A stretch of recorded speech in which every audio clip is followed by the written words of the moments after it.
tofu. Warlock whispers deals with a cosmic kaiju. Paladin shield shining, justice crusader. With legends in the making, villains meet their maker. In the tavern we close to the tales untold. Parts spin our saga like a tapestry of gold. From the mines to the skies where the dangers unfold. Trap carves a legacy the scrolls can't hold. Swagger and bold, leading guild halls alive. Trophies on the walls from the beast we survive. It's a party, not a party, but the stakes are high. We're the trap and we thrive when the rules go awry.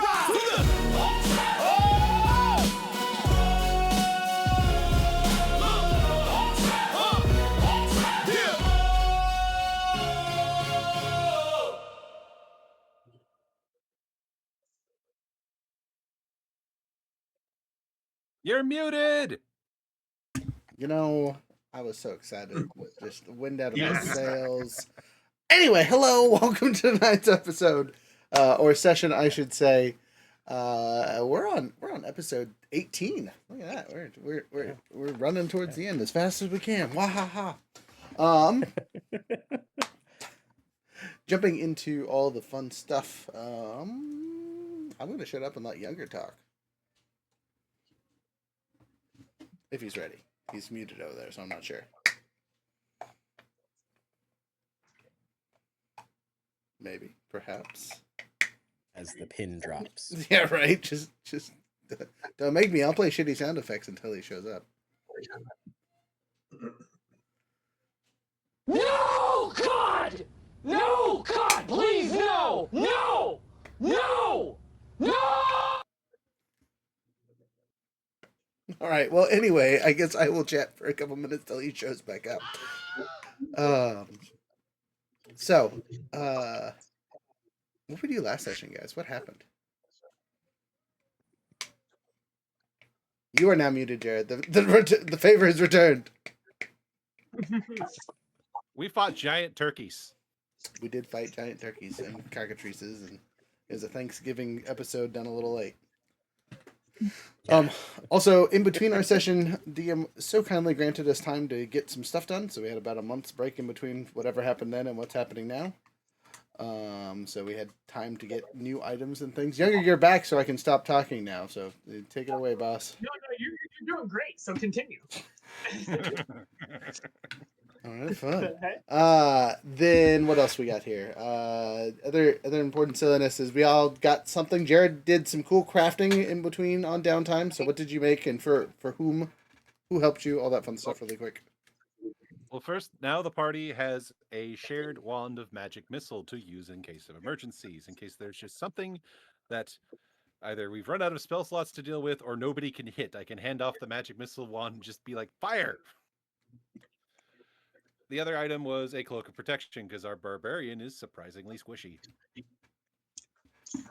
I'm up to 17 now, guys. You just have really see. I also assisted the cleric and the warlock in the crafting of their magic items. Fantastic. Also, we did level up, yeah? So we're level 10? We were level 10 last time. Yes. Never mind, don't mind me. Okay. Excited everyone for 0.2 seconds. That's wrong. Don't listen to me. I was going to say, that would be number 2. I haven't been told if that was the case. Yeah, pay more attention. You just got to assume. Not even the DM. Right, the DM was surprised on that one. Got him.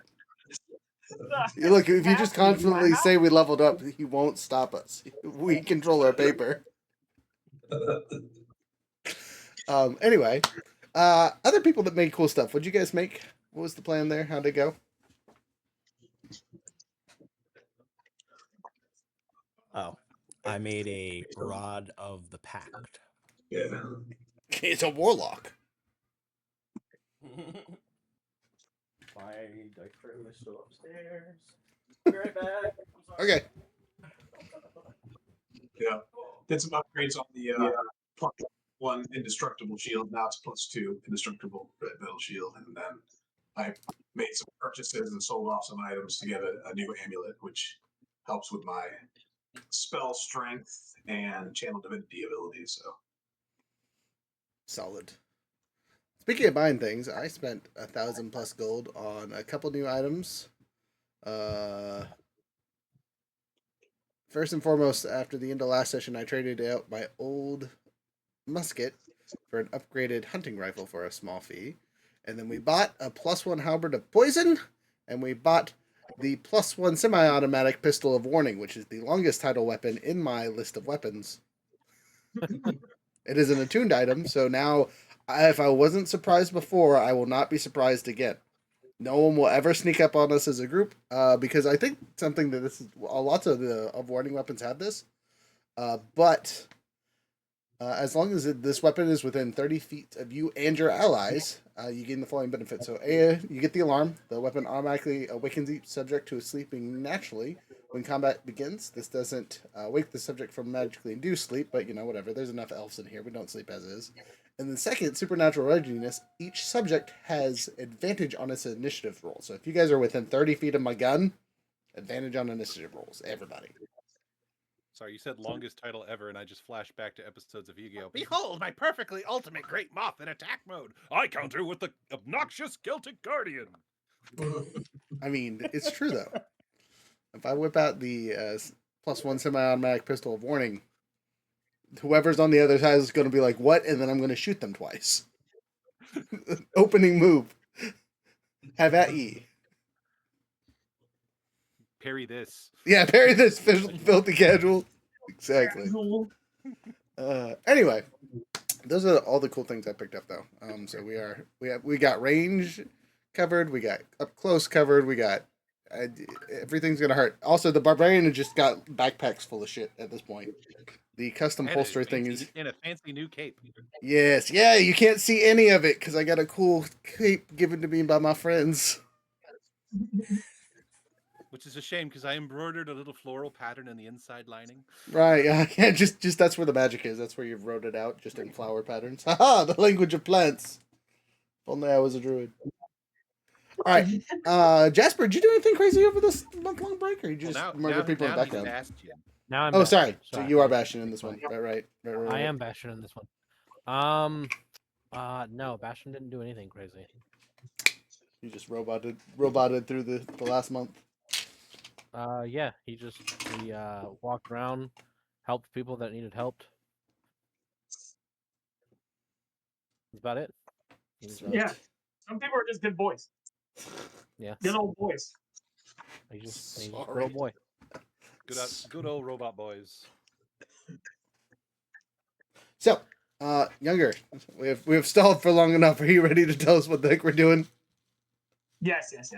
Okay, so you guys last session, went through that encounter with all of those turkey fellers, those cockatrices and such, and gobblers, and you defeated them, and your newest party mates deciphered some of the runic inscriptions.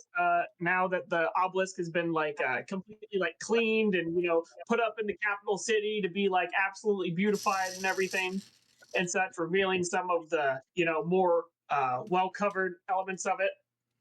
Along with the fact that you guys drug it partially underwater across the ocean, etc. A lot of the debris that had built up over the years came off, revealing the true face of it underneath it all. And as such, he read it, found out the solar calendar or lunar calendar situation and everything. And since then, the king has had a direct meeting with you all, basically under the pretenses of I know I ordered for this to be brought here, but you guys brought this here. So you guys are gonna go into that thing and figure out how to make it not do whatever it's doing. Sure. We're going to the moon. Especially after that information was brought, it was oh yeah, it's tied to this these space elves or whatever. He's like, space elves, it's going to the moon next. Okay, go figure it out. Good news, everybody. So you guys will have been publicly escorted with a large entourage of knights and soldiers and things around, creating a large parade style wall, you guys leading a parade, and then the rest of everybody, there's literally legions that are waiting, and they're You know, well, we'll see you when you come back on the other side.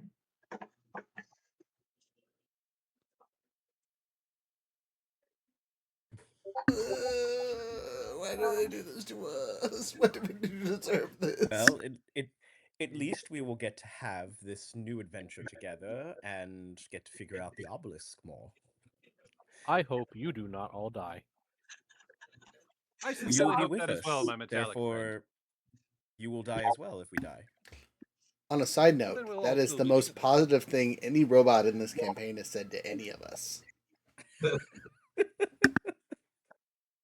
So I make a simple point to the king before we stop talking, and I request that he make a moderate donation to the Church of Light for this service. Wow. Of course, we support the all of the churches within Heliandros, and your efforts will bring, I'm sure, great fortune upon by multiple believers when they hear of your great deeds. Yeah, and I said I'm certain of that. However, it would be looked upon very favorably if the king himself made a large donation. I will take heed of your words and will consider them based upon your performance. Translation: Don't tell me what to do, Brokey. The money is mine. I've already spent it. What he's also saying is, is your worship really that powerful if you fail the mission? Obviously, I sent the wrong devotee, who's worshiping the wrong god if you don't succeed. That's like the side glare kind of answer that you're getting from this, and it seems like all of the citizens just think that this is like a big, awesome like parade for you guys because you guys are well known and everything. Whereas you guys feel a little bit more of an ominous presence of like, this is like political and military coercion at this point. Yeah. Where it's more along the lines of like, I have this army not only for the threat that lies beyond the veil, but also to make sure to push you through it if you resist. But he's wanting to avoid that. So he's being honorable and he's being respectable. But like that's definitely the inkling that you guys are getting is like this guy might be a little bit of a tyrant. Like he's taking care of his kingdom. No. He's taking care of his kingdom for the most part, but like he's definitely got big keen energy.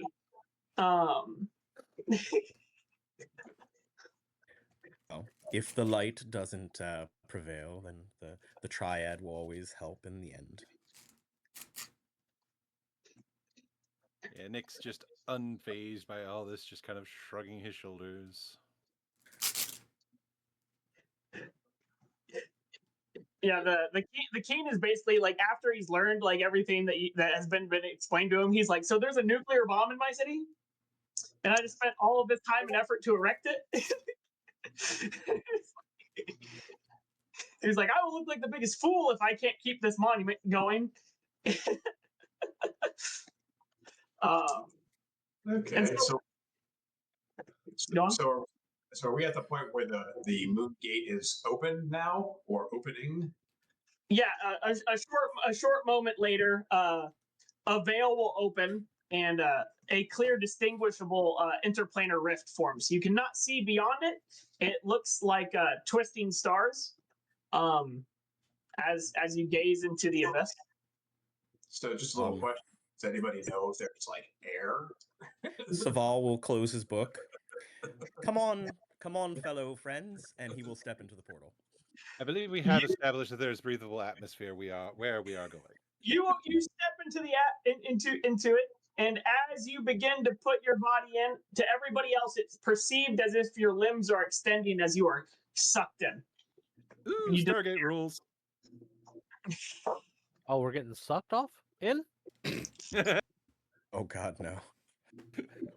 Get your nuts and bolts in order, okay? He's putting his nuts everywhere. Ah! He's falling apart. Well, no sense in putting it off, I suppose. He just kind of wanders into the portal.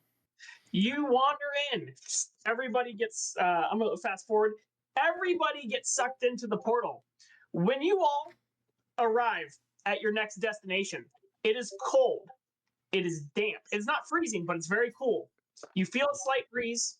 It smells almost mildewy, but it is completely pitch black.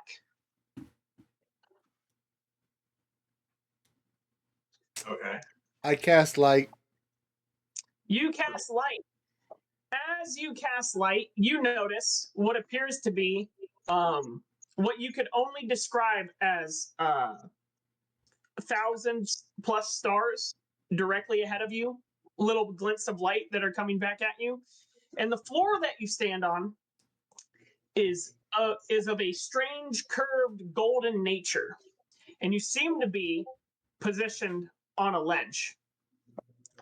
As you cast your light spell, you see that there is a light spell that you see something that looks like it's coming of light. You were familiar with this. It is the same type of wand that you have.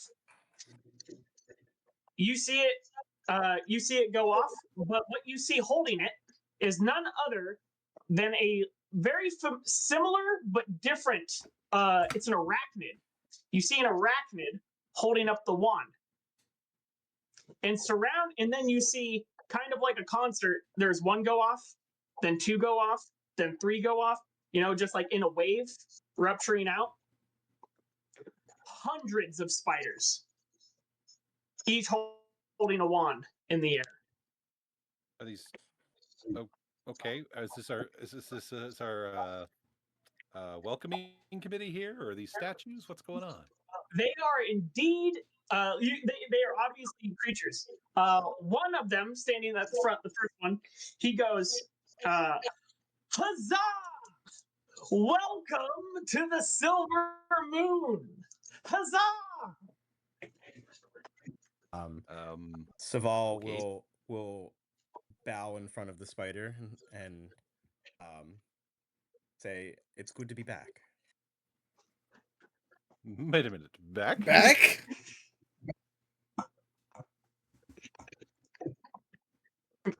Oh, it's good to have you all here. It's such a pleasure. Such a pleasure. Oh, we see that you all activated the moon gates. Wonderful, wonderful. We've been desiring visitors as of late. Have you come to trade? Depends, I suppose. Well, Maybe. we have come to see about figuring out the obelisk problem that is back in our lands. So, You see, what you claim to be a problem is also our problem. We've had an issue with the localized population. They seem to have happened into a civil war at some point, and since they were once the most intelligent species on your plane, now they seem to be little more than rambunctious buffoons, hopping and skipping around in a rainforest. Once a great nation of amphibioids is now nothing more than a tribal of jungle pests. I'm assuming he's referring to the frogs that you dealt with. That would be a good guess. That this spider is saying that apparently the apex species on your guys' planet, according to their belief, is none other than the frog creatures that you were interacting with. I wish to inform you that that is not the case any longer. There are more intelligent people there in cities. You see, you say these things, but we've been watching you. Your species going around killing other species. The frog peoples were the only ones who seem to have been of one mind.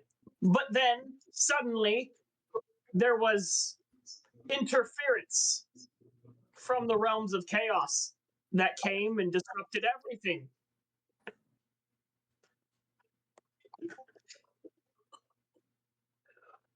And since it seems that you all are, how would I say this? The descendants of imperfect breedings. I don't know whether to be insulted or fascinated.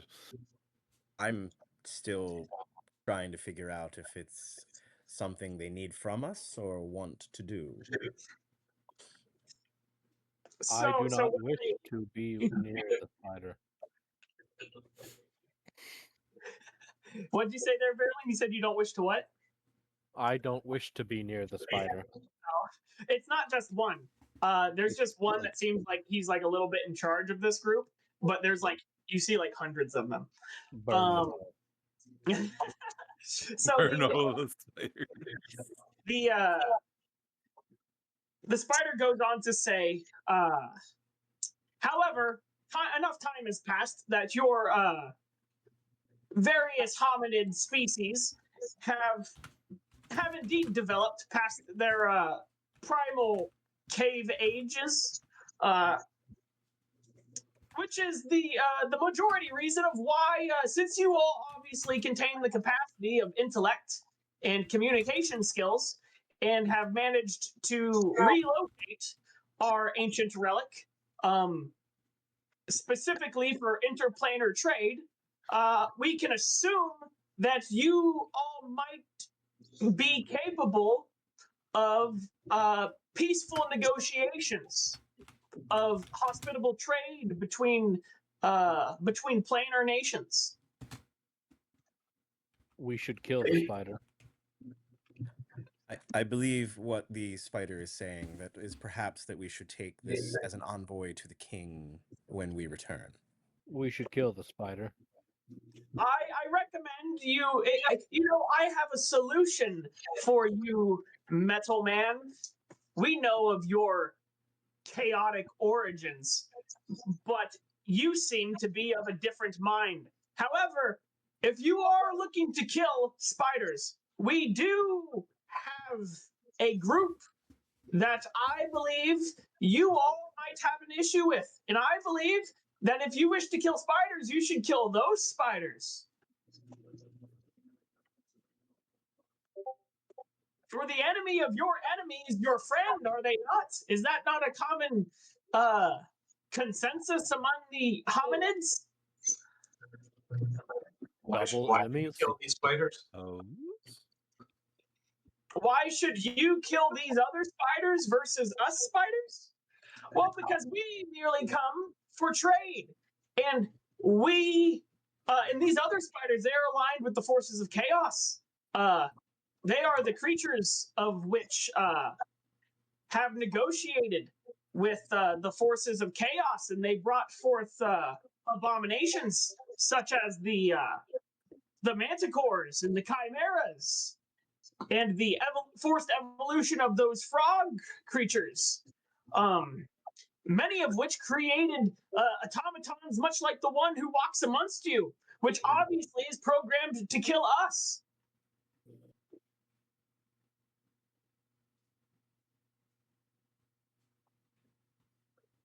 Aha. So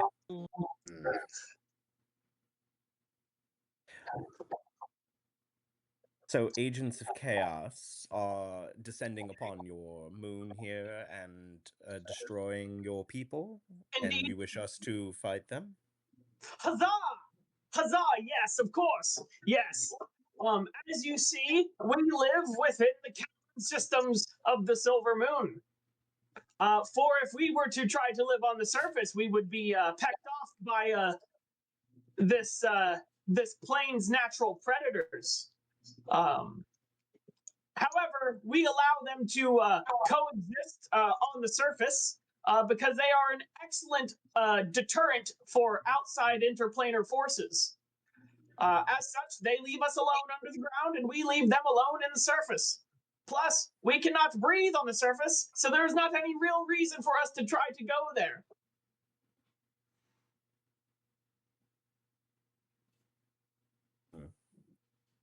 I just kind of lean into the warlock.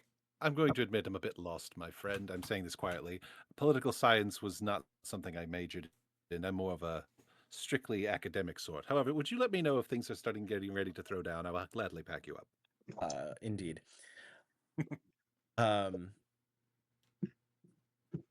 Saval will come forward closer to the spider. Extend one of its appendages. Yeah. I think you should just take us to the problem. Yes, before I take you to the problem, we must escort you to our king. And then you hear all of the spiders go, our king. And suddenly you all see a very familiar set of things happen. All of the spiders begin teleporting, like leapfrog style, in a particular direction. Shouldn't spiders God, have a queen? they're anthropomorphic phase spiders. They are, they are intelligent phase spiders, interplanar phase spiders. Saval will turn to the rest of the party. They are going to be faster than us, so we should probably keep walking. Oh, Tallywag, could you please lower your wings so they can get down here? You suddenly feel the platform you're on begin to lower until it touches the ground. Well, that was interesting. Faster ways to go through. Huzzah, follow along. The single phase spider does not seem to be phasing into the opposite direction. However, I would like each of you to make a perception check.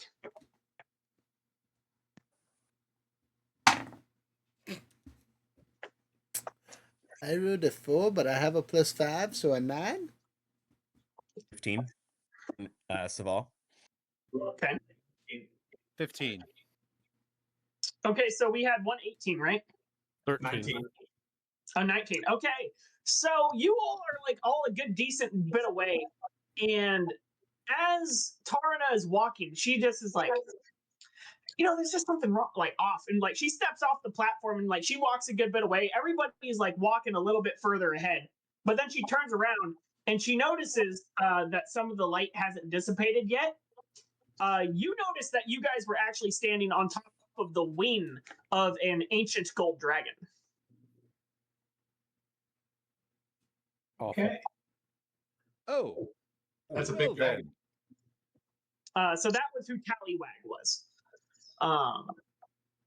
And then you see the face spider that's been talking to you. Don't mind him. He's just a big old good old boy. He's just here in case, intruders. Yes, intruders. But you're not intruders, are you? No, we are friends.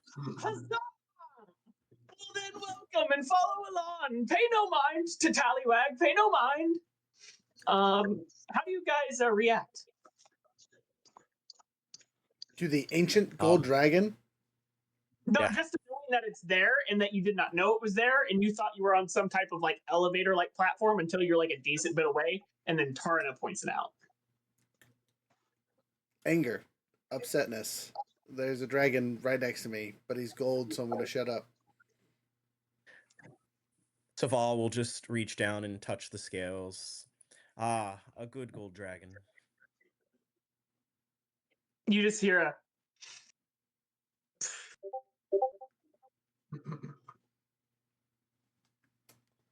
Well, I definitely think it's interesting. Not much more beyond that. the dragon. Nick's literal reaction is like a solid minute of silence and then just, huh.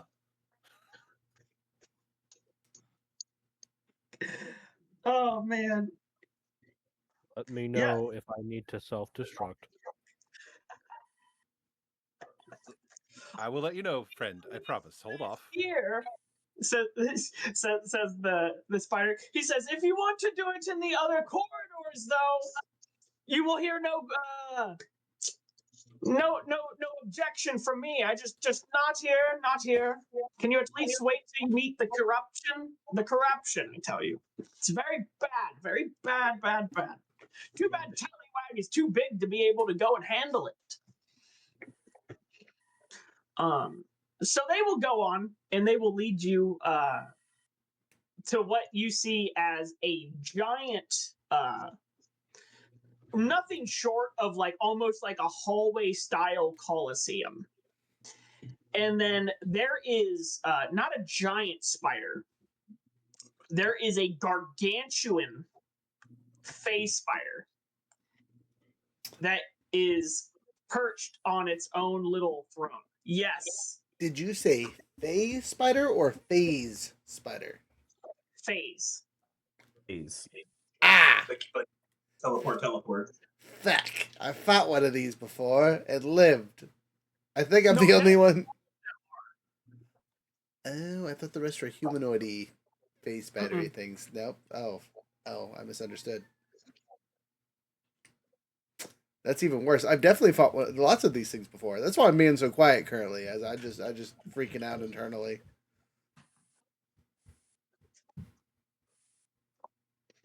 You suddenly see all of the face spiders that had been with you in several many rows upon rows, going and waving their wands, 2 wands in each hand. Huzzah! The visitors! Huzzah! The visitors! They come to bring peace! They come to bring freedom! They come to end the corruption! Huzzah! Mercantile again! We will make the moon great again!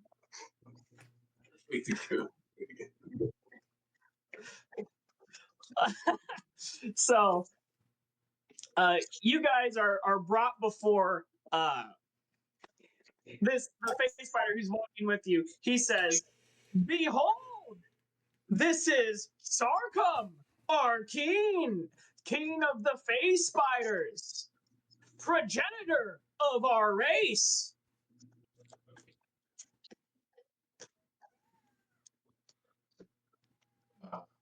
Not the king. It is the king. Yeah. No, not to him. Oh. In a deep guttural, he says, "Huzzah and welcome, creatures from the lower plane. We welcome you to our humble caves. I ask, based upon witnessing of your actions, that you heed my words and that we work together for a future between our races before one or both of us are erased."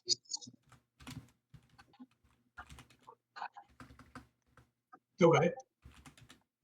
What are we talking about trading? So the king will go on to explain that for what you would describe on Earth as like a millennium ago or more, basically before the time of the automaton conquests, that they used to have a trade negotiations for natural resources on the plains. So these resources was many basic. It's literally just mineral transmissions, right? So a lot of the minerals that were located on Earth were minerals that they valued here because they trade with other. They trade with other different planes of existence. And so, as such, they are very open to negotiations. They have trade networks across various realms. However, this particular group, he will go on to explain that his intergalactic space trade network webs have been heavily impacted across all planes of existence due to incursions from evil space elves. And that basically they are against those guys for the simple fact of they are interrupting their trades. They are acting as pirates. They are acting as interference. They are causing chaos on various planes of existence, and in so doing are interrupting their trade. And this has happened to not just your guys' plane of existence, but apparently across all of the planes of existence. And so it's not necessarily as dense as it is here, but it seems that there has been a significant impact on your guys' plane of existence, even if it's mostly historic, that has impacted the trade network for a millennium. And he's seeking to reopen trade networks. However, there is a localized threat that has amassed on the Red Moon. However, this localized threat has actually managed to embed a cell inside of this cave network. And so they inserted corruption into the cave system. And so as such, those caves have essentially been blocked off. They view this, like if you guys ever played the Dragon Age games, they view this the same as like a dark spawn invasion into the dwarves. So they're like, it's not there yet, but we have witnessed what it has done to other places like this place before, and we are taking correct immediate action, right, to isolate the threat. And we have. However, it does not mean that there is not things to be concerned of. As their network spreads throughout various cave systems within this domain, several things have happened. Not only have the cave systems been corrupted by their creatures of chaos, so some of his species are literally corrupted. So they go and they, instead of having a rustic brown-like appearance, the corruption that takes hold on their exoskeletons turns their chitin dark. And so that's how you can identify that the corruption has taken place, because it causes a visual effect. So it's not even a guesstimate. It looks like inky black corruption, essentially, that builds upon like an oil almost. Then they go on to say that along with this, they have aligned themselves with these space elves, a particular subsect of these space elves. He'll go on to explain that there's two sects, and that one of them they are aligned with, that are of a peace mind. They are of a mind of peace.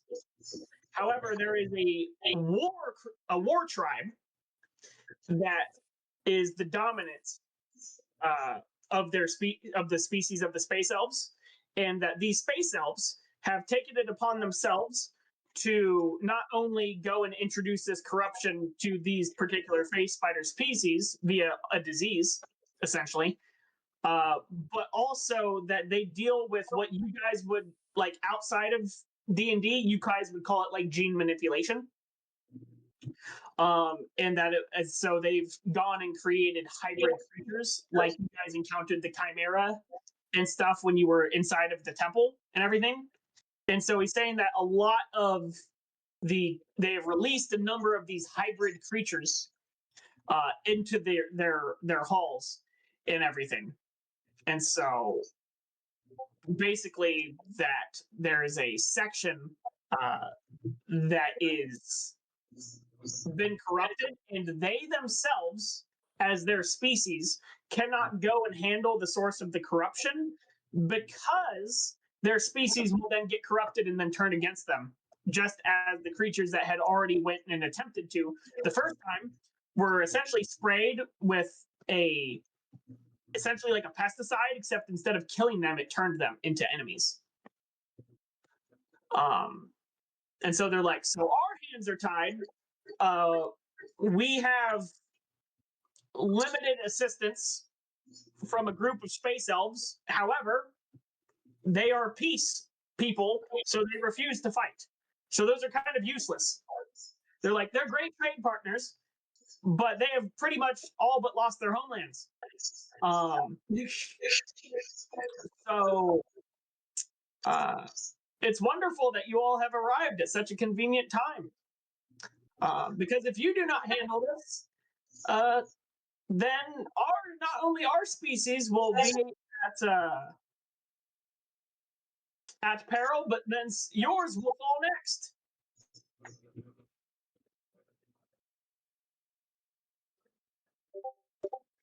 I bet you can only imagine what would happen if 10,000 phase spiders of corruption descended upon your plane. It wouldn't be a good day, that's for sure. Exactly. I think it would be of your best interest to not allow me to become one of them. Become one of the hive mind? Become one of their puppets? It'd be worse than turning to an undead, of which they also partake in.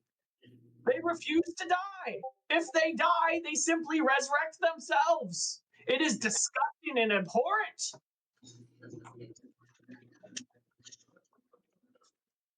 So if they resurrect themselves, how do we ensure they stay dead? Well, I see that you seem to possess you are a bearer of light, are you not? Indeed. I guess you handle that problem rather well. Huzzah! All right. So they don't like the light. All right. Good.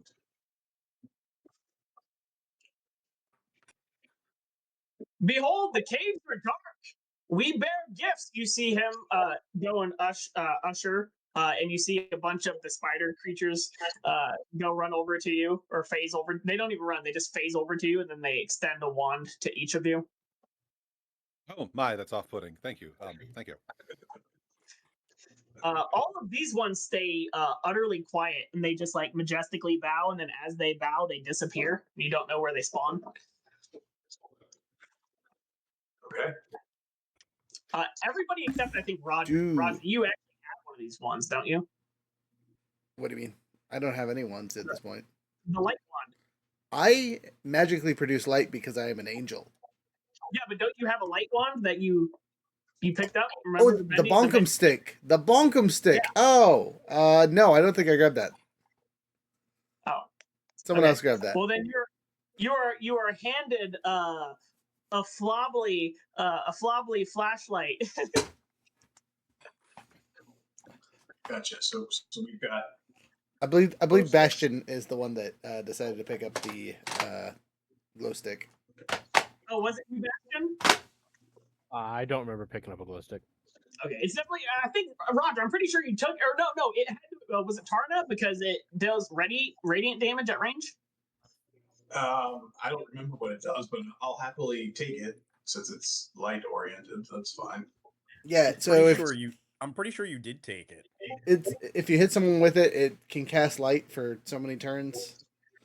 It's whether you hit an object or a person, like it's like you knock it against something, then it stays on. You knock it against something, it stays on. You knock it against something. Like it's annoying, right? But it's like no matter what, you can use it. You know, you put it on the end of a cane, and just like every time you take a step with the cane, it's gonna make sure that it lights up or whatever. You can wiggle it around, and it just stays going. You know, it's one of those things that is just like a fidget spinner. You know, it's like just like something that you can like mess with. And it seems that all of these phase spiders have like ADHD. They're all like extremely fidgety, and so like they're always like wiggling this thing around just to make sure that it like stays on. I will when they're messing with it. I will lean over to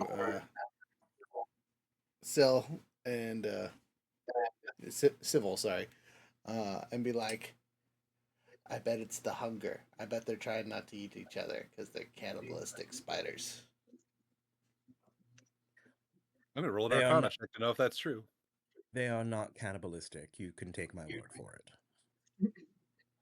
My Arcana check was 23. You would know that these spiders are not cannibalistic. Just lean and relies other side can confirm they are not cannibalistic. Okay, well, they tried to eat me before. They eat Oh, people. you mean cannibalistic in the philosophical sense?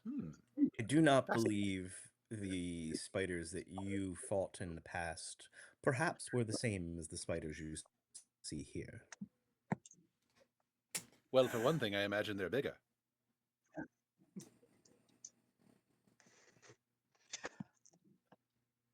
You will hear what the spider who was talking, like the small one who was talking to you.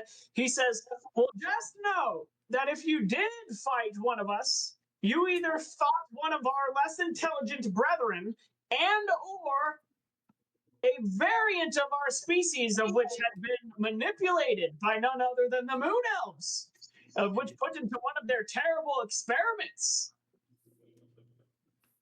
Stinking moon elves. Stinking Moon Elves, indeed! Huzzah! Someone gets it. They all say, "Someone gets it." It's the walking peanut gallery. Over here. Specifically, the evil ones, not the good ones. Yes, of course. We are not talking about the cross-legged people who sit behind me in the corner, behind a wall. We're not talking about those ones. They don't do anything. They don't eat. They're difficult to even trade with because they don't eat generally. Bunch of pacifists. But we cannot simply stand by and allow them to be consumed. You hear all of the little spiders. Consumed!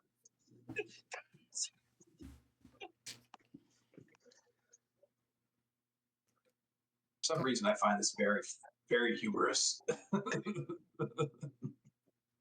That makes one of us, Tarna. One of us. I'm As soon freaking as you out. say one of us, I'm in a they room say, full of targets and not enough ammo. "Huzzah!" And then they erupt and they say, "One of us! Huzzah! Huzzah! One of us! Huzzah! Huzzah!" So can I go talk to the moon elves that they have sitting in the corner? As you say that, the Sarcum goes and he rumbles and he says, "They are in their meditations.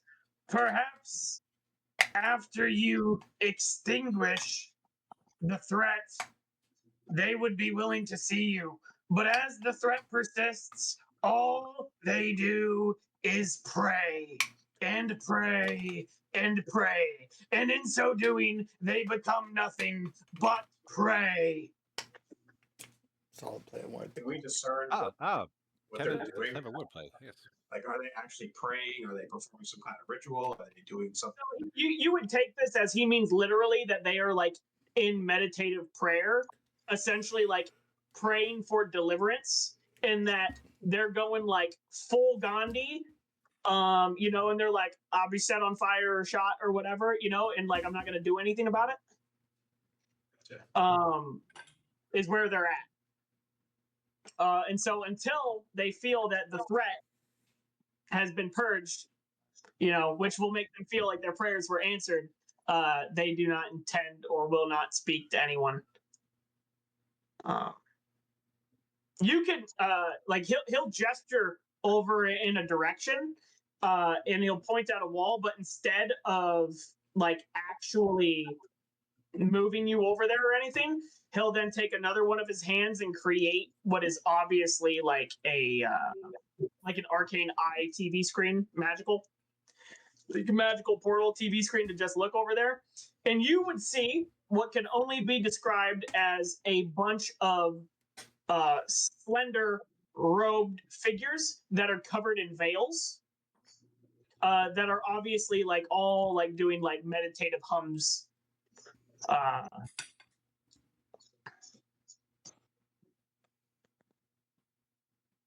right.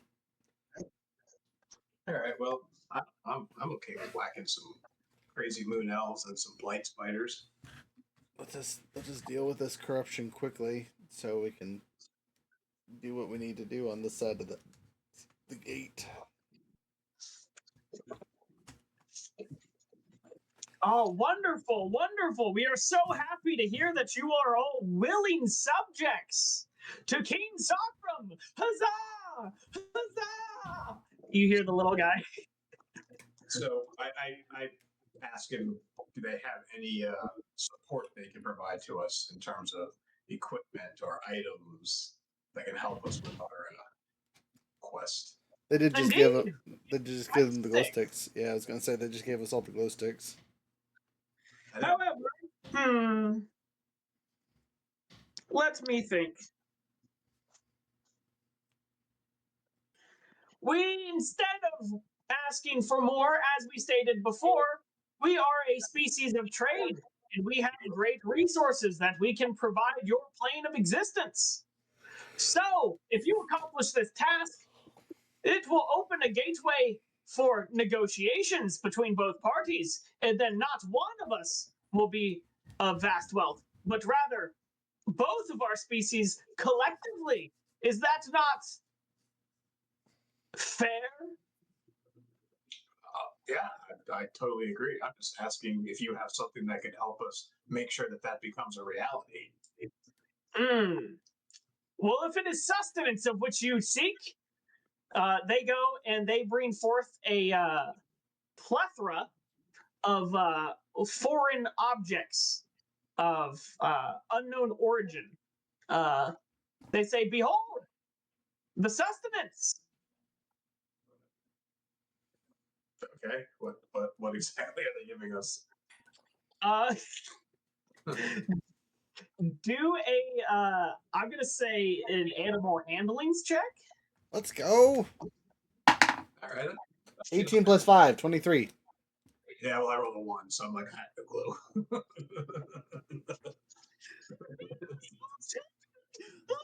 clue. 18 flat. Just one moment. I'm dying over here. A B C D. 13, but I'm not proficient. Oh no. Yeah, so these are most certainly fish-like fillets. These are also most certainly fish-like eggs. Oh, it's the McFish sandwich. Yeah, I think I'm going to pass on that, but thank you so much. Saval will take a piece of each and thank them greatly. Yes, I hope that you enjoy. These are the finest of the Koatoa delicacies. Who? The frog people. They are not frogs. Fish people, actually. Gotcha. Frog people would be Gripplies or Bullywugs. You're right. Sorry. That was in character, correcting you. And that was in character apologizing. You would know that. And we do not eat the frog people. Saval will eat his food quietly and wait for the party to figure out if they are done. I'm going to crouch down and consult my runes and actually use the magical augury.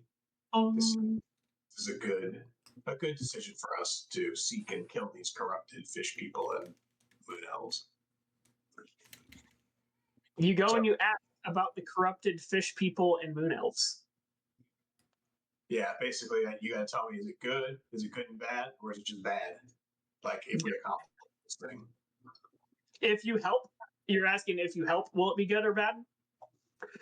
If you help, it will be good. If you do not help, it will be the most bad. Okay, so I consult my runes and I assure the party that helping them is absolutely the right thing, and the runes never lie. The rocks have spoken. I'm listening. The runes never lie. Oh God, no! They got a new mantra. Thanks, Tarna. I think I like We're gonna leave you up here just to start your own cult. Would that make you feel good? Actually, Backtracking slightly, I would have politely passed on the fillets. I actually rubbed my chin at that thought. A whole bunch of light worshiping fish people. Interesting. No fish people rebellions will be happening here. These are sustenance, and they are evil. Evil. They all go. You know what? I said, you know what? Light worshiping face spiders might be a better option. Indeed, the light is the way. They all begin shaking and wiggling their glow sticks. Huzzah! I wiggle my glow stick and say huzzah as well.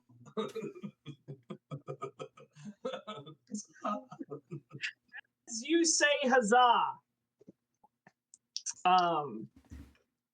you see the gargantuan spider touch your forehead with a glowing stick, with a glowing claw, and touch your forehead. And he says, "Behold, you have a single use of a phase spider transference." Nice. Woo! Misty Step. Fealty to our nation.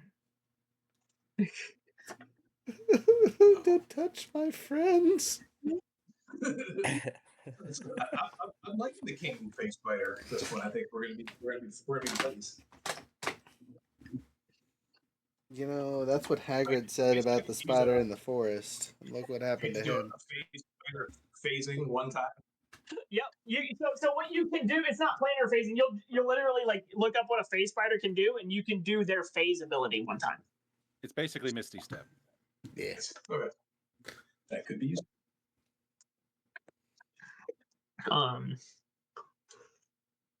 Except for people who can see you the whole time. Yeah. And so but basically, they'll go on their way, walking down the corridors. Is there anything that any of you guys would like to say to the little dude who's been escorting you this entire time as he's taking you towards the supposed cordon zones?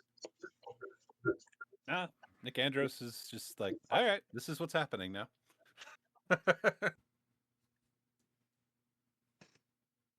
I don't think there's anything more to say. Perhaps show us the way. Oh, indeed. Just follow me. It is a little bit of a trek, but don't worry. Just 1 second. He goes and he touches each of you, and he's like, "This will help. You'll have to go upside down." So he gives you all essentially web walk for a period of time for you guys to traverse their corridors as you are walking over these interplanar phase spider webs and throughout this cavern and things like that. And it is such a long trek that eventually the spell wears off, but you find yourselves at what could only be described as like a vault door from Fallout of giant reddish metal cog. I'm guessing that's where we go through, obviously. Indeed. But first, I must use the key of light, and it's just a bigger glow stick. And he goes over into the area, and he begins to try to pull it, but it just like bends at first because it's like. And he's like, "1 moment," and then the whole Fallout 3 opening scene happens, music and everything. Roger, where's your opening scene music for the opening of the door? Wait.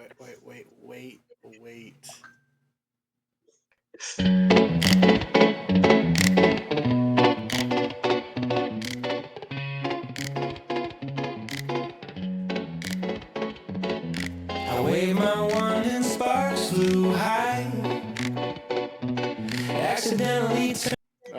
We're gonna stop that now. You guys can listen to. We listen to that one at the break. So this cogwheel goes, and he says, "Oh, and the one last warning, or saying, only knock 27 times if you are not being followed by evil corruption spiders." Gotcha. That's the code for you to reopen the door so we can get out. Indeed. 27 times. All right, so, Yes. now we're 27 times it will be. so we're now wandering into enemy territory here. Yes. Yeah, you will be wandering into enemy territory. And he warns you, for if you do not knock 27 times, there will be a massive amount of substance that is poured upon you and lit on fire. That's not generally desirable, no. So make sure you do exactly 27 times, because if you go over or under, you most certainly will be incinerated. And if that doesn't kill you, the other things will. But we imagine we don't have to discuss that because you will die in the first one.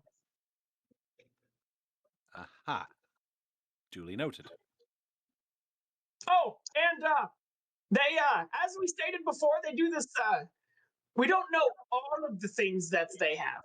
We just know that they have some creatures that are half this and half that, but what that contains is debatable. You know, it's not really. We just kind of see new things every day. So, take that for what you will. The interplanar threat is growing by the day and the hour, and we hope that you cleanse this small district of the cosmos, so that we may continue not only our habitable relations, but also our continued growth as species. And maybe one day we can bring the fight to the Red Moon. But that day will not be today, for we are conducting a pest raid, and you shall be the sprayers. I'm an educated man, damn it. I shouldn't be laughing at that. Spray away. You would say spray away. God. He says, "Now go on and read." If I hadn't already declared I'd cast it at the beginning of every day, I would have casted it now. Mage armor, as we wander into dangerous territory. I touch a letter on my cube. Mage armor. Is it too late to ask the king or our buddy, like, if they have specific weaknesses that we should attempt to exploit while battling them? Or You things that will hear won't him hurt them. say that the weakness that his species, the corrupted species, has is none. And as I described before, your web walk has walked off. It was simply a cool feature called travel pace. But you all head off into the new cave. And with that, I need a brief moment because I have to go to the bathroom. There. We'll just Bap in character leans into the Relier. Is this normal for your escapades? Well, I'll look over at Tarna. I think yes. Definitely. Well, This is why we keep getting big scores, because weird things keep happening. if he had, That's why being on a gold dragon didn't really phase me. I'm like, oh, it's Tuesday. that's a fantastically pragmatic attitude. Well, I have found in my personal academic opinion when dealing with unknown species and threats that they all share one common weakness from an academic standpoint. Point blank annihilation. Point taken. Point blank annihilation. Okay. I'm okay with that. Also, now that it's just us, are you a Spider-Man? I point at our handy dandy Seville. No, I am not of the species of space fighter that is on this moon. Are you? But- Spider. But you've been here before. You said so. Now that we're not in front of all these people, you can tell your friends. I need answers. Don't think I didn't catch all those things you said while you were speaking. Were Well, did it's you? up. Were you not informed at the banquet that I came down on a meteorite? No. That escaped the conversation. Yes. However, there's nothing wrong with being well traveled. Yes. So you a moon elf? I have been here before. No, I am not of the species of the space elves. Otherwise, I would not have attacked the cockatrices. I am not a pacifist. But not all the space elves are pacifists. Oh, the ones on But all the the red moon. pacifists are space elves. The ones on the red moon are not. So you're a red moon elf. So what I'm hearing is we should just bathe the red moon in fire and call it a day. No, but that would be his home. We have to know where our friend goes home to. That would be rude, wouldn't it? I call My it aggressive home- landscaping. My home is in another place. But Alright. I do travel well. All right. I don't think that Lastly, answered any of my My metal questions. friend. Perhaps you should take point. What point would you like me to take? The front What game of are we the- playing? Let me rephrase. Would you mind walking in front of all of us in case there's danger? Of course. You are squishy and made of meat. That I am. That is apropos. I know I eat enough, but that's rude. And that's squishy. You are squishy compared to me, Relier. Well, not all of me is squishy. He just clacks on his horns. Ding, ding, ding. Those are made of bone. They are. Well, a bone-like substance. We won't get into particulars of biology. Bastion used to have a bone-like substance. Okay. That's the Good to third know. thing you've said tonight that is phrasing. What is phrasing? I knew you wouldn't know. Never mind my naive metallic friend. Let's just move on and deal with this problem. Unless anyone has any objections or things they wish to discuss before we get further in. I asked my question. Let's go kill some things. Agreed. Saval Okay. will just look at Rial and just smile. At this point, I need So many everybody questions. I don't think it. to take to make a group perception check. So I need everybody to roll perception, and then tell me. Dirty 20. 23. 30-20. That was way better than me. I got an 8, and I think I have a +5 by perception. But let me look.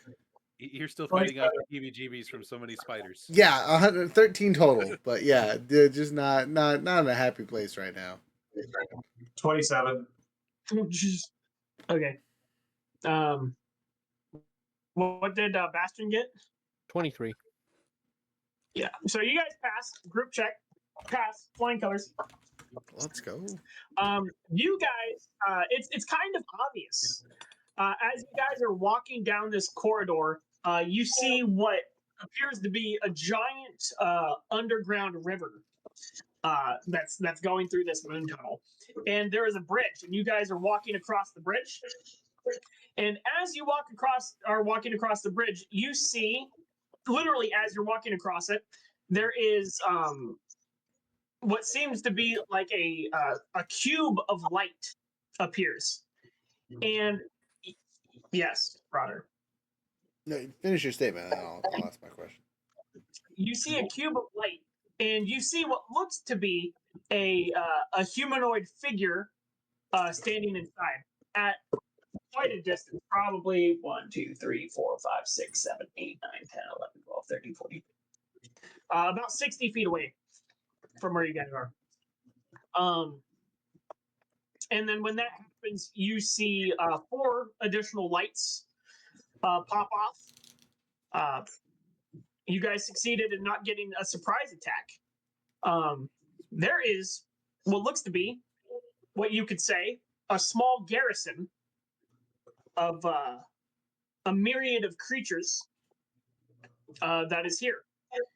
And you guys are not surprised when suddenly, as you cross the bridge, a hand bursts through the underside of it and crawls out on a portion of it is a two-faced giant humanoid. You guys can roll initiative as you see what appears to be skeletons in the distance on the ramparts begin to rise, and a number of other creatures appear. Roll for initiatives. Another dirty 20. 22.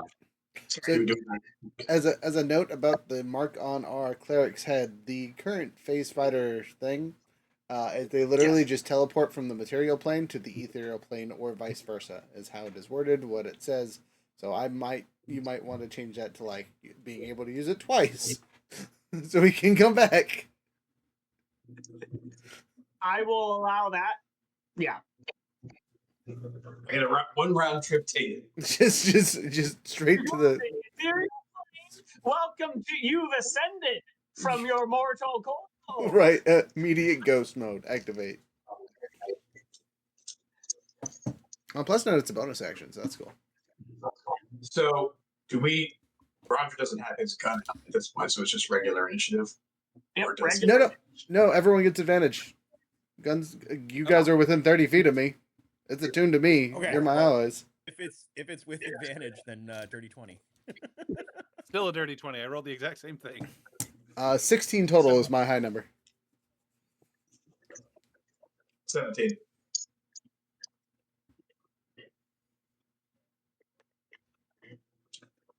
What was Bastion? 22. I hate all of you. We go first. So who goes first, Nick or Bastion. Sebald? No, obviously, but My dex is, I want to say 14. Yeah, 14. You would go first. okay. So now I have to roll all my initiatives. Disgusting. So I'm a big believer in group initiative. Yeah, I'm pretty sure you guys are going before all these people.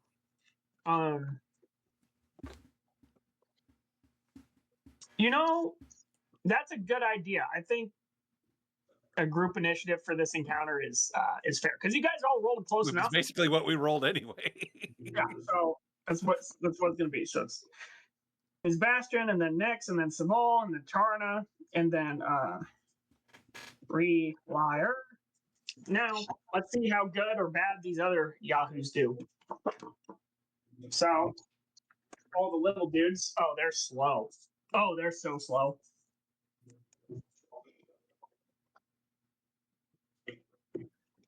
The bigger guy. And then me and Tarna just both cast Wall of Fire, ending the encounter and moving on. Yeah, I mean that's no. And then we're gonna do. I think I'm gonna get a different die because it's garbage. That's also garbage. What the?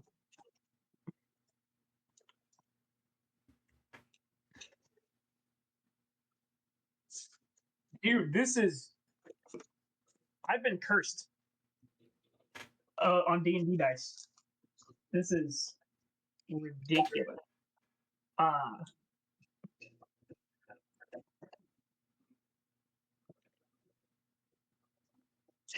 And then we got these two things. Are you kidding me? Okay, there we go.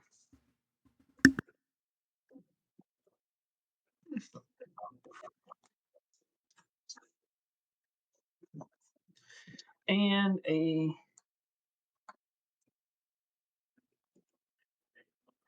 okay.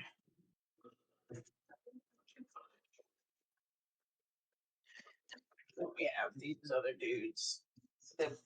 They're gonna go basically.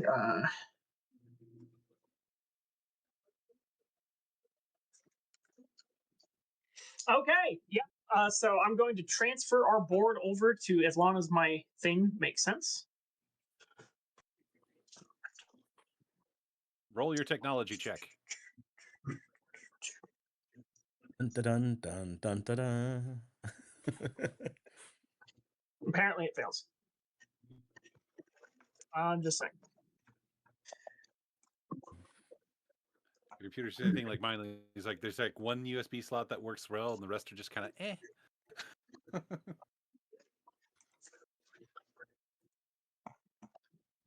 This is not what I want, machine. What the frick? And then preview. Then no. Aha! Here we go. One moment. While we're setting up, for those non-Alaskans who want to feel grateful for their local weather, it was minus 40 degrees today. As in 40 degrees below zero. So grateful that I live in a wonderful place called not there. I live in a place that was only, well, what is the current temperature? Let's see here. Dun, dun, dun. It is 38 degrees outside right now. Yeah, it was 75 today. It's sunny. It was beautiful. It's 63 right now. Okay, so I forgot to put your guys' pieces down. So bump, bump, bump. So we got Bastion. Then we got Reliar, because he's a liar. Reliar. Then we got. Why do I have two of these? We got Nyx. I'm gonna turn his N into a full N. Then we got Parna, which I have destroyed your piece, so I just named it. And Is then that we piece have behind us just representative of a door, or no, that's an Etten that crawled through the floor. oh, lovely. It's a creature. Yeah, that's a creature. These are two other things that you can't quite see clearly yet. And it's not because they're in darkness, it's because there's obstacles. You just see their shadows that permeate beyond those obstacles. So I am missing 1, 2, 3, 4, 5. I have 5 players, and I'm missing one of them. Who am I missing? Because I'm stupid. Oh, I got it. A. Haha. Our new player, of course. The fool, known as me. Saval. Ta-la! Okay. As such, you all recognize that, as I stated before, the bridge behind you suddenly broke, and a two-faced giant appeared directly behind you, as these blue spots on the map represent glue-blowing crystals, and there seems to be a blue glowing aura that is around a humanoid creature, which is in there, which seems to have a wispy nature going on around it. Additionally, you see what you could describe as two catapults. And you see a multitude of undead on the ramparts. These are towers that are about 20 feet tall. At this location, this location, this location, all the way over to here. And so with that, Bastion, it is your turn. What would you like to do? I guess I'll start making my way towards up the towers. Okay. 5, 10, 15, 20, 25, 30, and you'll be starting up the tower.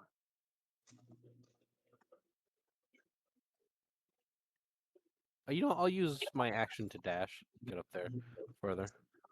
Okay. 5, 10, 15. You could now go in here if you wanted to. Yeah. 20. You are standing right next to a single, what seems to be skeleton. Neato. That's all I can do. Awesome. Okay, after that, it is Nick's. Nick, Uh, little Nick. Well, first off, bonus action, spend a 5th level spell slot on Armor of Agathis as I invoke ancient beings of the deep cosmos to envelop me in the void of space. Because that's what Agathis is. He's a great old one. So, Sheen of Ice. Yay. Big old nasty giant thing. Lean over Yep. to Reliar. Do you want this one? Is pointing to the giant. I was actually going to go take care of those catapults, but if you think you need help, I could help. Oh, no. I was just asking where you were headed. I think I'm going to help with this. Let's since we're right here, let's blast this giant out of existence. Oh, goody. I couldn't agree more. However, I've already spent a spell slot this turn, which means I cannot hit it with a big blasty spell, but I got my nifty array of cantrips. Assessing the creature does a... Where's my skill check? Does a 20 Arcana tell me anything about this giant standing in front of me? You would know that he would be immune to certain effects that affect the mind and or sight. Okay. Alrighty. That's actually very helpful information.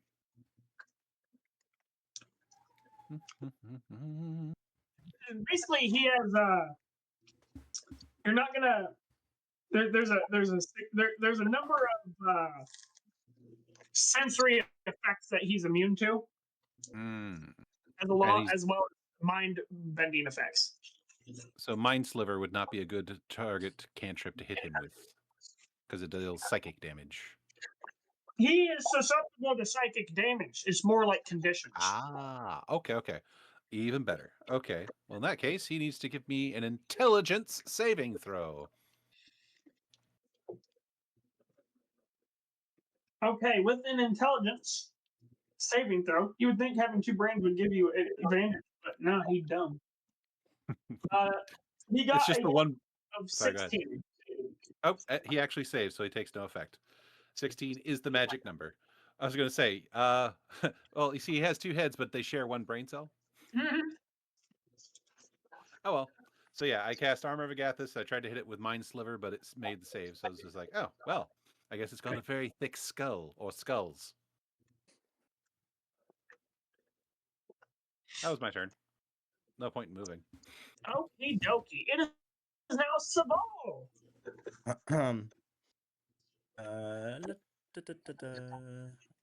I am looking up the spell real quick. 1 second. How far can I cast it is the question. Okay. Saval is going to take 2 steps directly north. And then is going to, with his Rod of the Pact in hand, point to the tower that Bastion's not on, that's closest to us, and unleash Delassie's Storm of Radiance. Okie dokie. What type of damage, or what do I need to roll? Radius by 40-foot high cylinder centered on the point, the center of the tower. While in this area, creatures have the blinded and deafened conditions, and they can't cast spells with verbal components. You make a Constitution saving throw. Okay. You need to beat a 17. Yeah. Okay. So, and this is light, right? You said it was a. This is going to be radiant, and thunder. I got a story about this this spell, by the way. I got to experience it this last weekend with a group of new players. They were fighting the boss of the session that was, hit pointed enemy, really, really about to kick their butt kind of thing. They ended it in 2 turns because of this spell. Blinded, deafened, it did all the damage it possibly could. And then they range spelled it to death. It was beautiful. Just brand new players just found a cool spell. We're like, it dies now.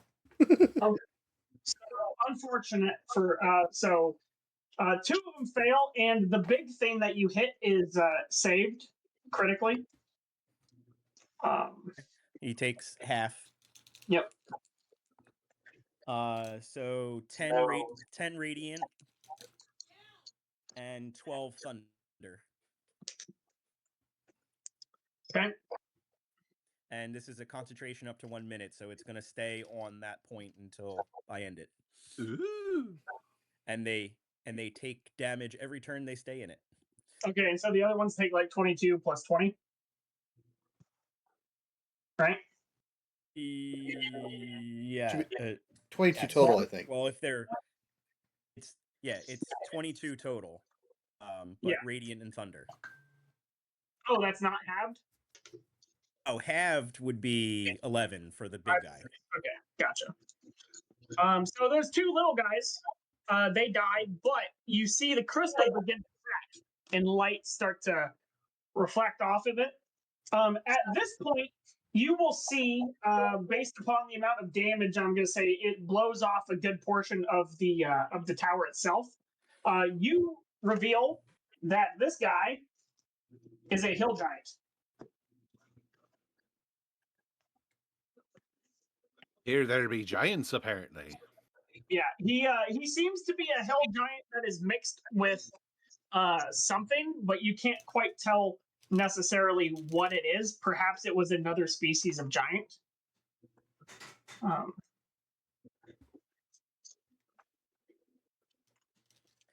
The map has stopped going. I still see it. The map's not working? I can see it. I can't. It's like telling me that the camera is down. Oh, weird. Oh, weird. I can see it. I can see it just fine. So maybe it's your side. I don't know. That might be my side. So, yeah, that was a wonderful move. Awesome. Good. Taran. I'm going to cast Scorching Ray at 5th level on the end thing. Okay, roll to hit all of them times. 6 of them. So the first one is a critical. Second one is a 24, 26, 17, natural 1. So and then a 19. Okie dokie. His AC is 12. So how many of those hit? All but one? 5 out of 6 hit. One was a critical fail and one was an actual hit. Yeah. So I'm going to roll something real quick. See in regards to that thing that you got.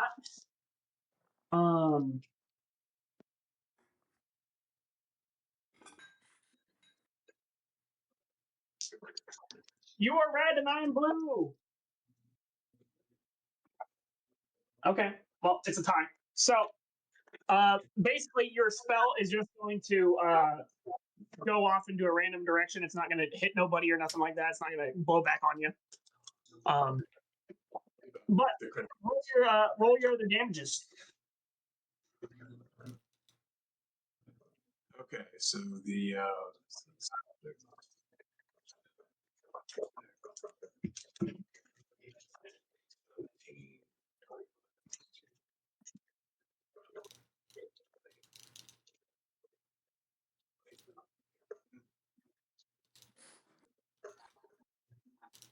34 points of fire damage. Nice. He takes it. And he's angry. Angry. I take one step back.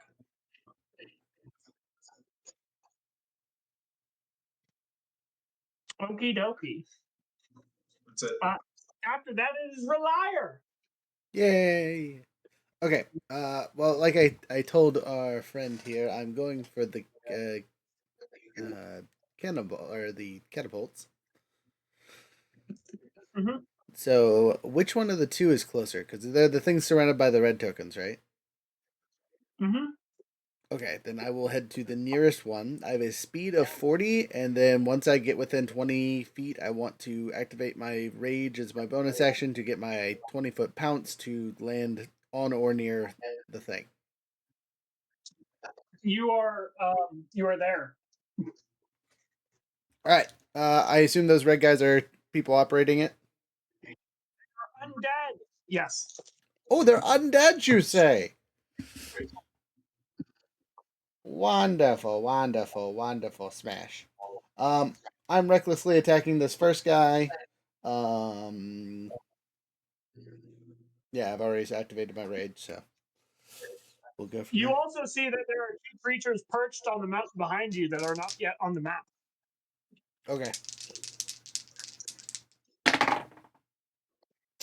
18 plus pluses, so 26. That's a hit on whatever you're trying to hit. The skeleton in front of me. Mhm. All right. And then I'm going to activate Forceful Blow on this one. So instead of the advantage I rolled with extra does extra damage, so it's an extra D10 from that. Also, that was charging, so an extra D8 from that. And then all the other fun pluses. And it's a D12 weapon. I'm trying to make sure. Oh, and my D6 from the rage. The rage! Okay, sorry. I'm trying to make sure I didn't miss anything else with that. I think that's it for this first guy.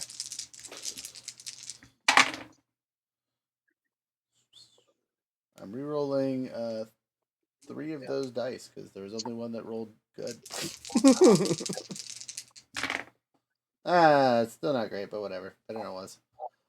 Alright, so that's 10, 20 on the dice. And then now the hard part of adding up all the extra silliness from the pluses. So +7 from the weapon. Right, yep. And then 3 from Hugh, so that's 10, and then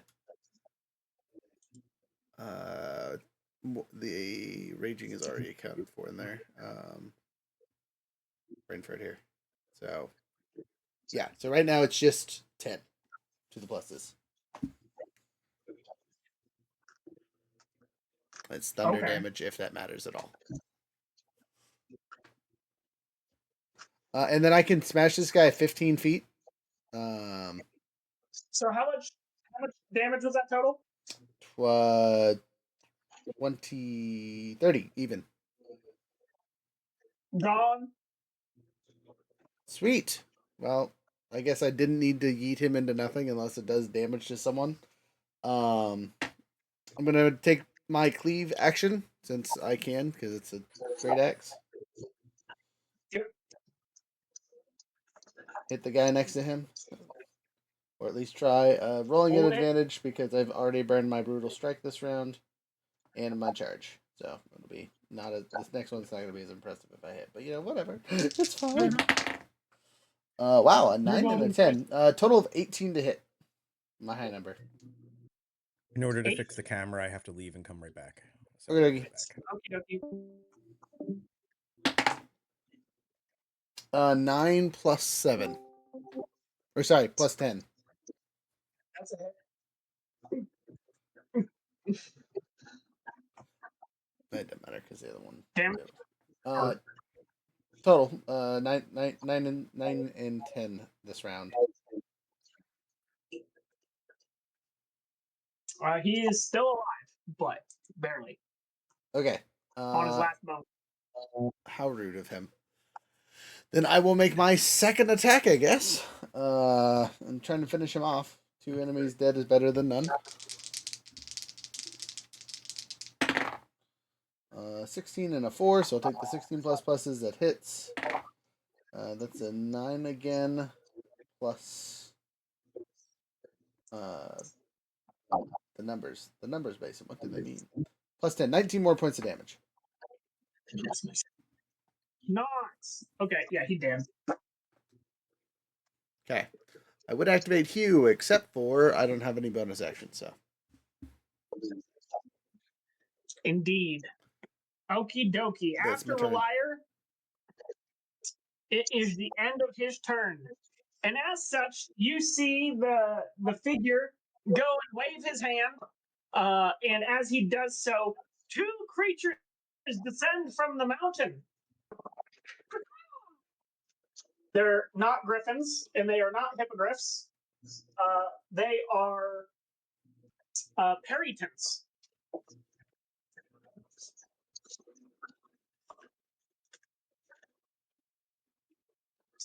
So each one is going to make an attack on each of our players that are there. Sorry, did I say perytons? I lied. I meant griffins. You specifically said they were griffins. Ah. Now they are.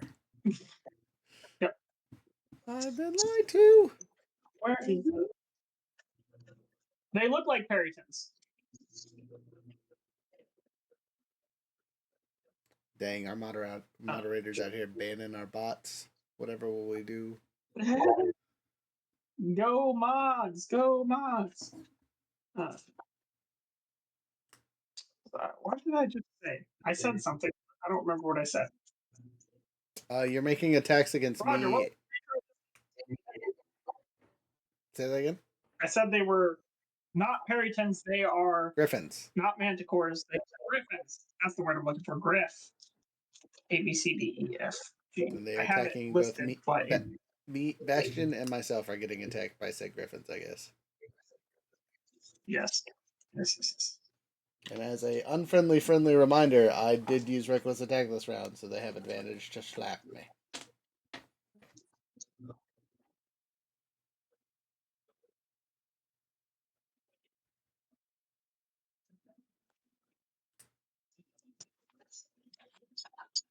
Sorry, it's where in the book is this stupid thing?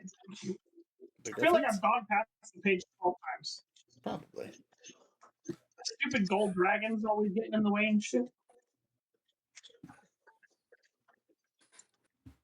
Green. The color. Here it is. Jeez Louise. Okay. That Miss Roger, what's your AC? 17 now. Thank you to our handy dandy item crafter. Yeah, that misses. What can I say except you're welcome? What's your AC, Bastion? It is 20. Okay. Well, Roger, you're hit with the second attack, but Bastion is hit with the first attack and misses with the. Well, technically you're grappled now, so misses with the second attack even though you're grappled. So you both are grappled. And as such, the creatures proceed with their flight path. 5, 10, 15. And it drops you into the water. That's far.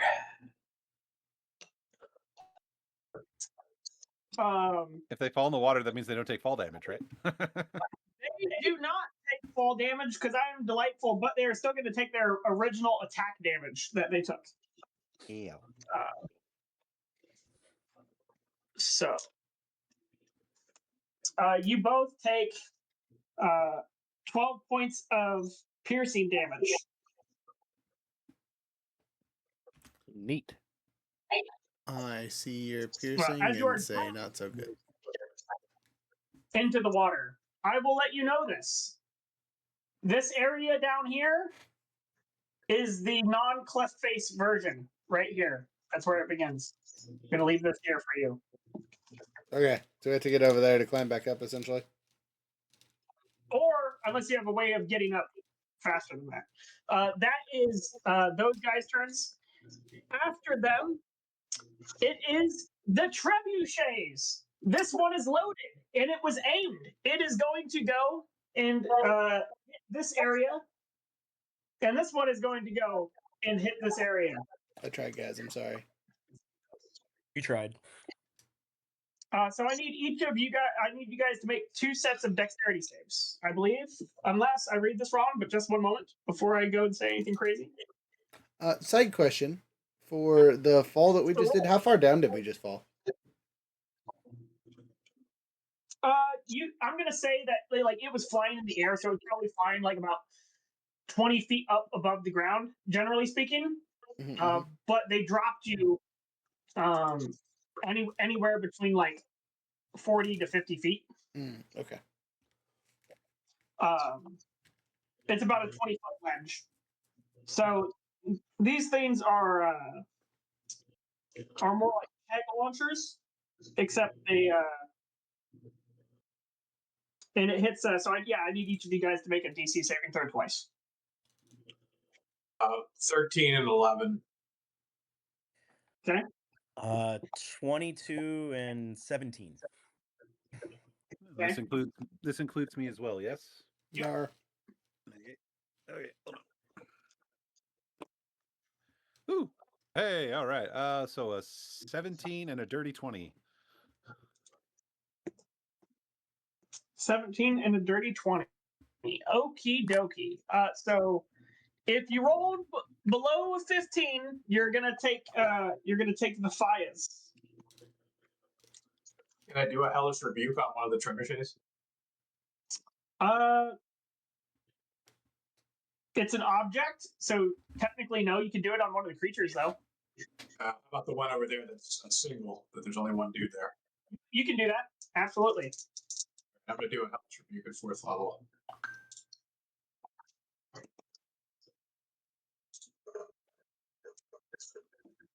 DC 19, dexterity.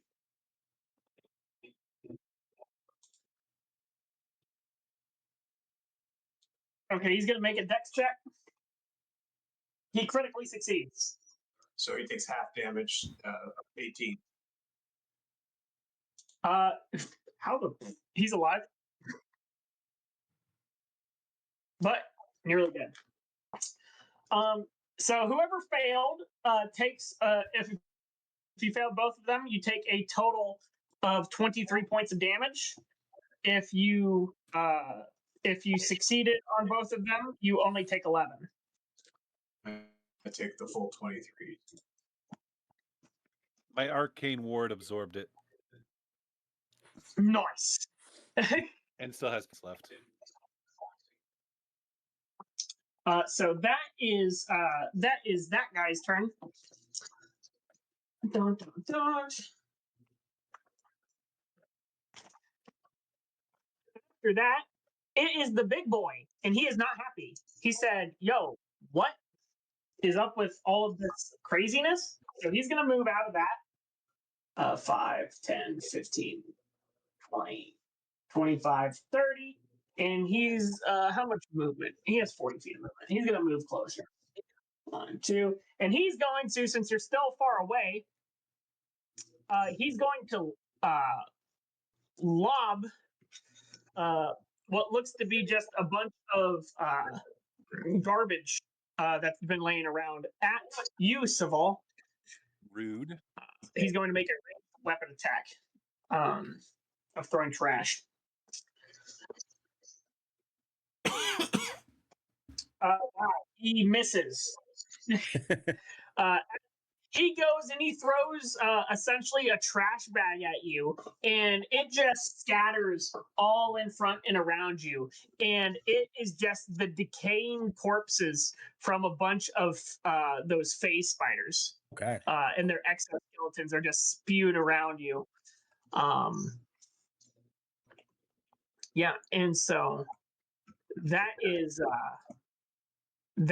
what he can make. And he grabs another set and throws it again because apparently he has 2 ranged attacks. That's a lot better. What is your AC? My AC currently is a 16. You are hit. Reaction. Send my arcane ward to absorb some of the damage from his hit. You can do that now? Yeah, after level 10, baby. Cool. So wow, you're so lucky. That's 4 plus 5. That's 9 points of bludgeoning damage. Arcane ward absorbs it all and still has a couple points left. And you are now poisoned until the end of the giant's next turn. That I can't stop. Sorry. Sorry, the end of your next turn. So that is going to be his turn. It is now the Etten. He goes and he pulls out what looks to be a larger weapon, because it seems like he was prepared to be able to hit people with a. He has a reach weapon that makes me so happy. Yep. And he is going to make. He actually has two reach weapons. One seems to be an extended battle axe, and one seems to be an extended morning star. So he's going to make 2 attacks against you there, Nick. What's your AC? Currently 17. So he hits with the lowest one and the taller one. So the first one is 2d8. Oh, so he hit me? Oh, yeah. You're saying he hit me? Yeah, he takes 25 points of cold damage. Doesn't he have to deal the damage before it does anything? Doesn't he have to deal 25 in order for it to deal 25? One moment. If I could type, jeez. Armor of Agathis. Protective magical barrier surrounds you with frost. You gain 5 temporary hit points per spell level. If a creature hits you with a melee attack roll before the spell ends, the creature takes 5 cold damage, and the damage scales with spell slots. So I cast it at 5th level. He takes 25 cold damage just for hitting me. Nice. Okay, that's awesome. So he'll take that twice. And whatever damage he deals to me. But before he does it twice, is it a concentration spell? Nope. Awesome. Okay, yeah, so he's going to take it twice. So 50 cold damage. So he takes 50 cold damage. So you take, with the first attack, a total of 11 points of slashing damage, and you are prone. Okay.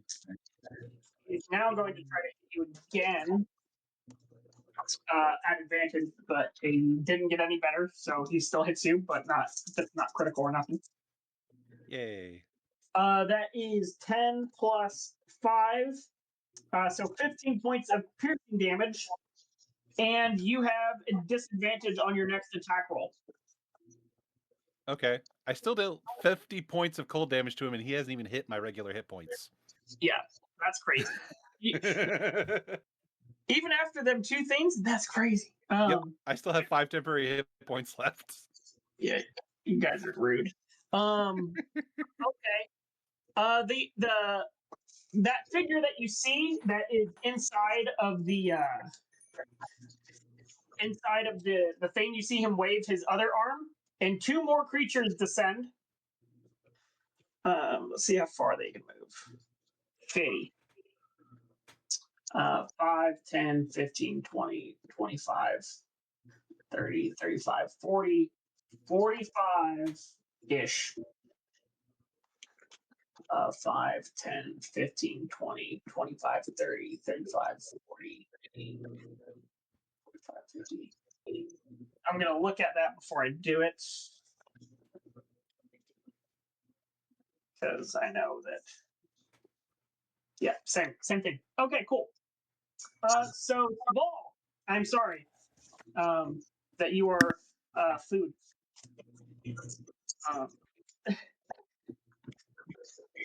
Let's see, multi-attack. It cannot 5, 10, 15, 20, 25, 30, 35, 40, 45, 50. Unfortunately, it can't. It's going to make a ram attack, a bite attack. But before it does any of those, I make a DC dexterity saving throw as a firehead begins breathing fire on you from a chimera. Who needs to? That will be Saval. What do I need? I need you to make a dexterity saving throw against 15-foot flaming fire. Oh, actually, everybody. Yeah, my bad. I was going to say, if it's a fire breath, it's going to hit everybody. Yep. Thank you. Yep. Hey, everybody needs to make a dex save. Does that include me and Bastion down on the water just chilling? Just No, just the people on the bridge. So I rolled a critical, so 22. So crit save. Please succeed. Okay. 17. 17, you also succeed. Okay. What about you, Jared? I rolled also a natural 20. Yo, F you guys. Okay, so 2 of you critically succeed, and I'm going to be a gracious DM. The other one, I'm going to just give you the average damage, which you still succeeded, so you take 15 points of fire damage. So if I have fire resistance, do I take 7 or do I take none? You'll take half. So you'll take I'm also a tiefling, so I also have fire resistance. you'll also take 3 because I hate you. So I only take 3 fire damage. Yep, you only take 3 fire damage. Great Worm only takes 3 fire damage, and our buddy Saval takes 15. Yep. I still have 2 temporary hit points left. Yeah, I hate you. Now, Saval, you're going to get 2 other attacks against you. First one being a ram. I'm going to ask a question before Yes. you continue that. I'm on Yes. the bridge in that square. It is 10 feet from me. It is 5 feet. It is. Yeah. Right. But I have a bridge. He according to is. your map. He is putting his paw on the bridge. Okay. I'll give you a +2 bonus to AC for partial cover. So what's your AC? Well, if that's the case, then it's a whole whopping 18 with the partial cover. 18 is 13 pluses. Pluses will hit you with the first one, and the second one is bite attack. Unfortunately, that even with your partial cover, that's an 18 on the die. I remember when 18 but- used to be a good AC. Now you have to have a 23 to survive. Yeah. Or just a buttload of hit points. This is too much for us. We're gonna die here. Oh, I think you guys are. Yeah, I think you can handle it. Yeah, right. 2 damage. You take. I'll be back eventually. I'll save you. 2 Don't worry. But you're knocked prone. And the bite is D6s. That's 15 points of bite damage. So total of 17 points, and you're knocked prone. And this guy's dead. Okay. That other stuff happened.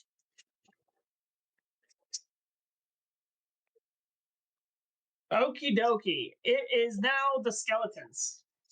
I believe you guys might actually be too far away for them to hit you. 5, 10, 15, 20. Yep, too far away. I think this guy's the only guy who can shoot you. 5, 10, 15, 20, 25, 30. Yeah. 5, 10, 15, 20, 30. Yeah, there's only one guy who can shoot you, and he's shooting Tara. What's your AC? 21. They missed miserably. So that's the end of their turns. It is now Bastion's turn. Bastion, I'm going to look over to you and be like, if you wait, I'll get us up those cliffs.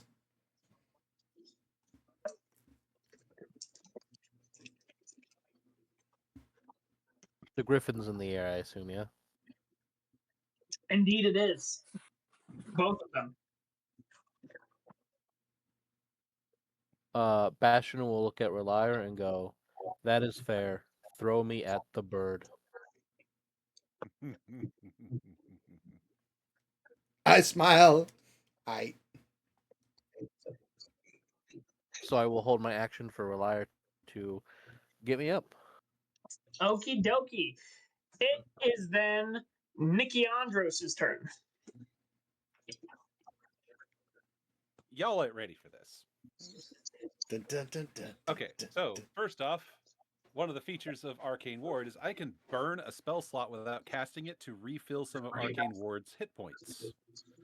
So I'm gonna go ahead and burn. How many? See, I got slots. Let's burn a 3rd level spell slot to get 6 points back on my Arcane Ward. just so I have a little extra padding. And that's not technically casting a spell, so that means I can still cast a spell. So I'll spend half my movement getting back up once I'm done refilling my arcane ward a little bit. Dust myself off. Look at this two-headed brute that just proceeded to smack me with 2 overglorified sticks and go, fine. You want to do this the primitive way? We will do this the primitive way. I cast polymorph on myself. On him? On myself. Oh, okay, cool. Okay. I turn into a giant ape. Nice. I am a huge-sized beast now. Okay, I have. But I retain my alignment, though not my intelligence. Okay, you are a huge monkey, right? I am you big monkey. Man? Here is Big Monkey Man. Ah! As a side note, he still has his armor and stuff that he cast on himself. Yes, because here's the fun thing about Armor of Agathis. It ends when I run out of temporary hit points. Polymorph gives you the temporary hit points equal to the creature you polymorph into now. Yeah, which means I effectively refilled my Armor of Agathis. Here's I think you are forgetting something. Oh? You can only have one source of temporary hit points. Yeah, and it supersedes the old source. Yes, so but your the spell dictates that as long as I have temporary hit points, it stays in effect. I never didn't have temporary hit points. I just have a new source. So the spell has not ended. Yeah. Nice. If you want to supersede that as a DM, if you don't like that, I understand. I'm just letting you know.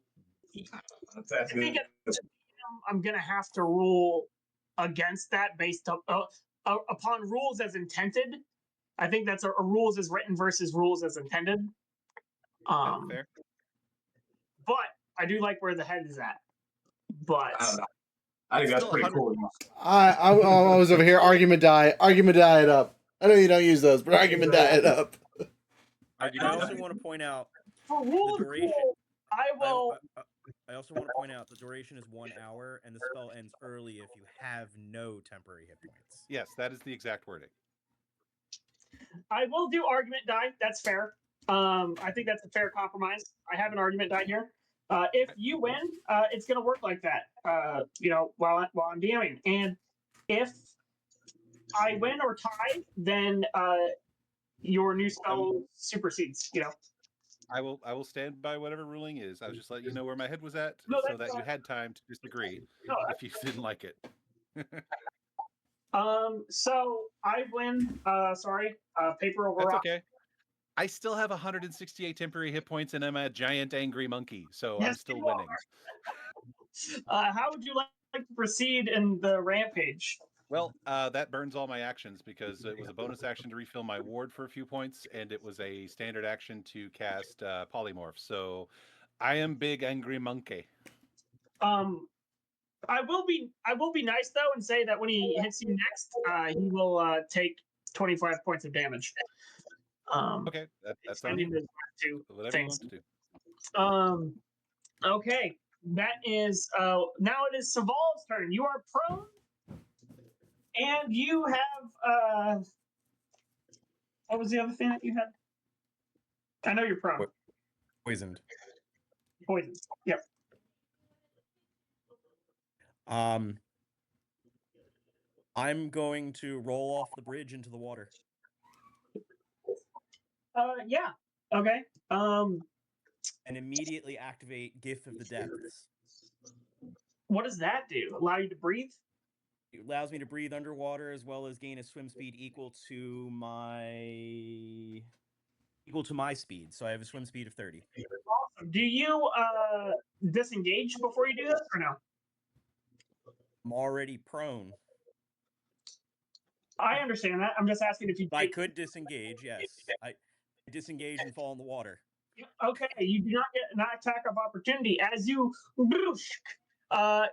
make a acrobatics or athletics check in order to just see how graceful you fall.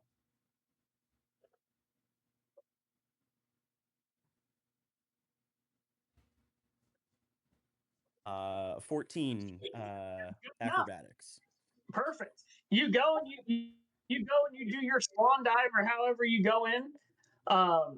Yeah, you are. Yeah, that took 5 feet of movement. Yeah. I'm going to swim upriver. Like up this way? No, downward This way. towards your pen.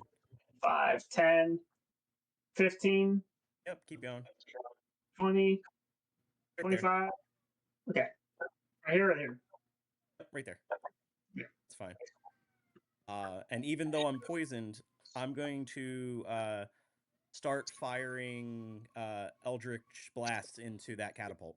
Awesome. Okay. Roll to hit. I'm at disadvantage, so 13 for the first one. 13, believe it or not, actually misses.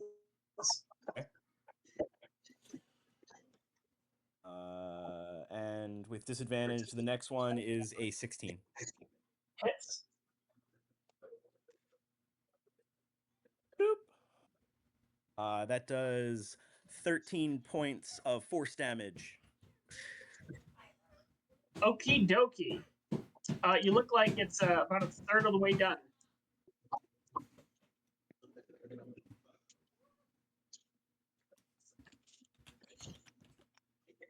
As you slink back into the depths. Yep.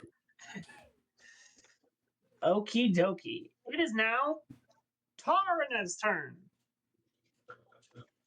Okay, so moving forward 3 squares. A 1, a 2, a 3. Okay, so I'm going to cast Insect Plague right there on top of the rubble to the left of that creature that I can't see.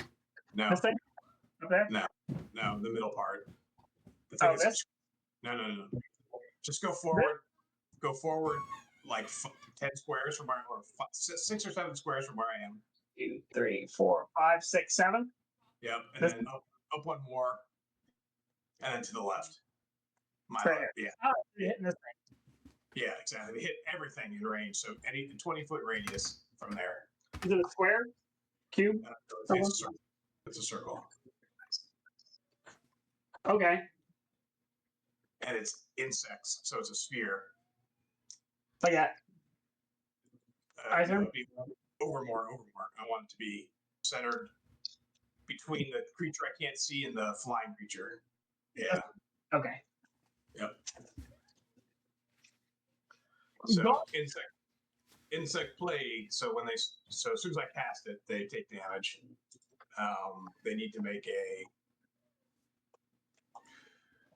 What type of damage? Constitution saving throw. Swarm appears, each creature and it makes Constitution saving throw or takes 4d10 piercing damage on the failed save or half as much on the successful one. Okay. Okay, so they need to make con save? Or...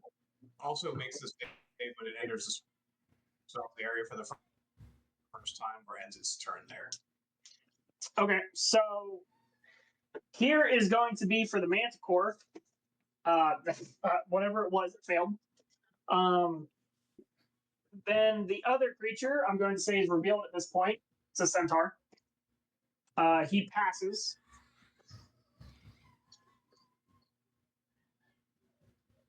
The other creatures, I'm going to roll them as a group. They're skeletons. They fail.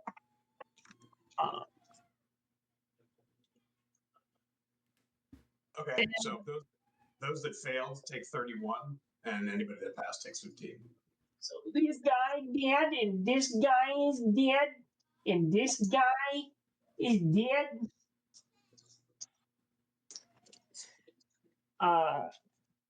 The Manticore takes 30. 31. The Centaur takes 40.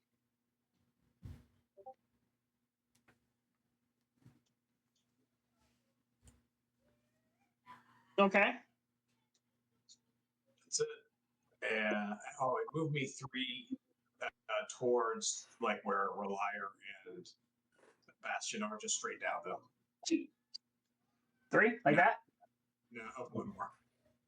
Up versus going towards the that's good. Okie dokie. After you do that, it is Reliar's turn.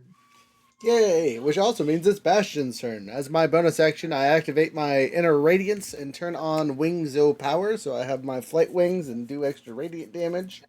I'm then going to move over to my friend, grab him, and take off and crash us into the nearest griffin together. Right here. Boom. Okay. I will have to burn one Wait. of my attacks to grapple him, which I assume you will allow without any complaints before we take off. Yes. Okay. Yes. I do so. We crash into the griffin together. He activates his action, and then I'll finish with my final attack. Hell yeah. I'm going to grapple the bird by the wings. Okay. Try to grab the birdie. The one question: the dude that's in the blue shield thing, he didn't take any damage from the insect plate, so like Seems protected like him. the insects are hitting the outside. It seems like there's some type of force field around him. Okay, just wanted to confirm. Yep. That's a 28 to grapple the griffin by the wings. That's a pretty good roll there. I'm gonna say you probably hit him. You caught a bird. He will begin to fall if that is Roger, do you choose to attempt a strength check to maintain your elevation while your friend grapples this bird, or are you going to plummet with it? Oh, I just let him go. There's another bird to deal with. He knows what he's doing. Okay. So you release your buddy old pal. Okay. It's going to fall into the water. So it falls into the water. I'm going to say it's close enough to the shore. It needs to make a dex save at disadvantage.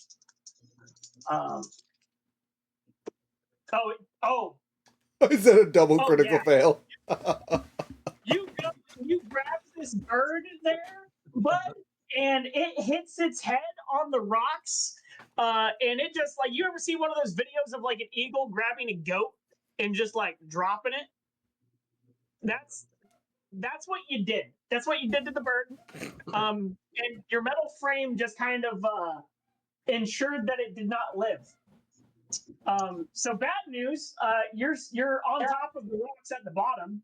Good news, there's a dead bird there that you're standing on top of. So now you have essentially a small little rock. As you're standing on top. How high up is that little cliff to get back up? It's about 20 feet high. I would like to do an athletics check to jump up there. I will say that you could even, I'll give you advantage because you just curb stomped this bird, dropping it out of the air. So, 25? Yeah, you passed.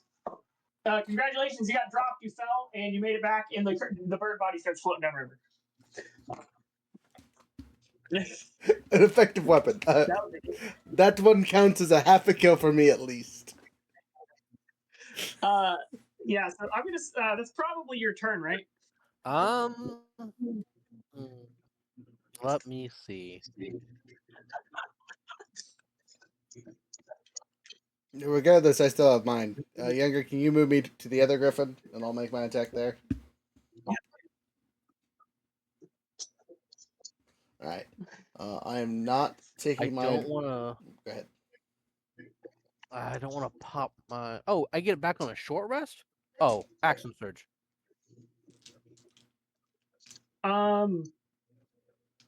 Okay, what are you attacking? I would like to the big thing. The big boy? Yeah. Okay.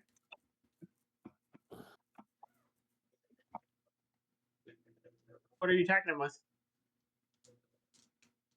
Can I get up to him? I mean, technically, you haven't really you've used 25 feet of movement, so 30.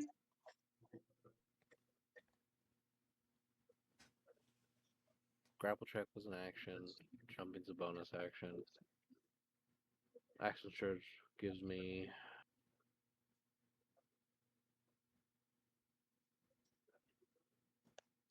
additional action. Uh, I would save your surge know- for next round and just Yep. end it. I'm gonna save my surge for next round. I'll just move up that extra 5 feet. Okie dokie. You move over that extra 5 feet. And you do so.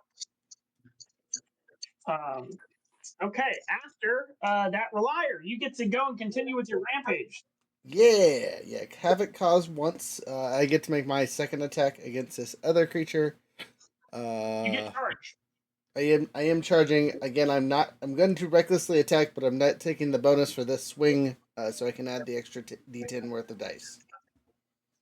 Gotcha. 19 total. A 19 total. Well, I assume you said will hit. yes. All right, all the dice hoping for the best here. Okay, I'm rerolling 2 of them and keeping 2 of them. Good. All right. Minimal complaints over here. 4 sixes, so 24 on the dice. Plus all the extra damage. So 10 from just the regular base, plus 4 from my Divine Smite silliness, another plus 4 from my Radiant Form silliness. So what's that? An extra 18? 18, 24? 18 and 24? Yeah. That is a lot of damage. How much is that? 42 points of damage. Yeah, 42. Answered the universe, right? Hey. So yeah, you deal 42 points of damage and it looks bloodied. Not happy.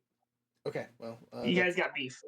that's all I can do. I did the cool Bastion Bomb and hit it real hard. That's my turn. Okie dokie. After Relier, it is the birdie. And the birdie is going to get his revenge on him because you killed his mate. What's your AC? 17 currently. It has advantage against you because you used Reckless, right? Yes. Okay, let's see if the second one hits. You said 17 currently? 17 total, yep. Oh, misses with 1 attack. Let's see if the other one criticals. It does not. Okay, still hit you. So with that single attack, you are going to take 1d8 plus the damage. That is 4 plus 4 is 8 points of piercing damage, and you are grappled.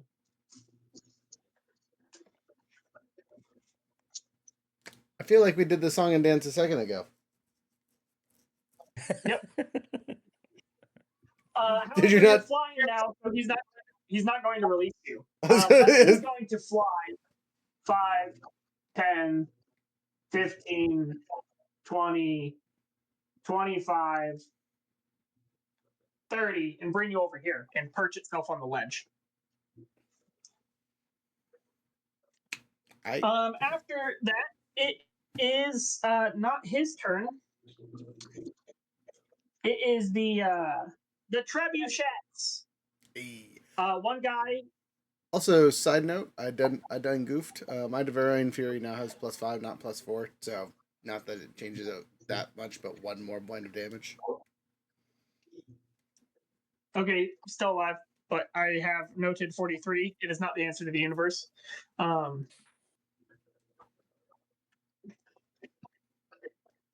of them goes and loads the thing, and the other one fires. Going to hit this zone over here. So these two make dexterity saves.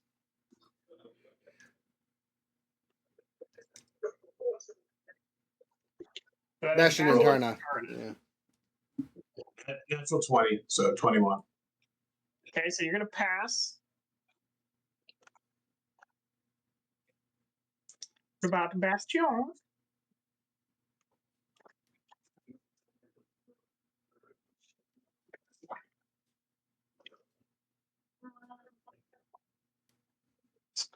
Wow, that's a lot. So that's 12 plus 5, 17 points of fire damage for full damage, and half damage for those of you who saved. And half if you have resistance. And saved. Who all got hit? That would be Bastion and Tarna got hit for a total of 17 points of fire damage. But if that's halved, that's only 8. And then if it's halved again, that's only 4 for Tarna. But Bastion needs to take however many they take respectively. But I don't You know said if he. 17? Yeah, 17 points of fire damage. Gotcha. But that's if you. I don't know if you passed or failed. Did you roll a dex save, Bastion? Oh, 8. Okay, yeah, so you fail, so you take 17. And that will be the end of the trebuchets. It is then the hill giant going to move over. Gonna go against the guy who just killed the birdie. It's gonna stand 5 feet back from you because it's rude like that. And gonna roll 2 attacks against you. Right there, Bastion. 2 physical melee attacks. That's a 16 plus pluses and a 3, so I assume the 3 misses even with his pluses. So you are going to take a total of 10 points of bludgeoning damage. And you are knocked prone.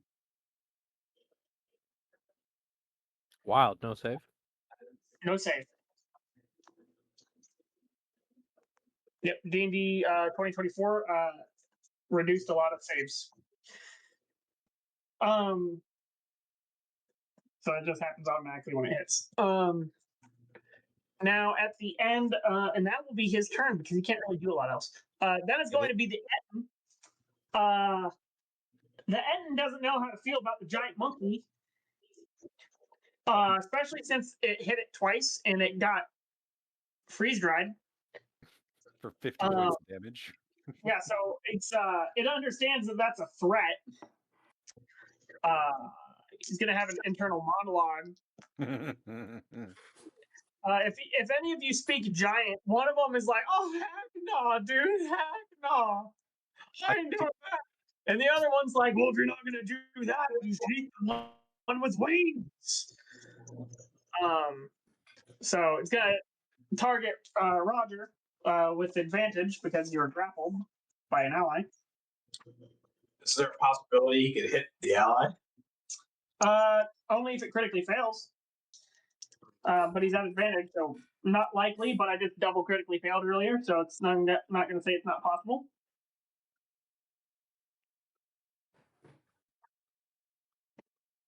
It double critical succeeds on Roger. That's rude AF, and you know it. So I would like to activate Lucky because that's just upsetting. You're gonna make me re-roll 1 die? I will re-rolls the whole thing, but actually I don't even know if I have Lucky. Let me make sure before I tell you to re-roll it. It's like I would like to activate Lucky even though I don't have the feat. Hey, look, sometimes it'd be like that, okay? No, I don't have that one. I did charge it instead. Yeah, so it's been ordained. You are hit for double max damage. So that's luckily you get to have it, right? So the half damage of it is 16 plus 5. So that's 21 points of damage after it's halved. You also have Flare me. Your next roll. And he still has advantage for the second attack. It's rough. Which means he still misses, but he didn't critically fail like he would have. So yeah, so that's what happened. Uh, that is the end of his turn. It is now these guys' turn. As you have moved closer, there is at least one person who can shoot you, Tarna.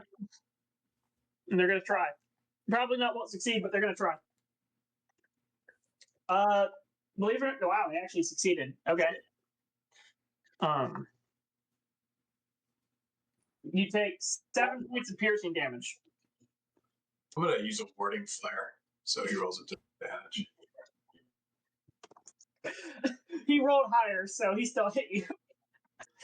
That's okay because I get the temporary hit points, nothing else. That's crazy. Okay. The the other guys,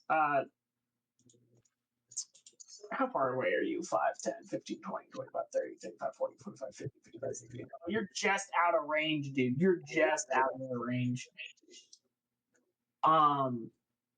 So they're gonna end their turn. This guy, he's tired of getting schwacked. So does he need to make a save before he leaves your field of whatever, Darna? No, not leaving it. If he ends his turn or re-enters it, he'll take damage. He's gonna leave and he's going to charge at you. It's considered difficult terrain, though. Okay, so that's 10, 20, 30, 40, 50 feet. So he's still technically in it. You're an asshole. Hey, Simon. He's gonna take 2 attacks on you.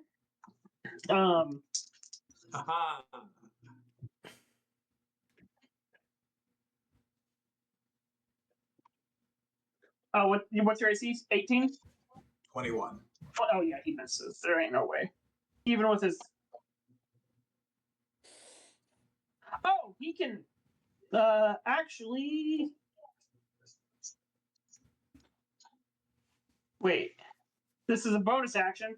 He can move up to his speed, so he would have actually ran he would have ran 5, 10, 15.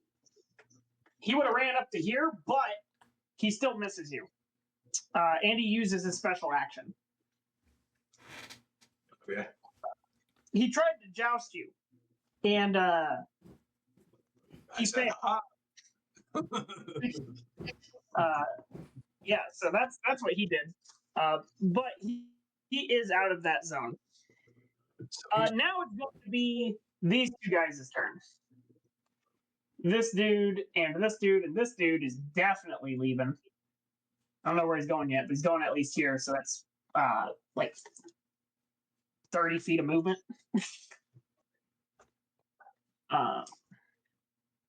30 feet of movement, and he still has movement, but he's going to fly up in the air 20 feet. And he's going to send out. How much damage did you take from the arrow that the skeleton shot me with? 7. 7. Okay, thank you. This guy is going to go and try to hit both Tarna and our robot friend. If it's odd, it'll hit mostly on our robot. It's even, so it's going to go mostly against Tarna. So here's 2 tail spike attacks. Tarna, you are hit twice. Our buddy going to hit. I imagine that misses. What is your AC there to our robot friend? Bastion. Yeah. He misses. It was a 10. He rolled a 10. There ain't no way it hits. I was gonna say he has a 20. Yep, 20. So that is a total of 8 for each of those. So 16 points of piercing damage against Taran as you are hit with 2 tail spikes, and a 3rd tail spike misses Bastion.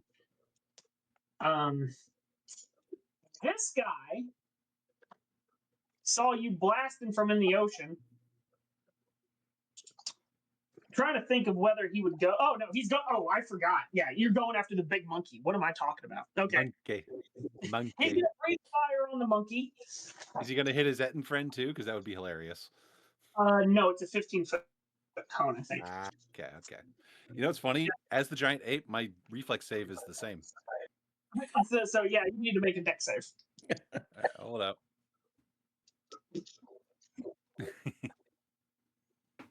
Okay. Character sheet up.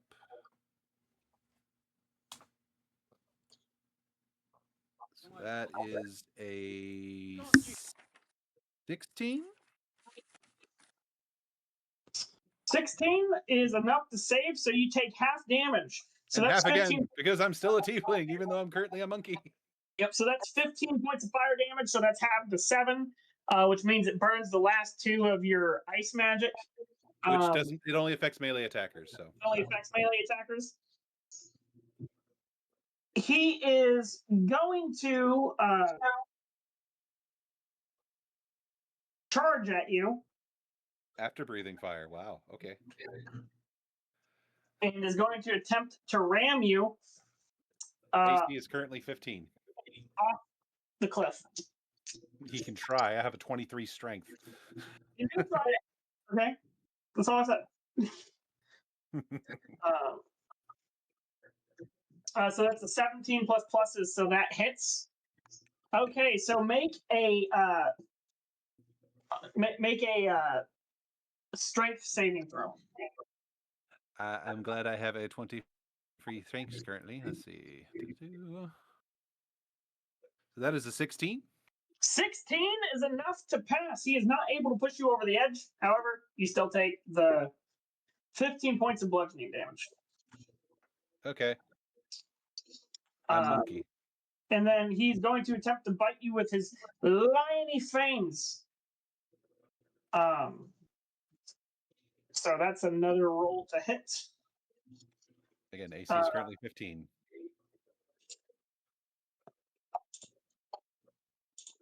Yeah, and since he tried to push you, you don't go prone, so he's just at regular attack for this.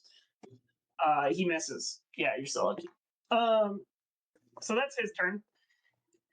It is then, that's the end of their turn. It is now back to the top of initiative with Bash. Delightful. I wish I could cast spells as a monkey. Now, before we push forward, we are past the 2-hour mark. Do we need to take a potty break / snack break? Probably wouldn't be a bad idea. I'm always down for that. Okay. All right. BRB, and you guys are going to suffer through that song I started earlier because I likes it.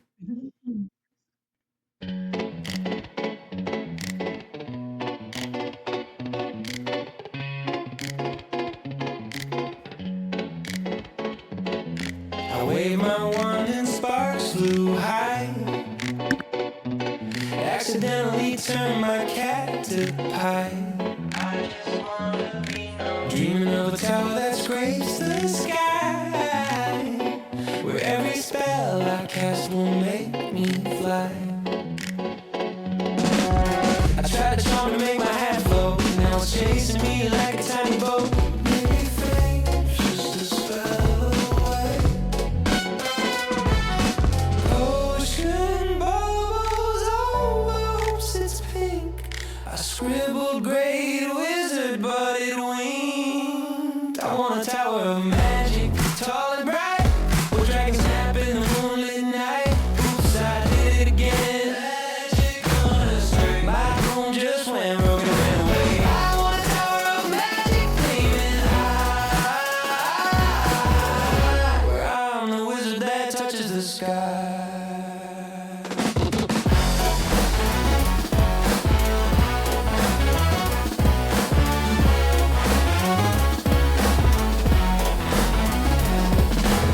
On the staff, but it's bigger than me. Made a mirror, now it talks back with me. Is this the fame I dream? Every spell I cast makes the neighbors scream.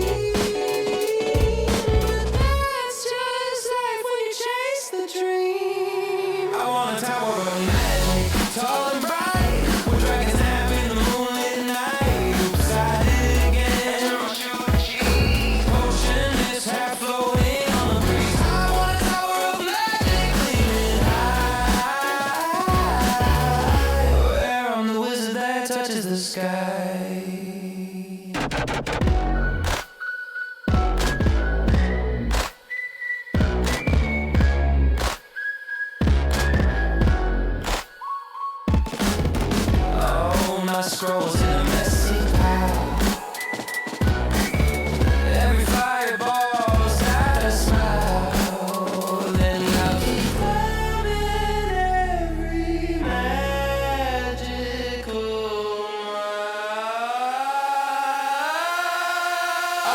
tower of magic, tall and bright. Dragons nap in the moonlit night. Oops, I did it again. Suddenly grown surprise. Every spell a laugh before my eye. On the tower of magic, gleaming high. Where I'm the wizard that touches the sky.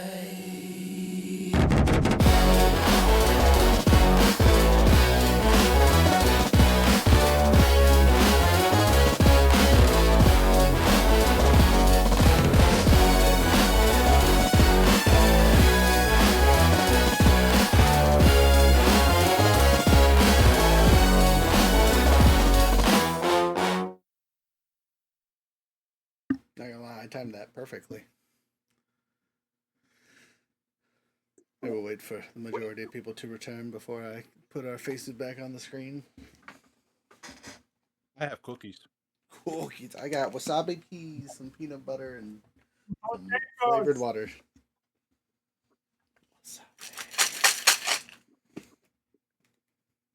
Is that's just tea, right? Flavored water. It's boiled leaf juice. Got it right.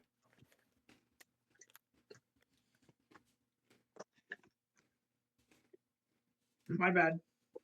Avatar reference.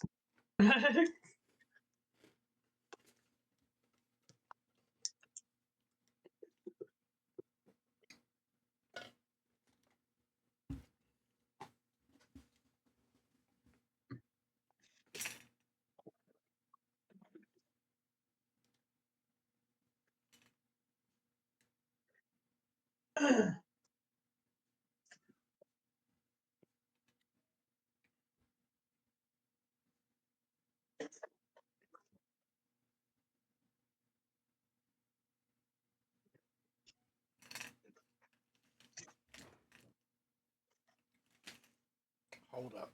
Just read the warning label on the bottom. This consuming this product can expose you to chemicals including lead. What? Why? That's very funny. Well, what the hell? What are you drinking? Mineral water? No, it's the wasabi flavored peas. Ah, that's what that spicy flavor is. Fucking what? It's fine. A little I that's have- not the Rook. To make I a have joke. little chocolate apples I'm eating. It's just. And also, what's the other thing in here? Acrylite and cadmium. Wild. Oh, for some wasabi fees. It's a fire. Well, I guess we won't be buying those again.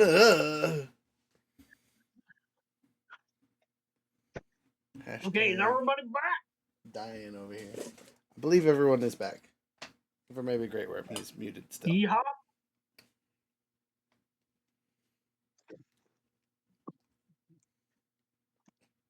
You yeehawed too hard. Oh, there it goes. There it goes. You yeehawed too hard. Killed your camera. Best you get ready to Batista bomb a centaur over here. Yep. That is the plan. We're gonna Batista bomb him off the edge. Yeah, He's a little bit far from the edge. At I'll the throw moment, him. but you can try. It is your turn, so. It is. Not that far from the edge.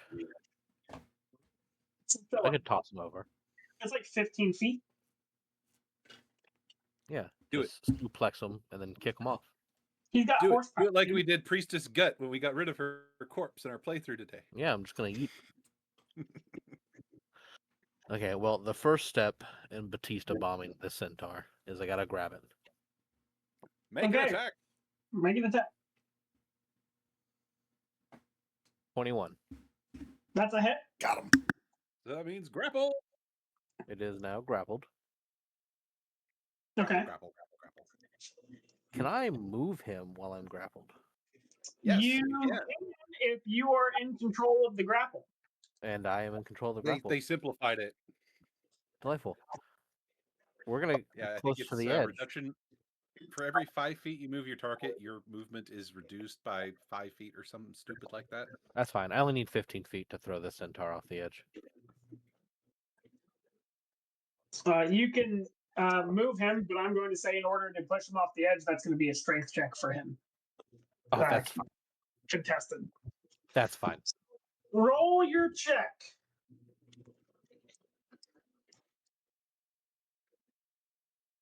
That is a genetically modified 20. Genetically modified 20. Well, even with his +6, he fails. So he is falling. He's going to attempt to not take full damage. He takes full damage. Okay, roll me 2d6.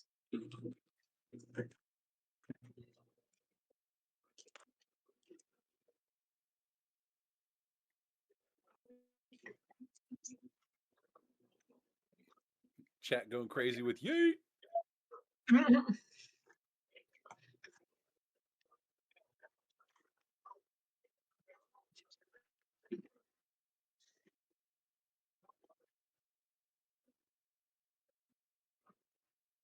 How much damage did he take? I said roll 2d6. Oh, sorry. I thought you said you were rolling it. Give me a second.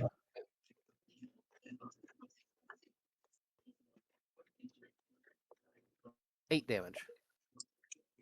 Okie dokie. Cool. So that's one of your attacks, and your entire 30-foot movement. That is fine. I am going to use one of my neat little abilities here. Let me see if I can find it so I can make sure I'm using this right.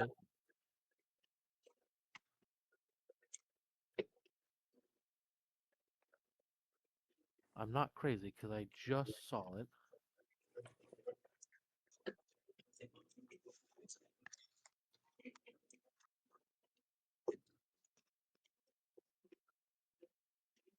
Cool. I'm going to use my bonus action to activate Second Wind to regain some HP, and I can move up to half of my movement. Okay. So you can get back to this guy. Oh, hold on. Let me get my health back real quick. Cool. 17 health. I would like to spend the I want to jump on top of the centaur. I want to power bomb this centaur. Roll an acrobatics check. I thought DC we were 15. done with the brawling fighters when we lost our fighter. It continues. You know, I thought about it, but Bastion is just angry. You said it was DC 15, 18. Okay, yep, you land safely on top of a standing able thing. Make your attack, and you can add 2d6 to the damage. Hell yeah. We're gonna hit him with my the great sword. 19 to hit. That hits. Cool. And you said I add 2d6? Yeah. Delightful.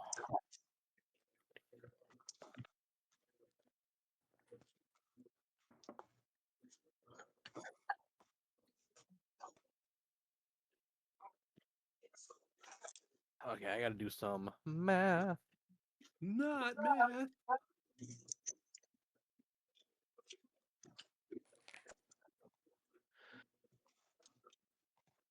Chat's asking what kind of move is this? Stone Cold Stunner, the People's Elbow. It's I don't know if they have a move where you take a great sword and slam it into somebody. The Steel Chair Finisher. Yeah. They call that the guts. They call that the guts. That is 31 points of damage. It's the Bastion Slicer. Okay, yeah. You separate this combined creatures two halves, and now nobody can tell if it was ever just you killed a person and cut them in half, and a horse and you cut it in half. I would like to climb onto my small rock. I was gonna say, time out. That's the second body that is in that general location now. His small island of creature bodies. That is his rock. Yeah. These are my emotional dead support creatures. I'm just After naming random leaving missile that moves. centaur entwine, Bastion will go, I have fallen again. And I can't get up. That's funny. Okay. It is now Nick's turn. Nicky Andros. Nick Andros. Nick Andros. Little Nicky. Not so little Nicky. I was gonna All say, right, so Monkey question. Man. Yeah. Donkey. They call me Donkey Kong. Yeah. All right, so in monkey form, I have a reach of 10 feet. Can I reach the Etten? Yes. Cool, because I was doing the math here, calculating what would be the most damaging, and honestly, my best chance for damage is to just punch him twice. Okay. So I'm a punch the Etten. Okay, so that is a 28 on the first attack. That's a hit. And a 23 on the second attack. That's also a hit. Cool. Where's that last D10? There's that last D10. Because in giant ape form, each fist does 3d10 damage plus my strength mod. That's crazy.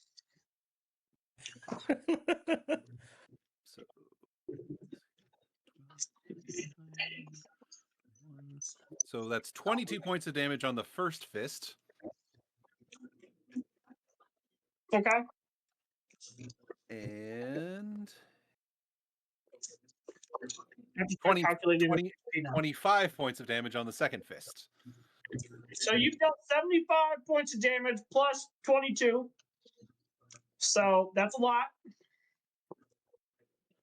Is he? Plus his original 34. Yo, what? Bruh. Is he still up? Guess how many hit points you went over? 3. 1. Ah, it's close. Awesome. And now, let's see.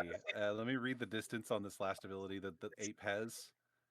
Okay, how high in the air above me are Relier and that one griffin? They're on the edge. Oh, they're right on the edge of the bridge.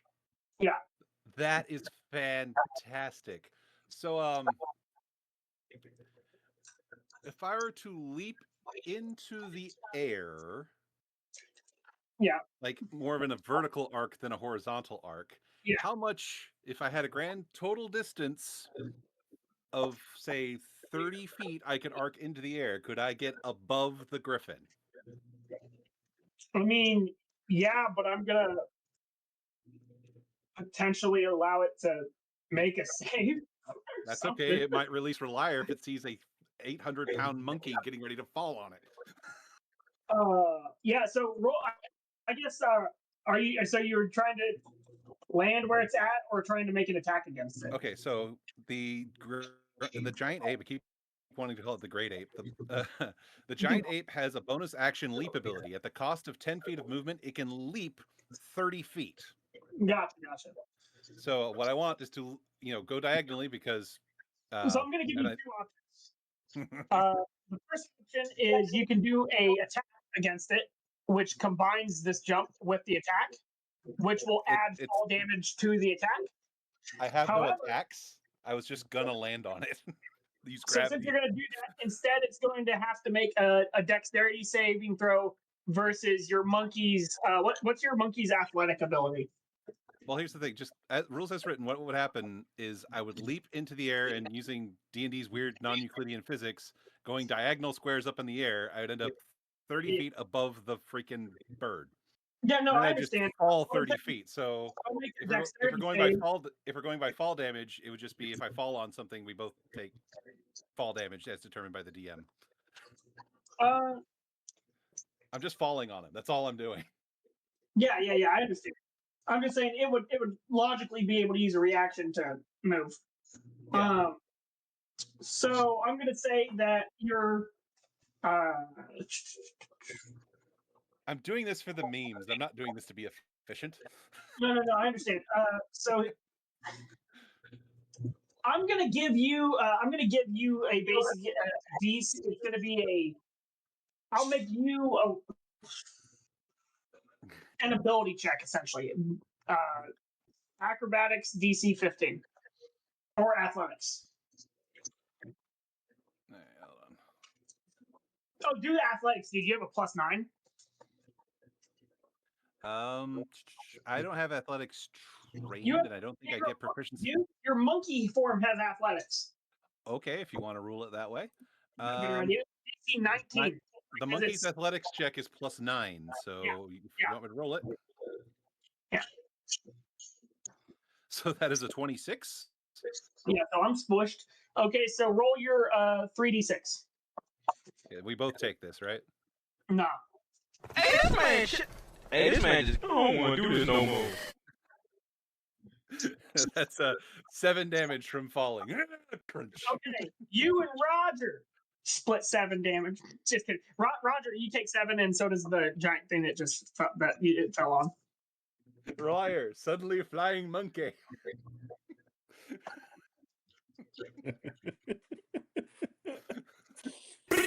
I'm coming in. Here's the wild thing. That only cost me 10 feet of movement. I still have the rest of my movement. Yep. So, but I would provoke an AO. So I would roll off of them and now standing in melee range with the griffin. Okie dokie. So, yeah, That's what happened. I literally just yeeted myself at the bird. Oh, man. After that, it is none other than Mr. Saval. Well, now that everybody's moved away from the other creatures, Saval's gonna swim downstream 10 feet. No, towards the bridge. Sorry. 5, 10, 15, 20, No, 20. 10 feet. 10 feet. 10 feet. Just 10 feet. I'm just trying to get closer. I think right here. Yeah, right there is fine. As long as I'm in the water, I don't care. And he's gonna pull. He's gonna have his rod above the water. Mhm. He's gonna look at the hill giant in the face, and he's gonna go, "I call upon the triad to deliver my justice. Synaptic strike." So what he got to do? All right, synaptic static. You cause psychic energy to erupt at a point within range. Each creature in a 20-foot radius sphere. So this spell ends, right? Yeah. Okay. I know this isn't 20 feet, but it's going to hit these guys, I assume. No, I'm trying to hit just the 3 creatures that are there. My bad. That's where I'm trying to aim it to where it's not hitting my fellow people. Yeah. Just one moment. A, B, C, D, E, F.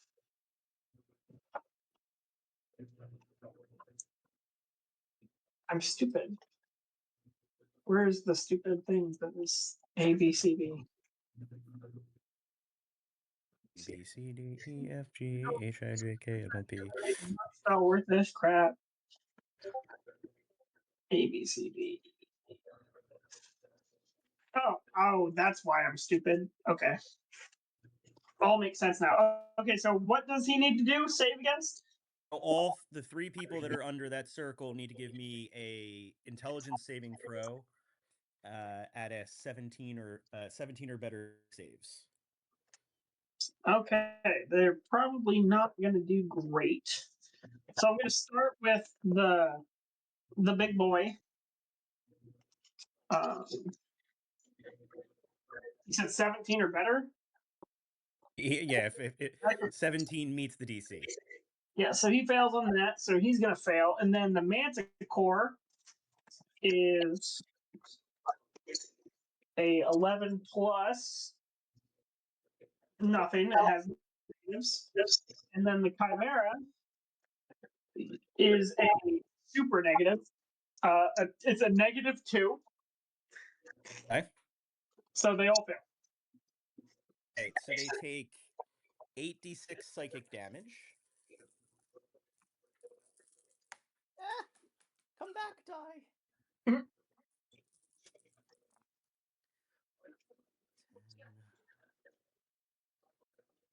10. Okay, so 31 psychic damage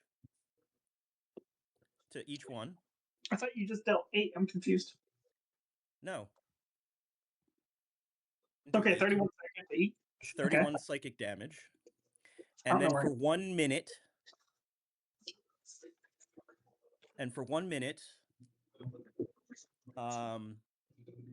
They all three of them take 5 from their attack rolls, ability checks, as well as any Constitution saving throws to maintain concentration. Okay, so -5 to concentration and ability checks. And attack rolls. Okay, that's a lot. The target makes an intelligence saving throw at the end of each of its turns, ending the effect on itself on a success. But for 1 whole minute, they get -5 to all of that. Okay, that's crazy. Can it end early if your spell ends early? It's an instantaneous effect, so they have to make an intelligence saving throw each round to Gotcha, end the okay. effect, or it lasts So for a minute. there's no concentration on your end, is what you're saying. No concentration on my end. Okay, that's a wonderful spell to use. Ah. Yeah. So that was awesome. Great job. Yeah, that's what he's doing. He do anything else? That is all I can do. And of course, the video crapped out again, so I'll be right back. Okie dokie. Okay, on to T.R.A.P. now. You still have your spell active, and there's nobody who can be affected by it. So, is the insect plague doing damage to the force field, or does it feel like it's just being totally repelled? Like It feels like it's because you dealt 30 damage per turn, right? Well, 4d10, but yeah. Okay. It's doing damage. It just hasn't went through yet. All right, I'm going to leave it there then. So I'm going to cast a fireball all the way across the field to get the 3 people in the trebuchets and the people in the little tower over there. So kind of like kitty corner. So that thing is not going to move because it doesn't have a thing, so it automatically fails. The 3 creatures, though, they're going to make a group save. They all fail. So what's that damage? And it doesn't hit any of the creatures in the tower, too. I'm trying to get everybody kind of like centered between the two. 20 feet in the air, so you'll hit this guy. Okay. So, fireball at 4th level. 35 points of damage. Yeah, so he died.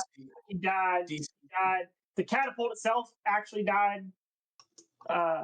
These things, they all explode.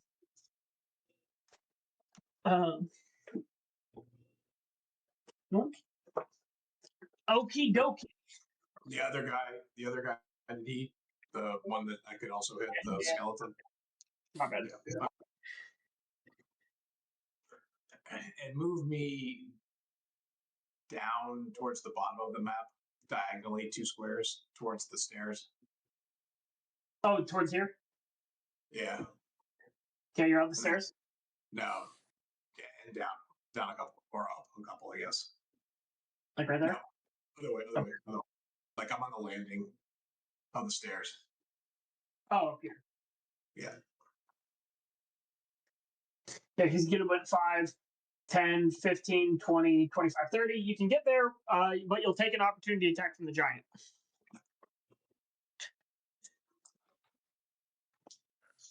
I mean, he's got a -5 to hit you, so. He does have a -5 to hit.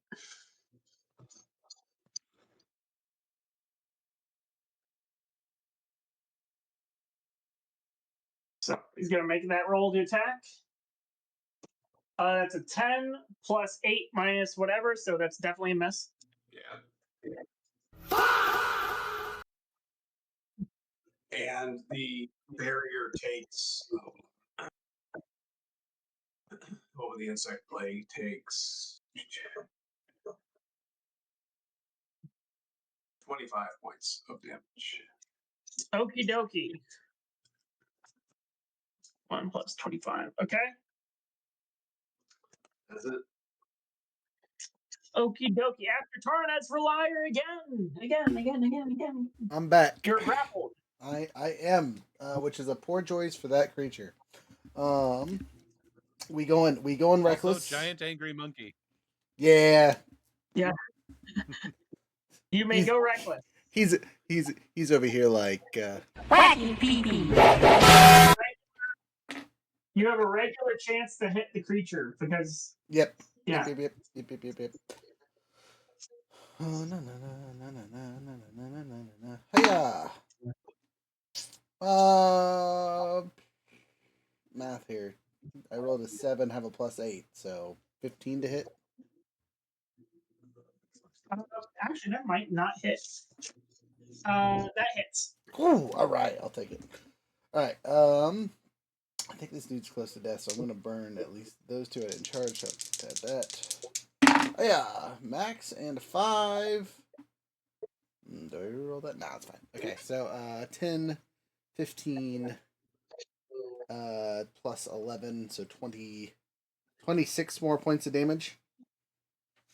That is enough for the birdie to fall off the edge. Good call. I will spread my wings and take off like a rocket towards our manticore. 5, 10, 15, 20. That counts as a charge.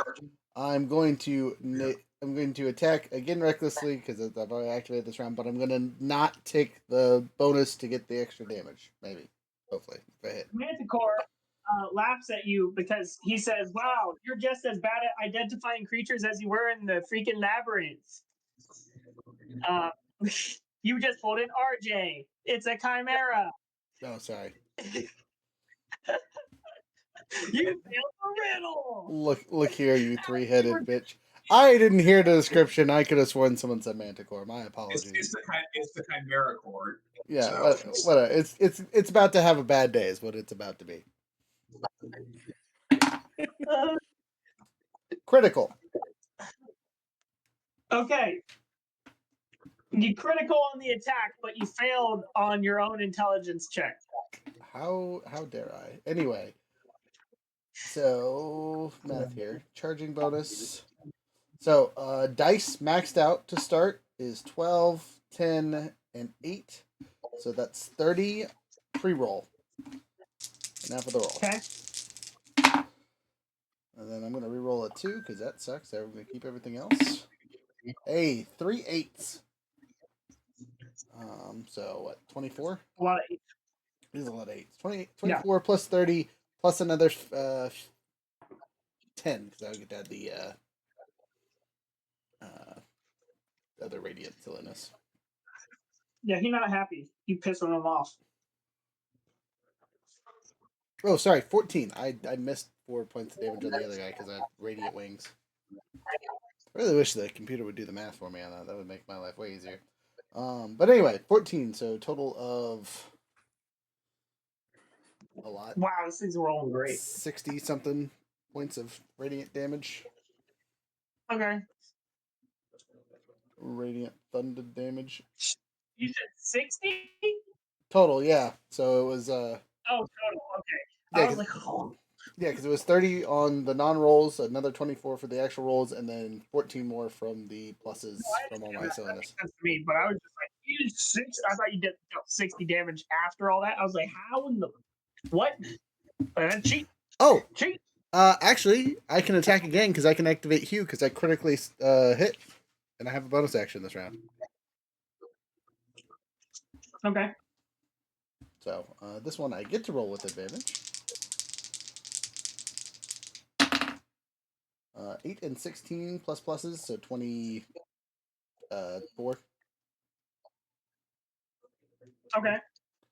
Alright, this one not as impressive because it's I didn't get to run an item or anything, but whatever. I'm gonna reroll that because that was trash. Another 8. 8 plus 14. Me too. Yeah, 22 more points. Is it still alive? Have we hit it enough? It's still alive.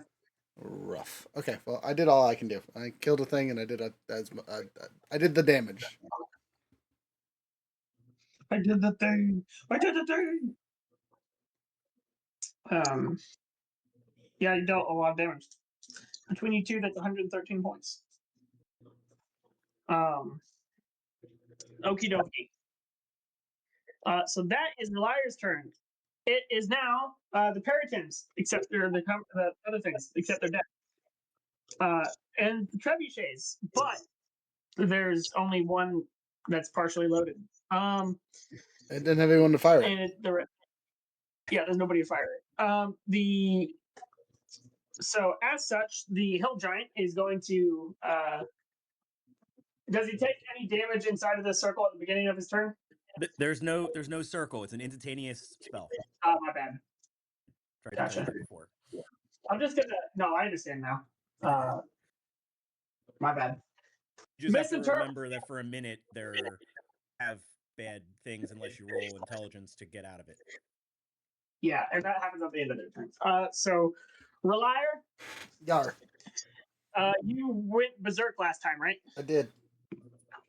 Okay, so they get advantage, but they don't. They're at -5 for their advantage, so which is a +3. So that's a 20 to hit you, I'm gonna do a warning flare. which makes him re-roll the whole thing, right? Yes. It puts it at disadvantage. Yeah, So, yeah. so you roll one more die and take that die if it's lower. If it's lower, yes. It had a 20 before or 17 on the die, 18, 19, 18 on the die. So still hits. That is with his tree club, which is 3d8 plus 5. So I do not have another d8 because I am sucky, so I'm just gonna have to roll again. Oh, here's one. How much temporary hit 3d8? points did the warding hit flare give me? 12. Okay.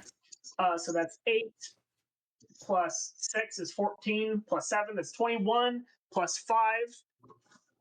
21 plus 5 is 26 points of damage, and you are prone. Is it bludgeoning? It is bludgeoning. All right, cool. So I lose my temporary hit points and then 1. So Okay. Thank you for that. Yeah. Then it is going to be the Scallywags are gonna, or no, the Chimera is gonna go. Relier, you and Monkey Boy are. He's gonna like not be out of your range, but like fly up, in order to 15 foot at you guys. There's my dice. So you guys need to both make dexterity saves against DC 15. Okay, I get advantage on these. So you and Monkey Boy. Gonna need it though. Damn. 3 and 14 plus Yeah, plus it's only- 16 total. It's only a 13. Okay, so big Monkey Boy, you're hit for full damage. Liar, you take half damage. It is fire damage. So if you fail, you take 31 points of fire damage. If you save, you take 15. I suffer. Okay, and then he's gonna land back down, and he's going to ram. You should have also rolled at disadvantage there, Roger, because you're prone. So just really quick, because he hit me and I'm still tiefling, that only counts for 15 fire damage, right? No, because you are currently inside of monkey form. Oh. All right. Well, thank God I have advantage on concentration checks thanks to the Warcaster feat, because I'm still a monkey. But Roger, you should have rolled at disadvantage for that. But you already did. You fail or not? I did not fail, but I rolled 2 dice. Do you want me to just re-roll it? What was your? No, you would have just taken whatever the lower roll was. Right, but I have advantage on dex saves. Gotcha. Yeah, so just roll a single dice. Okay.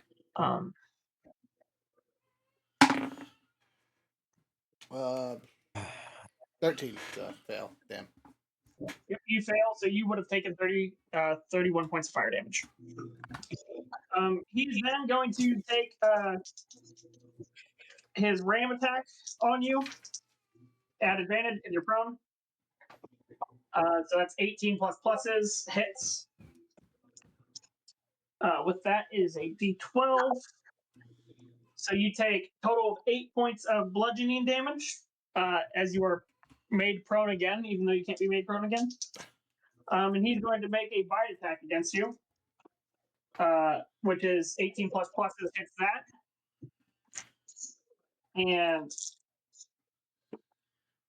that is 13 plus 4.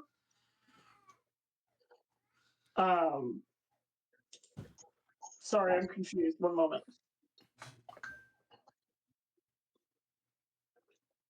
It's the same thing. Why does it mention? It says, that's so weird. I'm going to read this to you because this is something I noticed in the book. It says bite attack. If hit, oh, it's because it's at advantage. It does that much. Okay. So that is 13 points of bite damage. 13 plus 4, my bad. So 17? I'm stupid. Yeah, that sounds right. And so that's the end of his turn. The big guy already went. It's the Manticore. The Manticore is not happy about what you've done to it, so it's flying in the air 5, 10, 15, 20, 30, 30 feet, and it's going to shoot 3 tail spikes down at you, all at -5 for its stuff. What's your AC? 17 or 18 with shield, depending. Okay, one moment. So it is a Manticore. He has a +0, so he misses everything. Okay. So you succeed on avoiding all of its wrath. It threw everything at you, and it did nothing. After that, these guys are going to start moving around.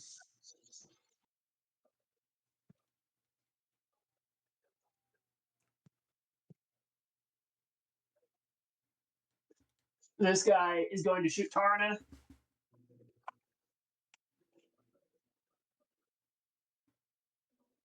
I believe that's a hit.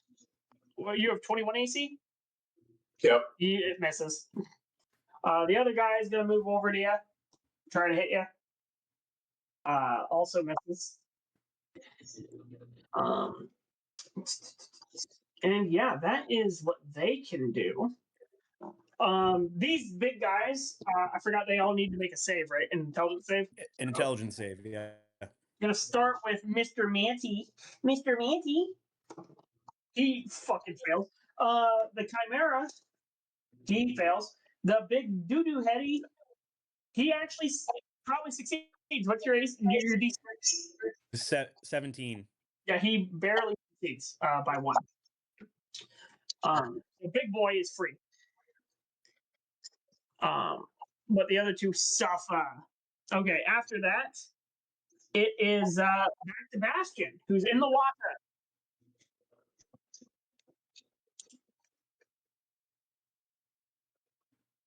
Bastion boy in water. Well,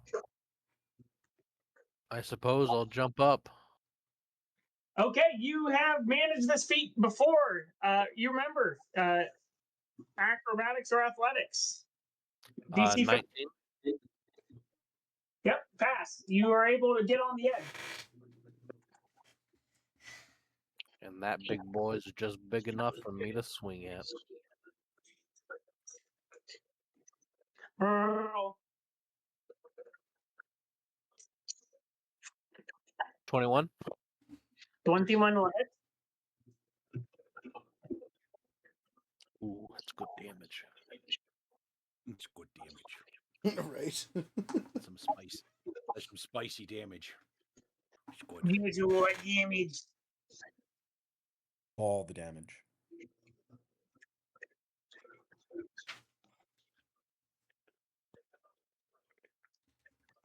$24 damage on the first swing. Nice. Okay. That's a lot. 24. He takes it. 16 to hit. 16 will also hit. Okay.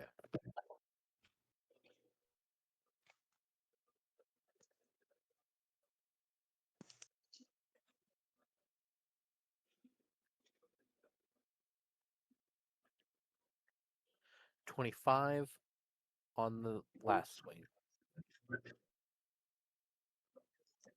That's a lot of damage. Okie dokie. And then you know what? I would like to use the bonus action to second wind and get some HP back. Because why not? Second use of second wind, I believe. Do it.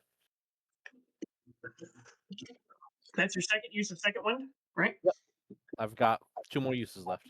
Jeez Louise. Gotcha. We are level 10. Yes, this is true. This is true. And if I could go away from the edge, like up and around the big guy, like not enough to provoke attack of opportunity, but just maneuver myself better. Are you there? Yep, that'll work. Okay. And then action surge. Oh wait, no, I'm gonna bonus.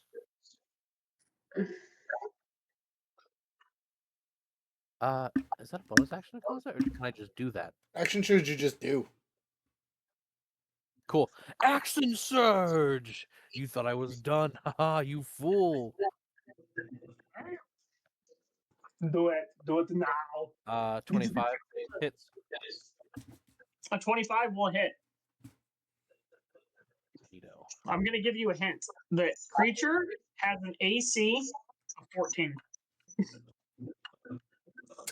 That's not a hint. That's just knowledge. That's just straight up telling us something. You fucking loon. 19 damage on the first swing, and then since I have tactical, what is it? Tactical mastery. I would like to change. I would, instead of having the cleave feature for the greatsword, I would like to use push. The big guy gets pushed 10 feet straight back. Does that affect huge creatures? Let me see. Because I believe it affects only large or smaller.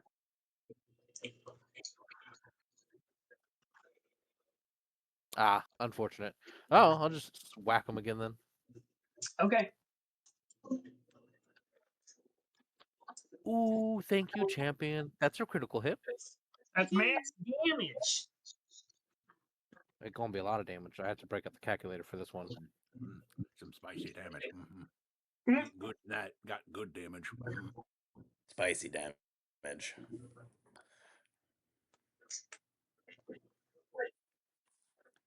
Put little Frank's red hot on that damage is good.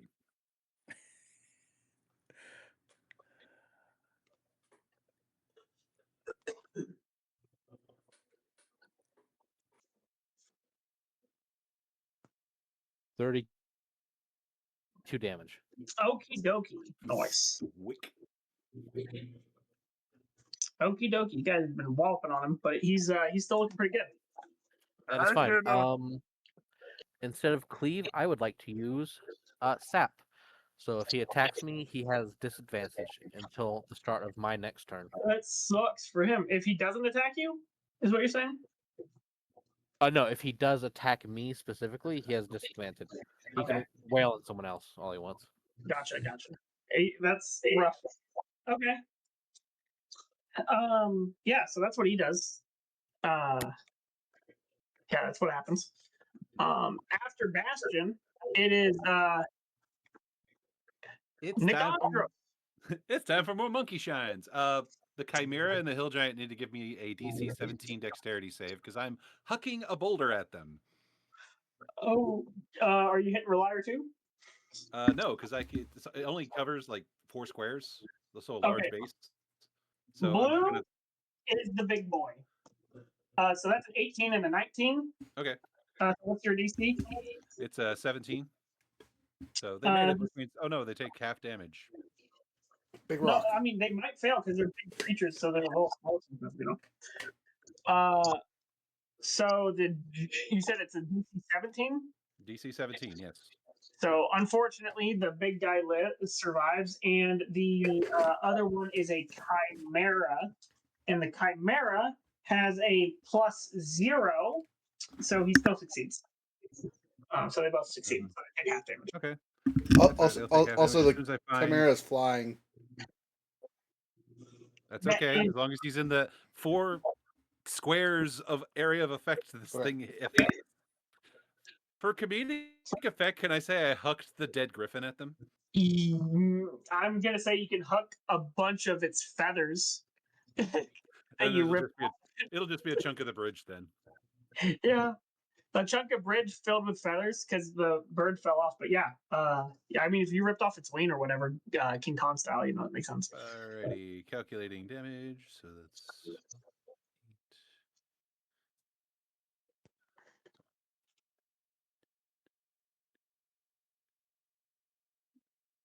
Why did I write this twice? I'm so stupid. okay. So after cutting it in half, they each take 12 points of damage. Okie dokie. And monkey jump, landing on the chimera this time.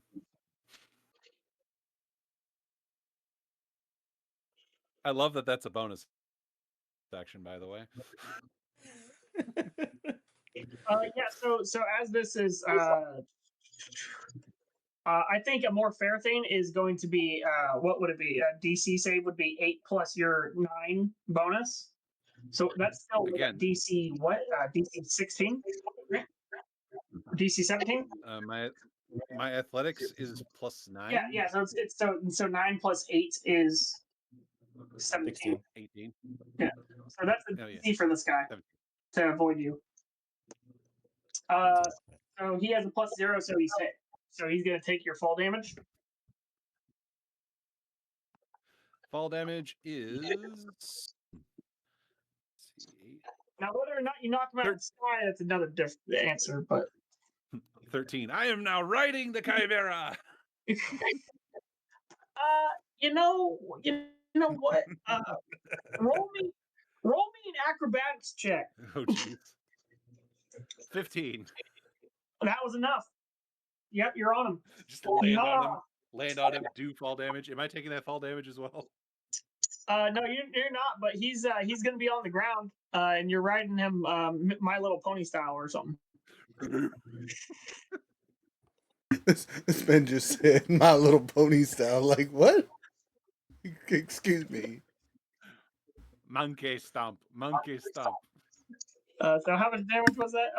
I need you to roll. The 3d6 fall damage. Yeah, it was 13. Yeah. Okay. Yep. So, what I don't know what cartoon this is, but that'd be what happened. If Looney Tunes and D&D had a baby. Here. Okay.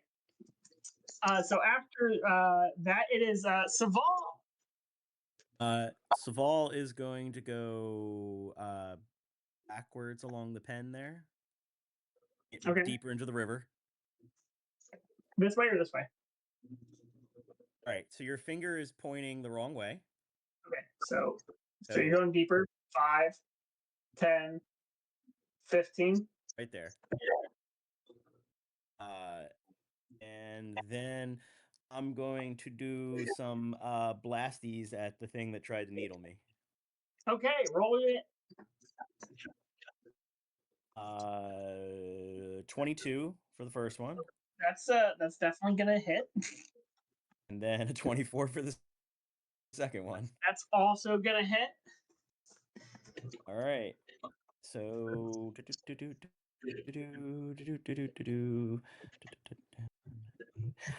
total between the two is 18 force damage. 18 force damage is a bit of damage. Okay, how hurt is this guy? He's a little hurt. He's a little hurt. Why did I put that added damage to the wrong thing? Just like 13 is here. Okay, and that means this. So how much was that? 18 total force damage. Gotcha. Ding, ding, ding.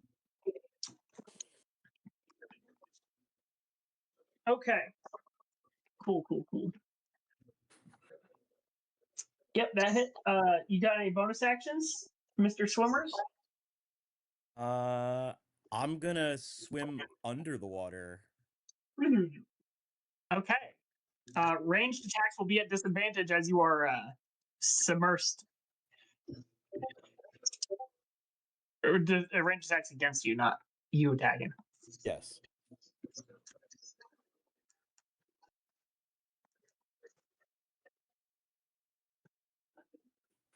Okay. If that's the end of your turn, it is Tarana.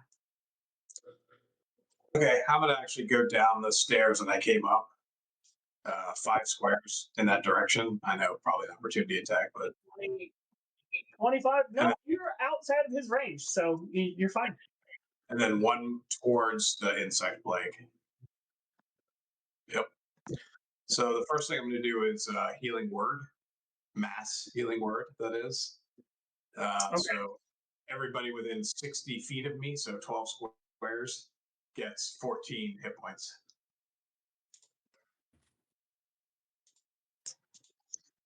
Okay. While appreciated, I have to point out I have still not technically taken any damage this Exactly. combat. You don't get healed because you have imaginary hit points. No, I have monkey hit points. Oh. Should be everybody else. And then I thank the priest of light. Blah, blah, blah, blah, blah, blah, blah. And then I'm going to do channel divinity, radiance of the dawn. So anybody within 30 feet of me.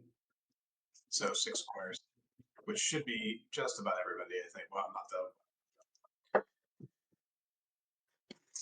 though. Yeah, even he did check. So they need to make a Constitution saving throw and take 2d10 radiant damage. Yeah, he died. Success. Not even gonna make him roll. Okay, the other guys though.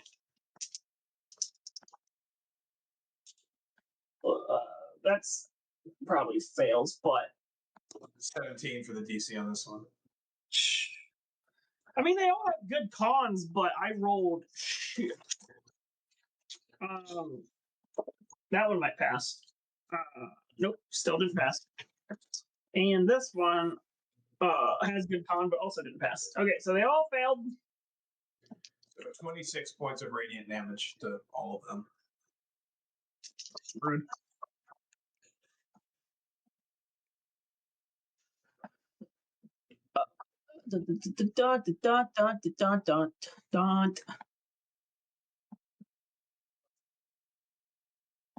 Okie dokie. That's too big a spell. And roll the damage for the insect plague too. Yeah, thank you.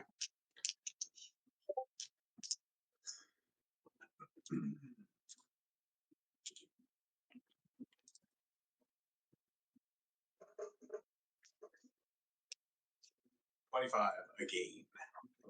25. Another beacon breaks.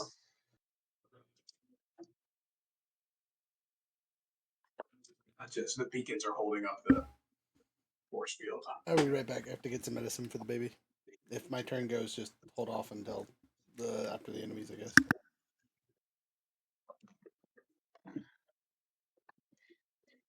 Okay, dokie. Do you do anything else? That's it. I'm done. All right, it's Relier's turn, but he left, so it is. He said, "Hold off." And unfortunately, like a bunch of stuff's gonna happen to him. But I guess I can just forego all of that and say everybody's attacking the monkey. Everyone that's attacking the monkey. That makes it so much better. So the big guy. It took this long to piss them off enough to attack the monkey. That's what I've been doing this whole time. So the you who cast something on the? You guys gave a condition on the on the big guys. Then it was not Saval. I have Saval's of -5 on 2 of these creatures still. So any of you guys let me know if you want me to use a warding flare on you or if you get hit that you could take it, so I will use it. Didn't you Well- cast a spell last round that that did something to those 3 guys? Yeah, that's true. What spell was that? Or what did it do? Radiance of the Dawn. Yeah, what was the there's a lingering effect that happened, right? There is no lingering effect on that. Oh, it was my bad. It's Bastion. Bastion, you hit the big guy and you said if he hits at you, it's at disadvantage. Correct. Yes. Until the start of my next turn. Any and The every sap. attack you make. Sap ability. Gotcha. Okay. So I'm going to 2 attacks. Well, I'm going to do a regular attack first on the big old monkey. So what's your AC? 20. My AC. Sorry, hold on. My AC in my monkey form is currently 15. Okay. Before he does that, he's going to make you make a wisdom saving throw. Okay. So make a wisdom save in monkey form. Monkey, well, yeah. Oof. Unless it says polymorph that you keep your No. intelligence and wisdom. Wild shape, yes. Polymorph, no. Okay, makes sense. Okay, so but wisdom is at least not a negative in monkey form, so that is a 19 on the die. You 19, 18 on the die for 19. That words. You're so lucky, dude. I Okay. am. He's gonna make a second attack with his weapon, and he somehow misses. What's your AC? 15. Yeah, even with actually a 6 plus a 9 is That a will hit hit. me, yeah. That will hit me, which means I need to make a concentration check if he's going to do damage. Yeah, So let me know what that damage is. that is 12 plus. Sorry, I lied. This is the wrong dice. I'm a liar. 5 plus 5, so that's still 12 plus 5. So that is a total of 17 points of damage. Bludgeoning. 17, you said? Yep, 17. Ha! I make the concentration shave. Thank you, Warcaster. Okie dokie. The next one is this chimera thing is going to attack you while you're riding it. Yeah. Yeah. Like you do. Yeah, he's gonna go all Sorry, out. real quick. It's gonna be, Could you tell me how much damage I took again? Sorry. you took a total of 17. Okay. But I'm before just tracking my I'm tracking my monkey hit points. before I get to the chimera, I'm gonna do the disadvantage 3 attacks with the manticore. So that's a 3 plus. It's not a disadvantage. It's a -5. My bad. So that's 8, which is plus 3, which is 11. I assume misses. Yeah. That Again, the misses. magic number is 15. Sorry, this is so hard. 1 hit you. All right. Let me hear the damage. A single attack dealt a total of 4 points of damage. Wow. I made the save. I'm just gonna say that now. A 17 on the die. Okay, For that and con save. nice. Now he's this guy. He's gonna turn his head up towards you and try to breathe fire up your rump. Sorry. Say one more time. Say one more time the damage of that piercing because I was focused on the saving throw. 4. 4. You are going to need to make a dexterity save. I'm gonna say that you're at advantage because you're riding it. Okay. Woo. All right. So that is a total of 19 because apparently my yellow die really likes me. You today. take half damage, which is 15 points of damage. Rolling that concentration. Okay, so you said 15? Yep. Okay, whew. All right, barely made it this time. Now Even he's with gonna make advantage. his ram attack against you. He throws his head back. That's a miss. And then a second attack being his bite, which is a critical. So double max damage, but luckily for you, that is not nearly as bad. Yeah, but it'll probably end my concentration effect because I might not roll high enough to beat it this time. The luck might run out. So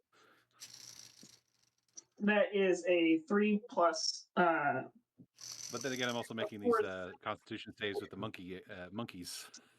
So 7 plus 16. ooh, That's 23. 7 plus 16, so that's 23. Yep. Yeah, no, No, I don't make that. that if I had succeeded on my last attack, you would have taken so much more damage. Double check. Polymorph is concentration. I know it is. Yep. Concentration. Okay, so good news is I never ran out of temporary hit points, but that damage was enough to knock me out of monkey form. Yep. Okie dokie. But I have not lost consciousness. I am still me. Yeah. And guess who has his spells back now? Aha! Tarna, you get shot at by 3 scallywags. Question: do I get to go before the I'll take scallywags? Yes. I probably can't save you, but I can hit these stupid things in front of me. So I'm gonna hit the Manticore to start, or at least try. How hurt does this thing look? The Manticore? Yes. The Manticore looks pretty jacked up. And is he flying still? Yeah. Okay. No, the monkey curb bumped him into the ground. Remember? This one's on the ground. And this one's in the air. Okay. Oh, okay. So that's the man. Okay. Okay. That's fine. I just need to know. Okay, so I'm going to not take advantage to do extra damage. Hopefully. And go from there. Ooh, 19 plus pluses. So 27 to hit. The big guy? Hit. To the Manticore. Or I mean the Chimera. Oh, yeah. That one, yeah. Yeah. Okay, so that was 24 damage? No, 27 to hit. Oh, yeah, you hit. Okay. I gotta reroll some dice because those were terrible. Total of 17 on the dice plus 15 for the pluses. Sorry, 19 for the pluses. I keep forgetting that extra 4. So 32, 30, sorry, 36 points of damage to our POS there. He might be dead.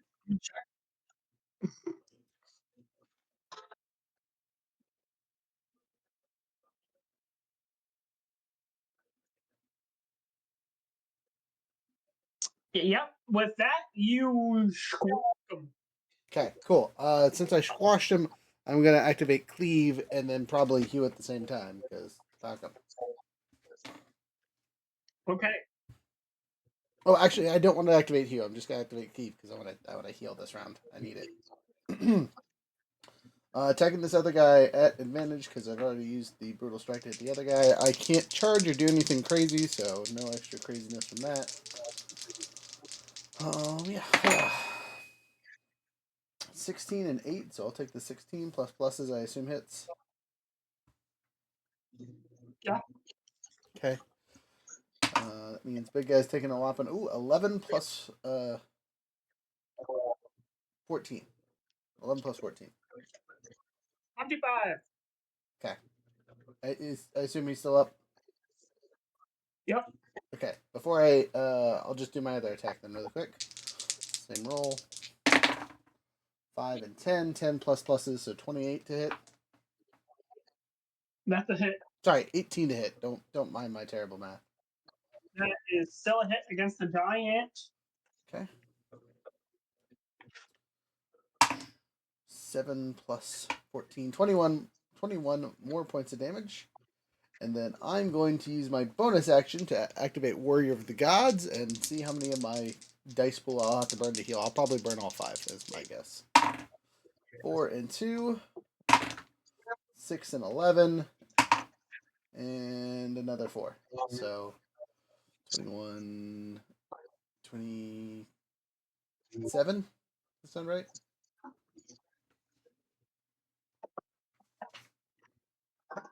It's not a lot of healing, unfortunately. You guys are terrible. Oh, he's back. That's fast. All right. Hey yo. Every time I leave, it's to refresh because it keeps going away. Okay, I've done It used to be all me. that I can do for this round. That's a lot. Okay. So now it's going back to the bad guys, and they all missed because T.R.A.P has a ridiculous AC.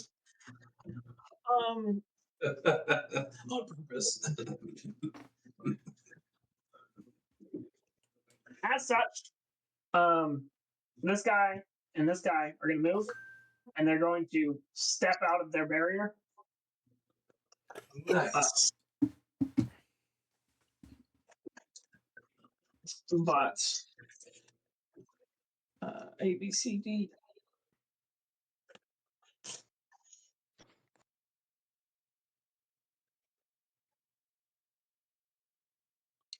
She has over to do. This guy has 30 more feet of movement. 5, 10, 15, 20, 25, 30, 35, 40. He's going to hide behind rubble. So it cannot be seen. However, as it's moving from over here, 5, 10, 15, it can create a big ass cone. So one moment while I grab my cone, my snow cone.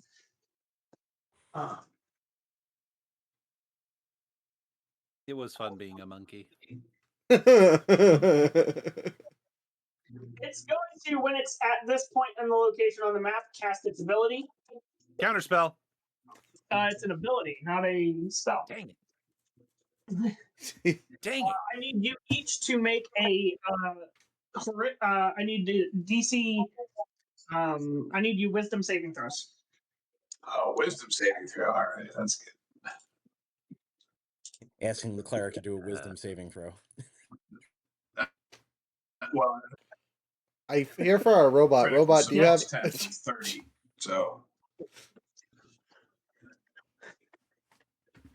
Yeah. So I got a 9. Oof. Okay, so you fail. Ashton.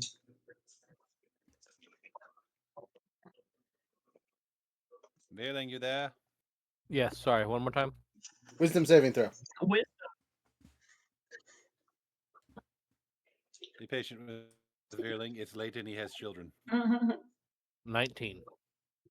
Okie dokie. You there, no longer monkey boy. You are a scaredy cat. You are afraid, very, very afraid. You are frightened. You have the frightened condition.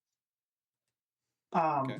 Additionally, you take a solid 2d6, which is 8 plus 3, 11 Hey. points of psychic damage. Additionally, you. Yeah, I mean, that's pretty much it. And that's how that went. I think so. Frightened. You have disadvantage on ability checks and attack rolls while within the source of fears within sight. But I am not prevented from doing anything. I'm just afraid. Guess. Oh, and is that code persistent? What just used this? You would say it looks to be some type of specter of some kind. Some form of creature that is incorporeal in nature, as you've seen it phase through a solid object on its movement. Jaeger, did you move the token at all, or is it not showing up on the token? Yeah, I moved the token. It's over here now. I just said it's behind cover. Oh, gotcha. So while he was running, it cast stuff, and then it hid. Yeah. Okay, sorry. I thought it was Yeah. the other guy that walked out of the bubble, moved forward, and made the attack. Okay. No, no, no, no, no. No, no, no, no.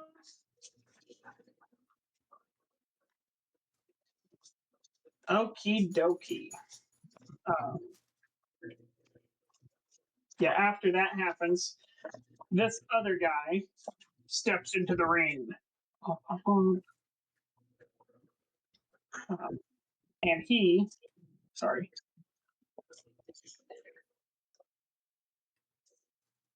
A, B, C, D, F, G.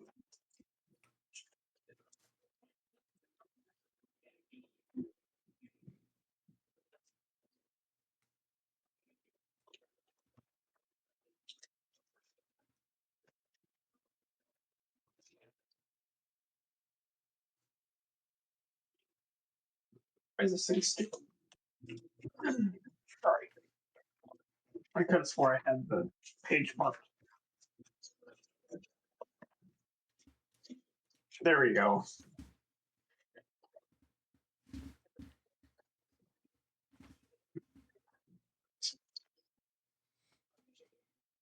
This guy, on the other hand, is going to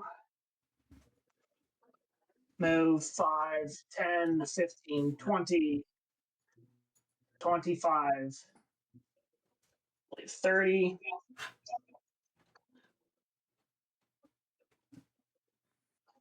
He's going to stand back. So 20. Okie dokie. I need Another one? another one. Except it's going way past this, so he's even hitting his friend. Okay. So even Ron is going to be hit. How dare you? And you're just barely safe. Tell me why. This will I be got a 900-foot cone. dexterity saving throw. Yeah, I like those. I like those. Stats aren't high, but I get advantage. 16. Ooh, dirty 20. Okay. What about Bastion and Tarn? 16. Okay. And what- Bastion and What check? dexterity. Dexterity.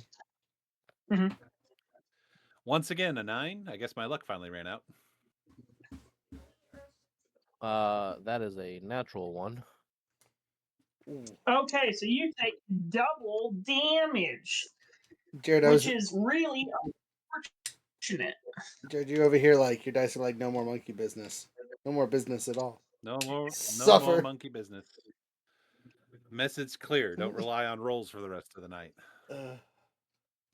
Right, yeah, just make Yeah, I other got- people save. Don't make me save, make other people save.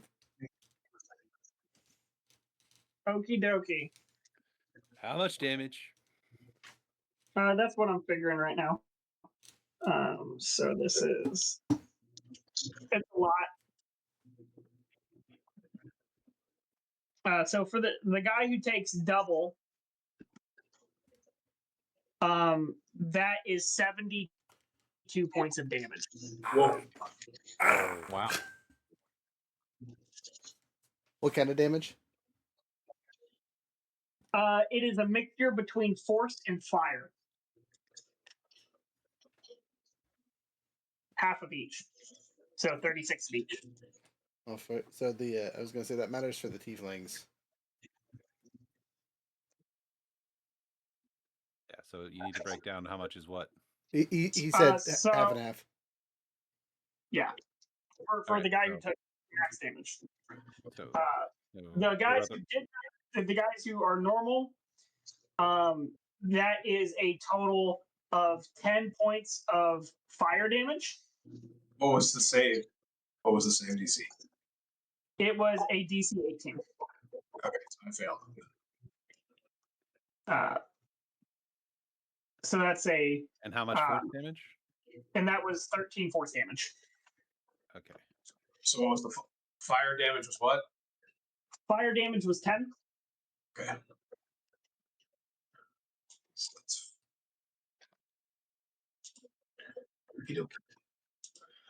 so concentration saving throw. What's the DC on 15 points of damage? It should be 17. the 13 plus 5, right? So that'd be DC 8. Is that it'd be 18 points of damage that you have to save against, however the con save works. So then it'd be a 19. Because it's 10 plus half the damage. 10 plus half the damage. Yeah, So for the 13 save. points of damage would be 6, so it would be 16. Right, because you're a tiefling, right? Sorry. Bad math. So yeah, cut that down to 16. Got it. So I have advantage on this because I have Warcaster. 13 and a 16. So I do maintain the insect blade. Okie dokie. And he's going to stand right there menacingly.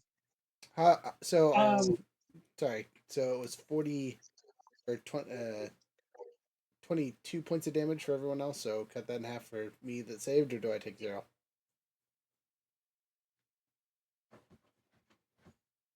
You didn't critically save, right?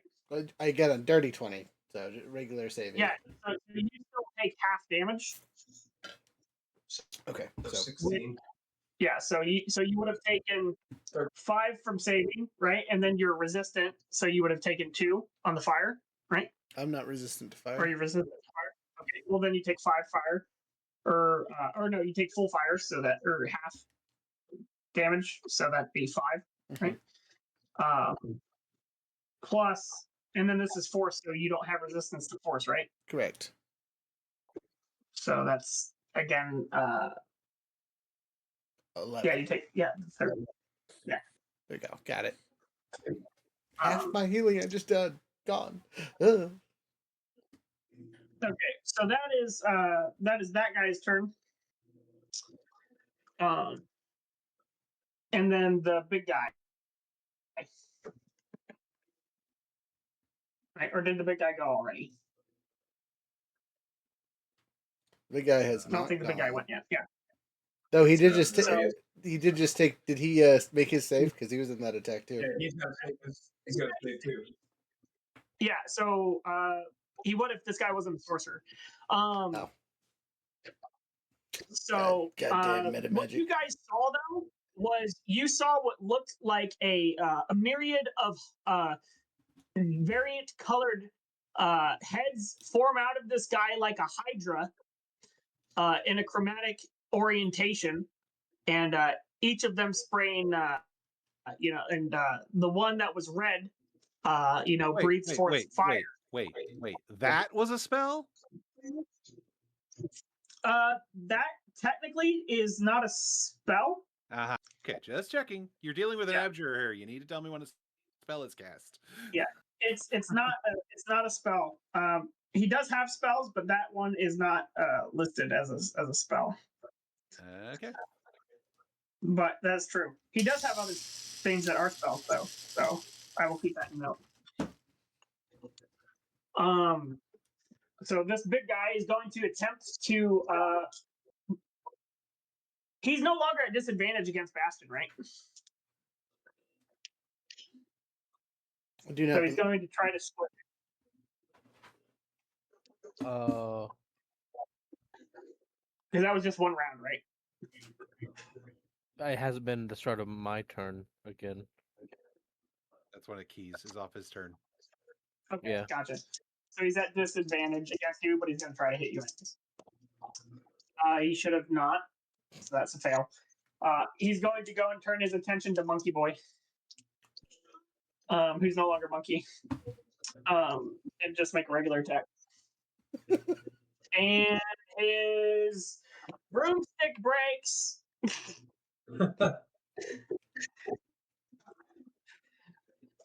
So he no longer has his melee weapon as it smashes on the ground next to you. And now Mr. Manticore is going to try to eat you. all up in your business. Why are we picking on the wizard? I know he's a tank for a wizard, but damn, give that man a break. That's a critical. That's a 19, and that's a miss. So I'm going to do Warding Flare on the critical. Okay, Thank you. that's another 19, so that's still a hit. Shield. All right, but at least it wasn't max damage. Okay, now I have to do math because both these guys have -5, I think. So,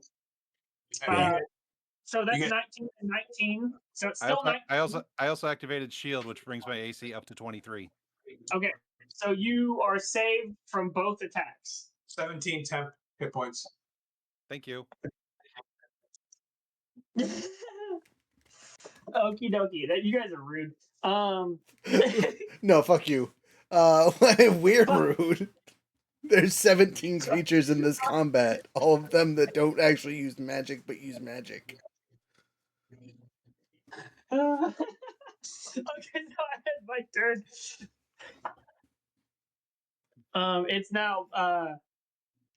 I do so believe that it is back up to Bastion.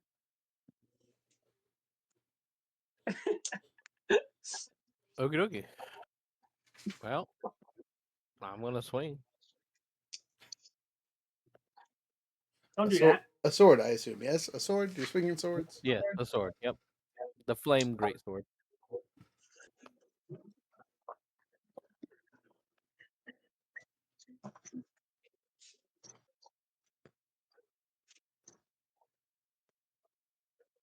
Uh, 21 on the first swing. A 21 hits. No, that's damage. I know I hit. He had more damage. Okay, that's 21. And then 17 damage on the next swing. And then also doing sap again, so he will have disadvantage if he wants to hit me. Okay, so it's 2. Okay. I have to make a new piece of paper because you guys make me write so much. And that is the end of my turn.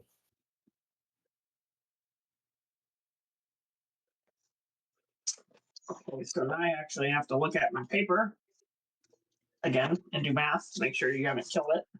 I don't think you have, but there's always a chance, right? Excuse me, what the actual fuck are you doing in my house? That's what this guy's saying. Okay, so he's still alive, but he's not doing great. He's definitely bloodied, and he's angry about it. Next, after Bastion. It would be Nicandros.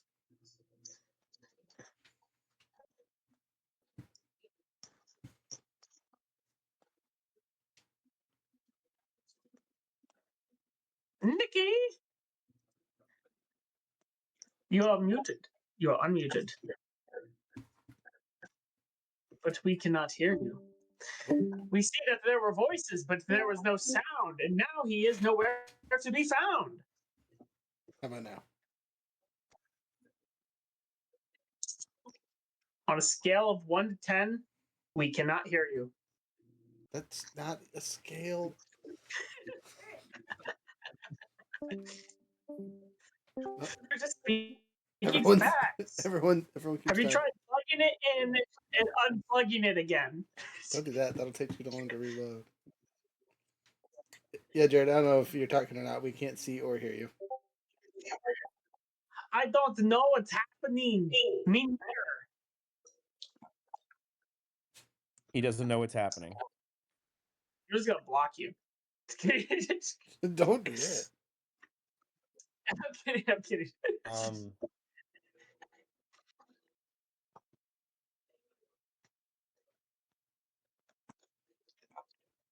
Right when it's his turn too. That's why. Leave and come back in. He didn't even come back. Whoa! What is that strange symbol on my screen? What is this? He's trying to mess with this camera. We see you. We see you. We see you. No voice. No word.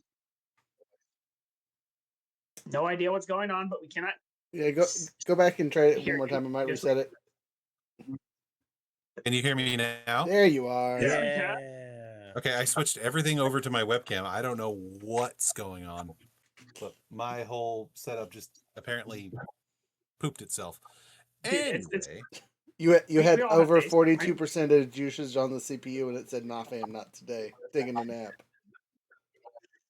I guess I don't know. But anyway, let's Okay, As a so it is my computer turn. nerd, that was good. Yeah. Mm-hmm. All right, so all right, Nicandros dusts himself off after taking 2 successive magical attacks that were not spells, which greatly annoys him, by the way. And he's going to use a bonus action to upcast Arcane Vigor, which allows me to burn my hit dice to heal myself. Hey, good idea. All right, so there's 21 hit points back, and because it's an abjuration spell, it also refills points on my Arcane Ward. So I now have currently 54 actual hit points, 10 points on my Arcane Ward, and 17 temporary hit points. Not cool, bruh. Not cool. I'm just okay. Which one of these jackasses hit me with that big boom ability, the fire and force? That one was this guy, What and you're is he? still. What is he? I'm afraid of the Wraith. I'm not afraid of him. This guy is a. He seems to be some type of undead of probably this elf race that you've heard about. Hey, you know what doesn't cost spell slots? A wand.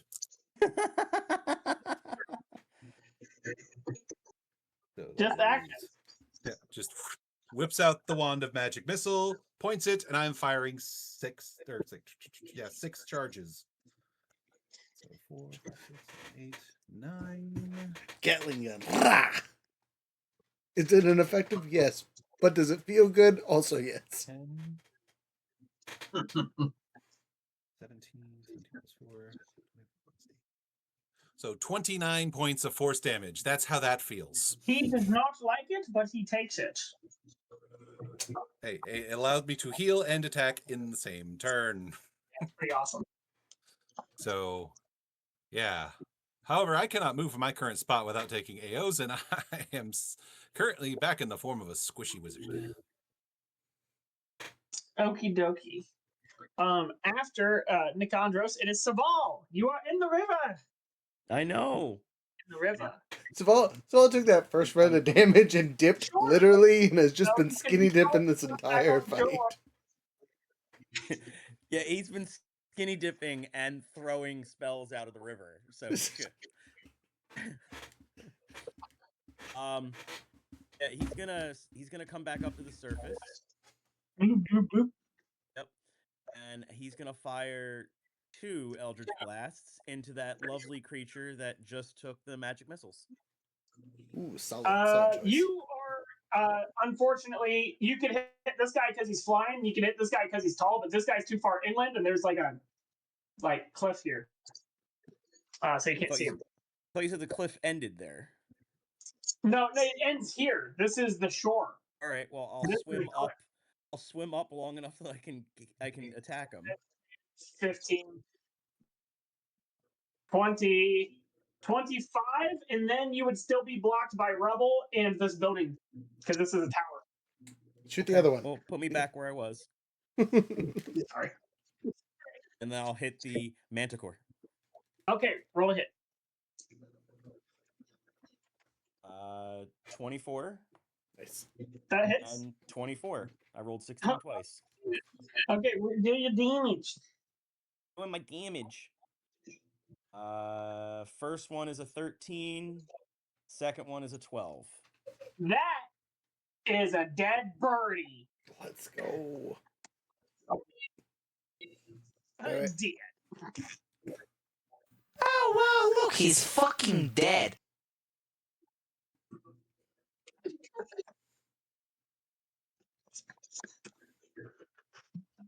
Okie dokie. Awesome. Good kill. Good kill. Awesome.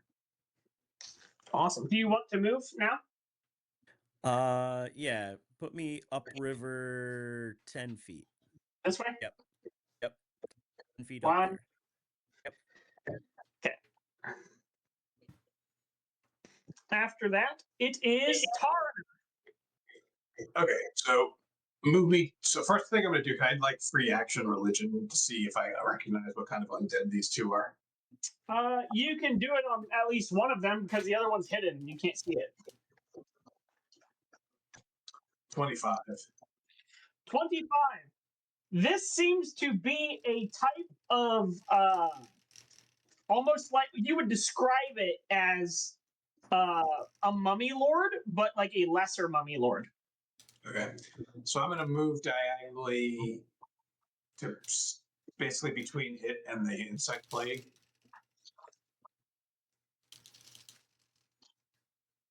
Yeah, but all the way, literally right next to it. Oh, okay. And then over one more. I think I can get there. Yep.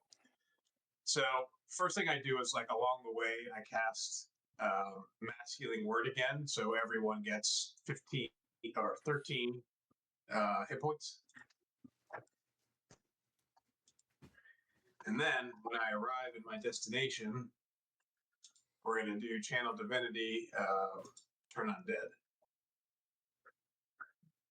So anybody with six, so 30 feet of me, so 6 squares. Okay. So that'll affect 1, 2, 3, 4 him as well. Will it get the guys up on the tower too? I think they're a little far. 5, 10, 15, 20, 25. Yeah, since they're on the ground, maybe 5, 10, 15, 20, 25, 30. It'll affect this guy. Okay. So, channel divinity for turn undead, and I have seer undead. So, present the holy symbol. Undead in my choice within 30 feet must make a wisdom saving throw. If the creature fails to save, it's frightened and incapacitated conditions for 1 minute. For that duration, it tries to move as far from you as it can. The effect ends early if the creature takes damage, or if you have incapacitated condition, or if I die. Now, I also have the abilities now as Seer Undead, so they also are going to take 5d, I think 8 points of radiant damage as well. Okay, so this guy fails, and this guy fails. This guy dies outright. How much damage was that other one? So let me roll it. 21 radiant damage. He is afraid, and you deal 21 radiant, which that's weird. This is interesting. I've actually never thought about that before, but it makes sense. Okay. So he takes 21 points of damage. I mean, they all do, right? Even the guy critically saved take half, right?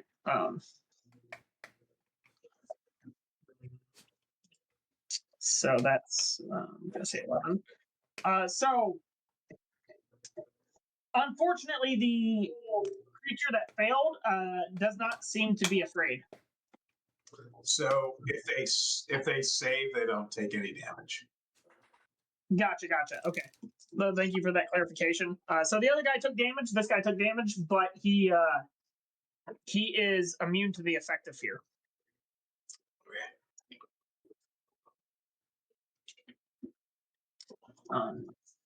After that, do you do anything else? That's crazy. That's all I can do. No, that's good. Good stuff. Relier.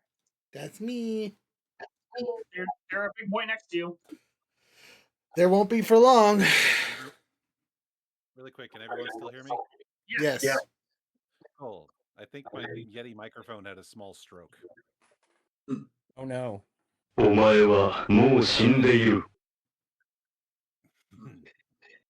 But you're all hearing me on the Yeti mic now, so I guess it's working again. Yes, it's working. It's good.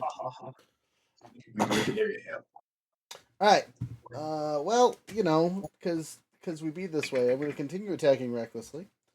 I'm going to take this first one and make it dangerous. So it's going to do more damage if it hits. 14 plus 8. That will do stuff. Okay. So extra 10. Extra d6 for him with this one. Regular d12. And no d10 because I didn't get to run at him. Alright. Rerolling both of those because those are trash. Much better. Alright. 6, 7, 9. So 13, 20, 22 points of damage on the dice rolls, plus 19. So 41 points of damage to the big boy on my first hit. Ooh, just a sec. Guess what? He did. He fall over and he die. And his big old eyeball falls out of its socket. Nice. All right. And then with my movement speed of 40, I'm going for the Mummy Lord or whoever else is over there. 35, 40 feet. Okay. So they're like, he stopped short, and I go, not for this gun, and I pull out the gun and fire.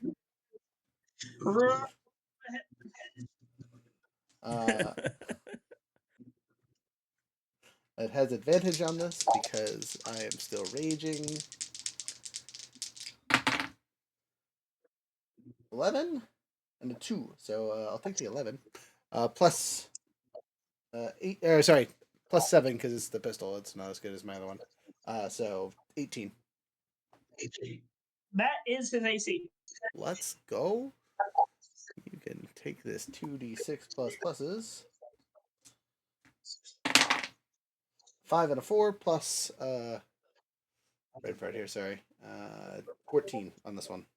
No, sorry, I gotta take off Hugh and I just gotta do all the math over one more time. Sorry, guns are totally different for some reason. All right, so it's 3 plus 4 because of radiant. So just a plus 7. So 18 points of damage with the pistol. Okay. He's vexed now, so next time I get a shot, I get an advantage. I might not have to be reckless on my next attack. I probably will, but I don't have to. Yeah. Let's see. He rolls a 6 on this. You're lucky. Okie dokie. You do anything else?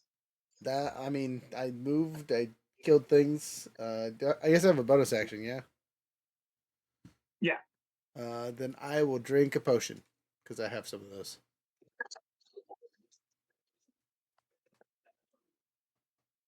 Awesome. Is that the end of your turn? That's all I can do. I'm down to 2 of these healing potions, just if anyone cares. For the healing though, 2d4 plus 2, 3, 1. Lame.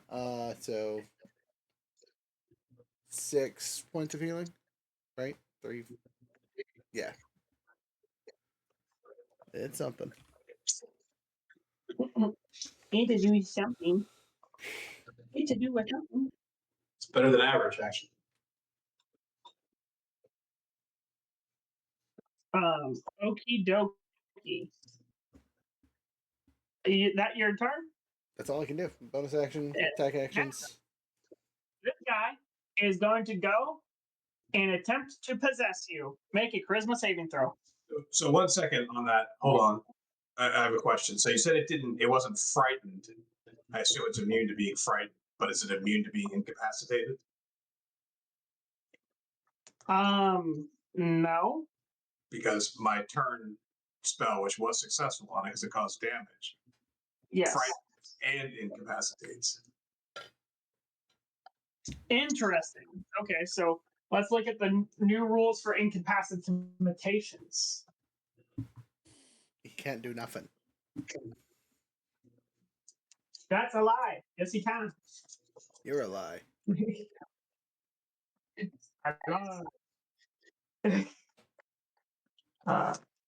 Can it take bonus action, action, or reaction?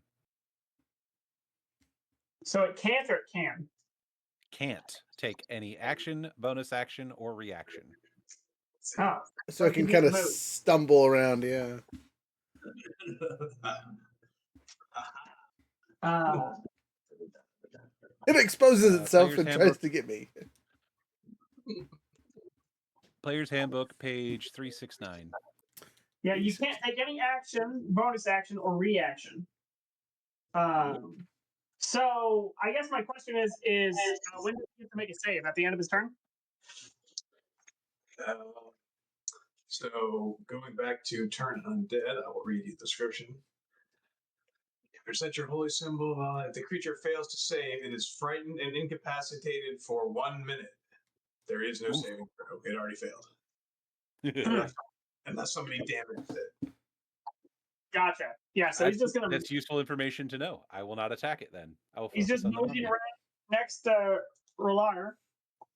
The other guy, on the other hand, though, he is going to turn to the guy who just hurt it not very nicely, and he's going to make 3 attacks against you with a sword. Pulled the sword out of his ass? Ridiculous. Wow.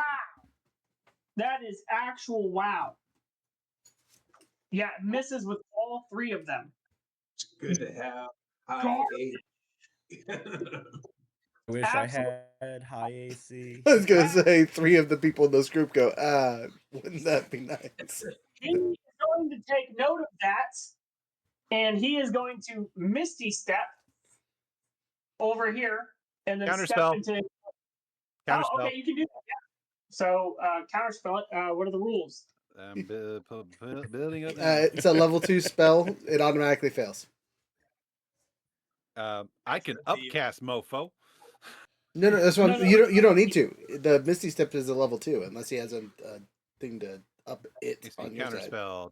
Level 3 abjuration. Cast reaction. You attempt to interrupt a creature in the process of casting a spell. The creature takes a Constitution saving throw on a failed save. The spell dissipates with no effect, and the action, bonus action, or reaction to cast is wasted. If the spell was cast with a spell slot, the spell slot is not expended. So no auto failure. He just has to make a DC 16 Constitution saving throw. He has a decent chance. Let's see. Oh, he actually has a huge chance. Yeah, I'm still gonna mess with it. Hey, he passes. Okay. I tried. The force shield would have taken 2 turns of insect plague that we didn't do. Which would be can you roll damages on? Yeah, 51 points of damage. With that, that would do enough to not make it stand anymore. So it is gone. He's still going to Misty Step, but he will instead Misty Step up here. That's cool. Sorry, I was looking up my Spellbreaker. And those 2 guys are going to shoot you. I don't lose my spell slot for failing to counterspell. Awesome. That makes me so happy. Hey, Corona has a ridiculous AC, and we live in a jacked up universe. So you, that's the end of that guy's turn. He can't do anything else until next turn. That's significant. So it is now back to Bastion. Now there is a Spectre, but he's currently locked down unless we hurt him. So, Tarna, can you free action dissipate your plague? Please. It'll make our lives easier. Suppose I'll walk up to the Spectre and whack it. But if you hit him, he will no longer be incapacitated. Yeah, don't. Let's take care of everything else, and because you guys have 10 rounds before that Spectre becomes active if we don't hurt him. Yeah. So then I'll dash and go up to the 20, 25, 30. It's 30, and then you want to move 30 more? I'm gonna use my action to dash and go to up to that tower. 20, 25, 30. You're at the down here is where the beginning of the stairs are, but you could eventually jump up there next turn. Gotcha. That's all I can do. Okay, it is now. Nick. Ichiandros. Are you dismissing the insect plague, by the way? I'm just asking. Sure. Yeah, I'll drop it. Yoink. I can see clearly now the bugs are gone. Okay, well, isn't that just dandy? Oh, by the way, I'm afraid of this guy, so I need to start. I can't move. I can't even move towards the mummy lord because I'm afraid of the specter still. Yeah. Unless there's a save at every turn to try and end that, but it doesn't seem like that's the case. Just a sec. Maybe he can't do it because he's incapacitated. Well, he hit me before he became incapacitated. It's a lingering You are effect. fine. You are currently fine. You are fine? not afraid. Yep, you are not afraid right now. Cool. Will you move me 30 feet towards where the rest of the enemies are past Relier there? Yeah, 5, 10, 15, 20, 25, 30. Okay. I just need to be able to see him. Most of my range spells have a range of like 180 feet. Yeah, you can see him, and him. Hey, guess who can upcast Scorching Ray to 4th level? Do it. All right, so Appreciating a good scorching ray. Make sure that's just the best option here. Magic Missile is great for auto damage, but not great for high-end damage, so... I think mummies and fire don't mix, so I think fire's a good choice. This is true. All right, so Scorching Ray, double check to see what Upcast does to Scorching Ray. One ray per, I think, level. All right, so base 3, and then every level above second gets an additional. Should have 5 rays. 5. Okay, cool. So the attacks on the first 2 are a 21 and a 10. The 10 will miss. The 21 will hit. That is a... Hold on. So a 20 and a 16. That's one more hit. So And 2 last hits, one. 2 misses. And that is an 18. That will hit. So you have 3 hits. 3 hits, all right. 66. Okay. Hey, it's like a fireball. Exactly. It's a personal fireball. This is a specialized fireball. signed to you personally.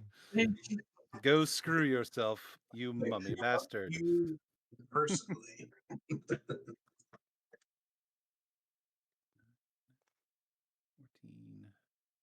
So that is 24 fire damage before any weakness is taken into account. It does seem to burn extra brightly. Toasty! And I don't really have anything I want to use my bonus action on. That was my last 4th level spell slot, unfortunately. I don't really have anything that's worthy of spending my bonus action on. I guess I could heal myself with Arcane Vigor again. I'm not at max. You know, that might actually be worth it. Let's burn a 2nd level spell slot on 2 more hit dice. You get your spell slots back after a short rest, right? My spell slots? No, I'm a wizard.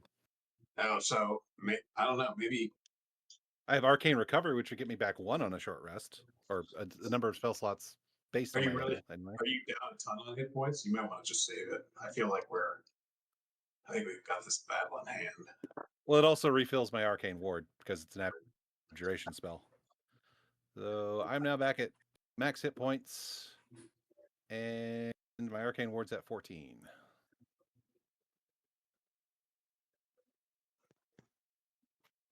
You still have taps, right? Oh yeah, I still have the 17 you gave me. Otherwise, I would have cast Armor of Agathis again. Alrighty, yeah, that's my turn. I shoot it with fire, and then I heal myself some more. Nice. Good game. It is now Savon. Savonix. You're in the river. I'm gonna go up the river towards you. 5, 10. So I can see him. There is debris here. Oh, the mummy. You So I can, can see him. you can see him right now. Okay. 2 Eldritch Blasts in his direction. Roll to hit. 18 on the first, That hit. and then 26 on the second. Also hit. He takes 12 on the first one, and 13 on the second one. Nice damage. Okay. Good hits. Good hits. And in case anybody wants to know, I have a 180-foot range on that one. Yeah, so you're hitting no matter Spell what. sniper, amazing. Spell Sniper is so good. Awesome. Good game. Good game. Now we got Tarna. So move me really right up next to Bastion on the other side of him, close to the steps. 25, 30. Yeah. So can I see the other dude up there, the big mummy guy? I'm gonna say he's standing at the corner, so you guys can see him at the corner. Okay, so he's gonna also get an individualized fireball scorching ray up the ass. So I'm gonna do the same thing with it. My buddy just Like it's a McDonald's special over here. He ordered the fireball of Everyone's death up doing the it. ass. So I'm either going to Everyone's cast doing it it. at third level though. I'm going to conserve a fourth spot, but it's still going to be good. So that should be 3, 5, right? Third level is 4 rays. So the first one, 17 to hit, That misses. I think 19 to hit. Veerling is fading, guys. It's what? I think Veerling is fading, guys. 29 and 22 to hit. In any case, though, I think you hit with all of them but one, right? Yeah, so three hits. Okay. So that It's almost over, Haley. Stick with us. I have an important message at the end. 27 points of fire damage. 27 is going to be doubled. So 54 points of fire damage. Okay. He's still standing, but he looks bloody. Or burnt. Crispy. Mick crispy, even. The way this is going. Yeah, any bonus actions?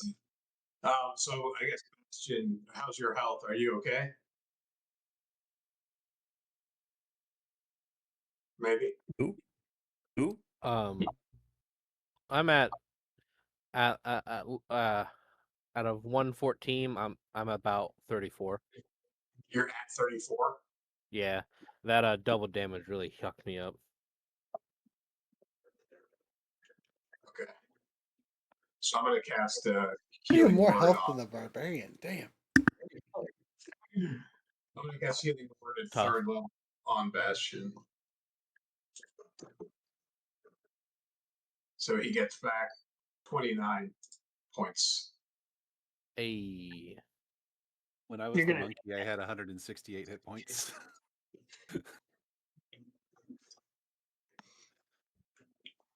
Yeah, I got a lot of mileage out of that spell. Okay. Yeah, you did. Yeah, you did. Yeah, you did. Okay. Is that the end of your turn, Karna? Yeah, that's it. Awesome. Now it is Reliar. There's a ghosty next to you. He goes ooga booga ooga. Yeah, I'm gonna hold off till we're all ready to mollywop him at the same moment. So I'm gonna shoot at the skeleton that's far away with my cool little hunting rifle. This one. The one that no one's next to. Okay, that one. Yeah. Roll to hit. All right. Because it's funny, I'm gonna take the reckless attack this round because who's gonna attack me?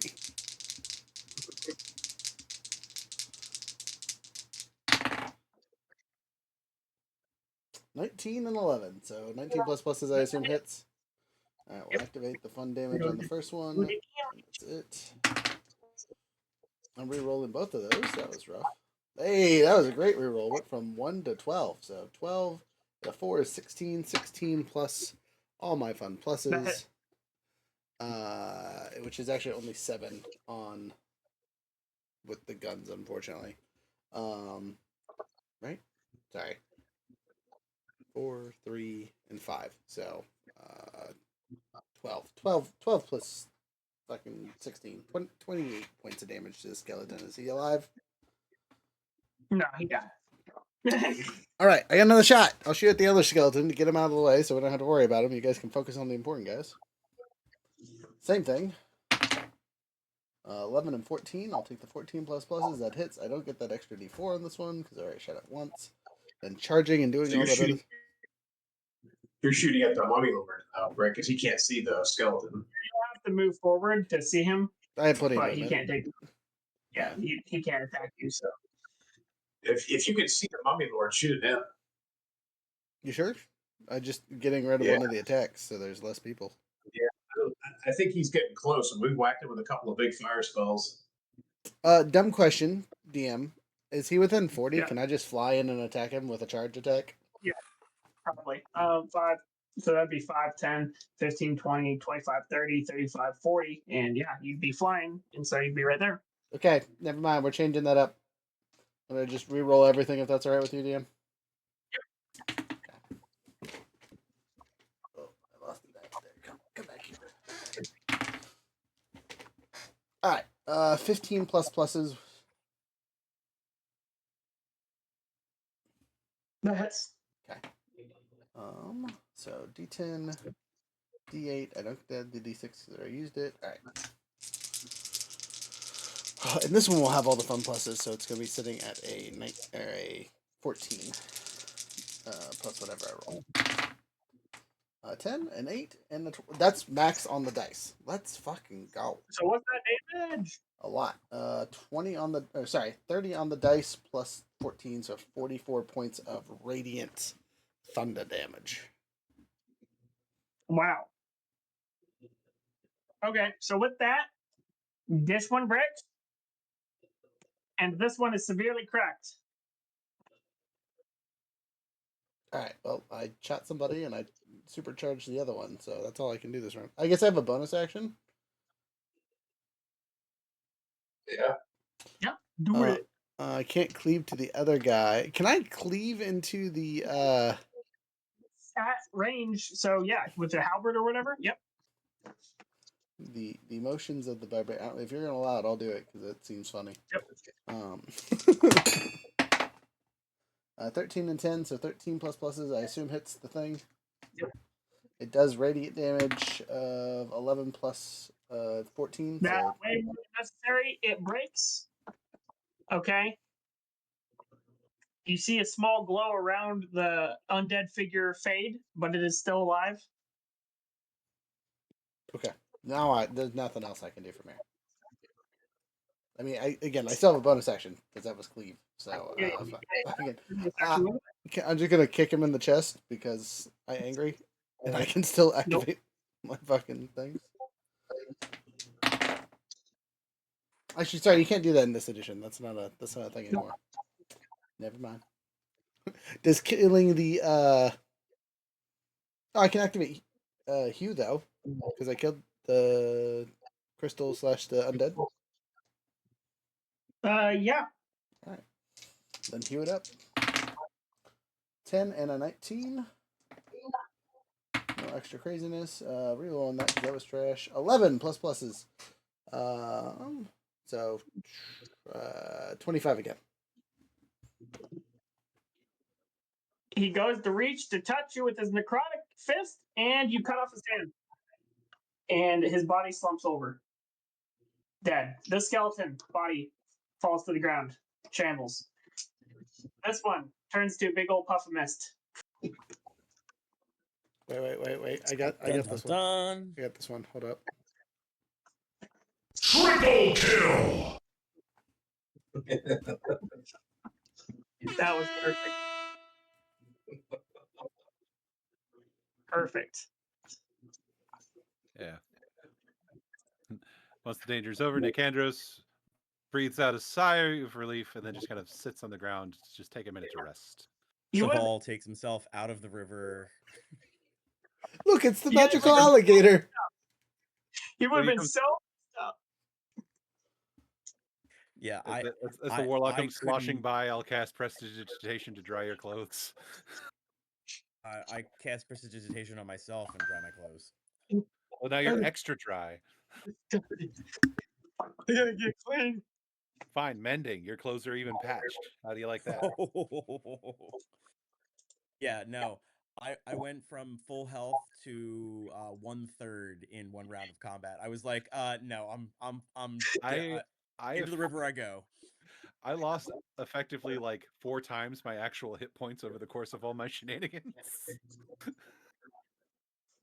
You want to be crazy? That was actually technically below your guys' CR rating. But there was just so Really? many. Well, they were spread out well, so Yeah. that I call shenanigans. It's Like, not shenanigans, I promise.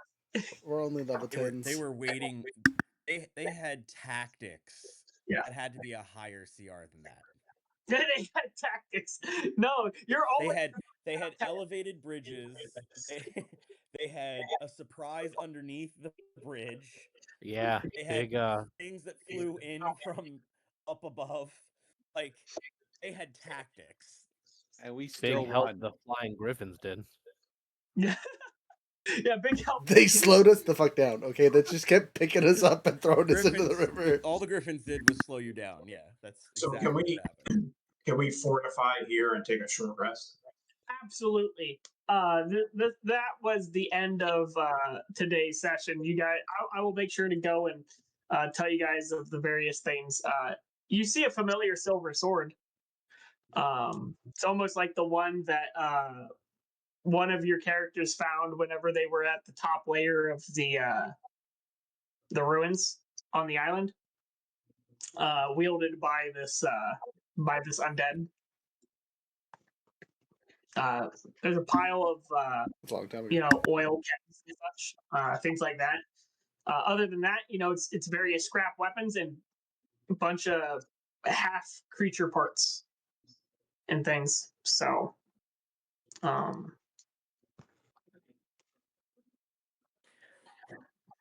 Definitely taking some miniature spikes. Manticore spikes. Manticores in this edition are trash. Yeah, I know. So, But their spikes are really good. the spikes are good. Yeah.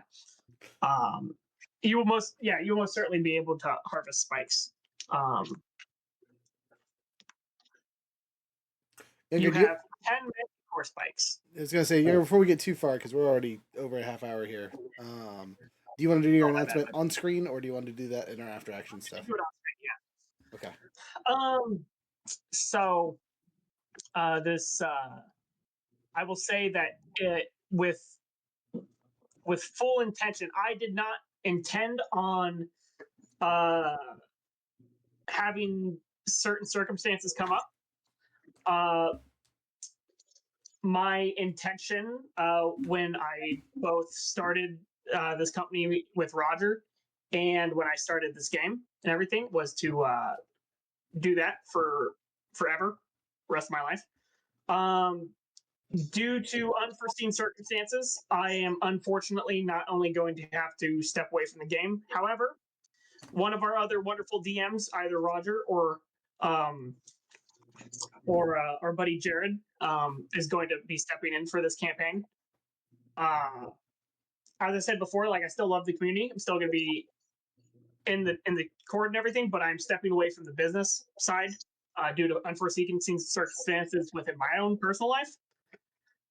So I'm stepping away entirely from the business side. So I'm no longer going to be involved on the on-screen gameplay. I'm no longer going to be involved on in regards to business sides and decisions and things because I am leaving my shares and everything with my party mates. And I'm stepping out entirely. I will still, at least on a personal note, with you all. I'm completely accessible at any time. I love you guys. I'm not leaving on bad terms by any means. I'm just leaving because of things that are happening in my life, and I have to reallocate time and a bunch of other things. And so it's not being a part of the business is not going to be conducive with that, and it's not going to bring any benefit to the business. And as such, I'm stepping away. So that is an announcement that I have to all of my players here. I'm sorry that it's, as I said before, this is something that is sudden fallen on me. So it's not something I was planning on doing. It's not even necessarily something that I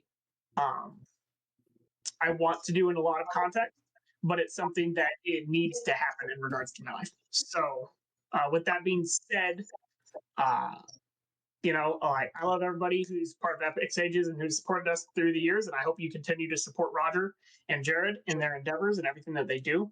They're wonderful people.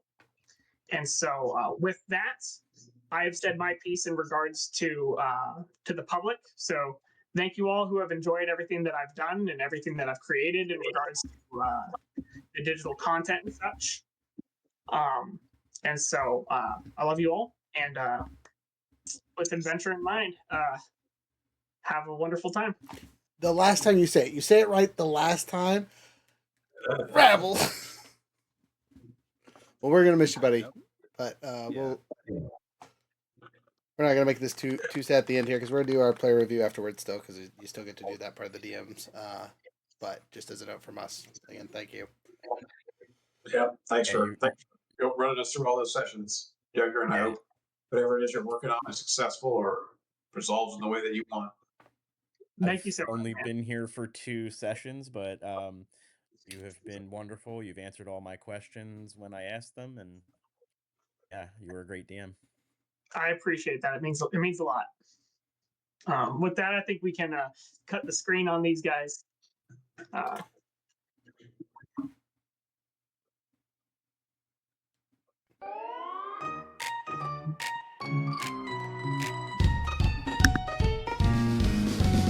Boots hit the floor, alarm starts to scream. We're definitely not ready, but we run as a team. Smoking our lungs, treasure back in our grip.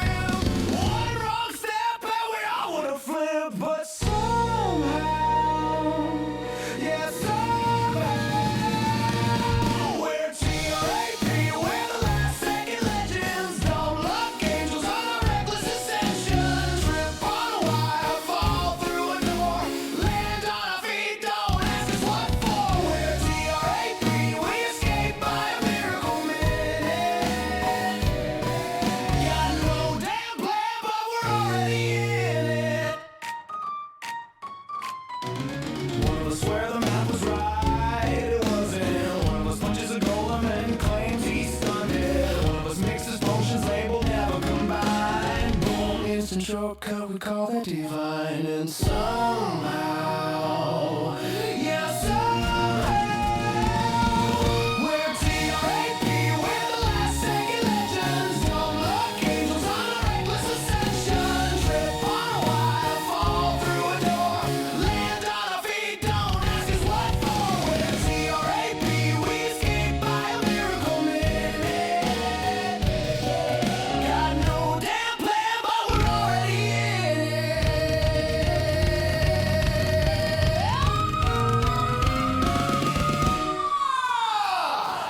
If it shines, we'll take it. If it breaks, we'll fake it. If it's death, we'll snake it.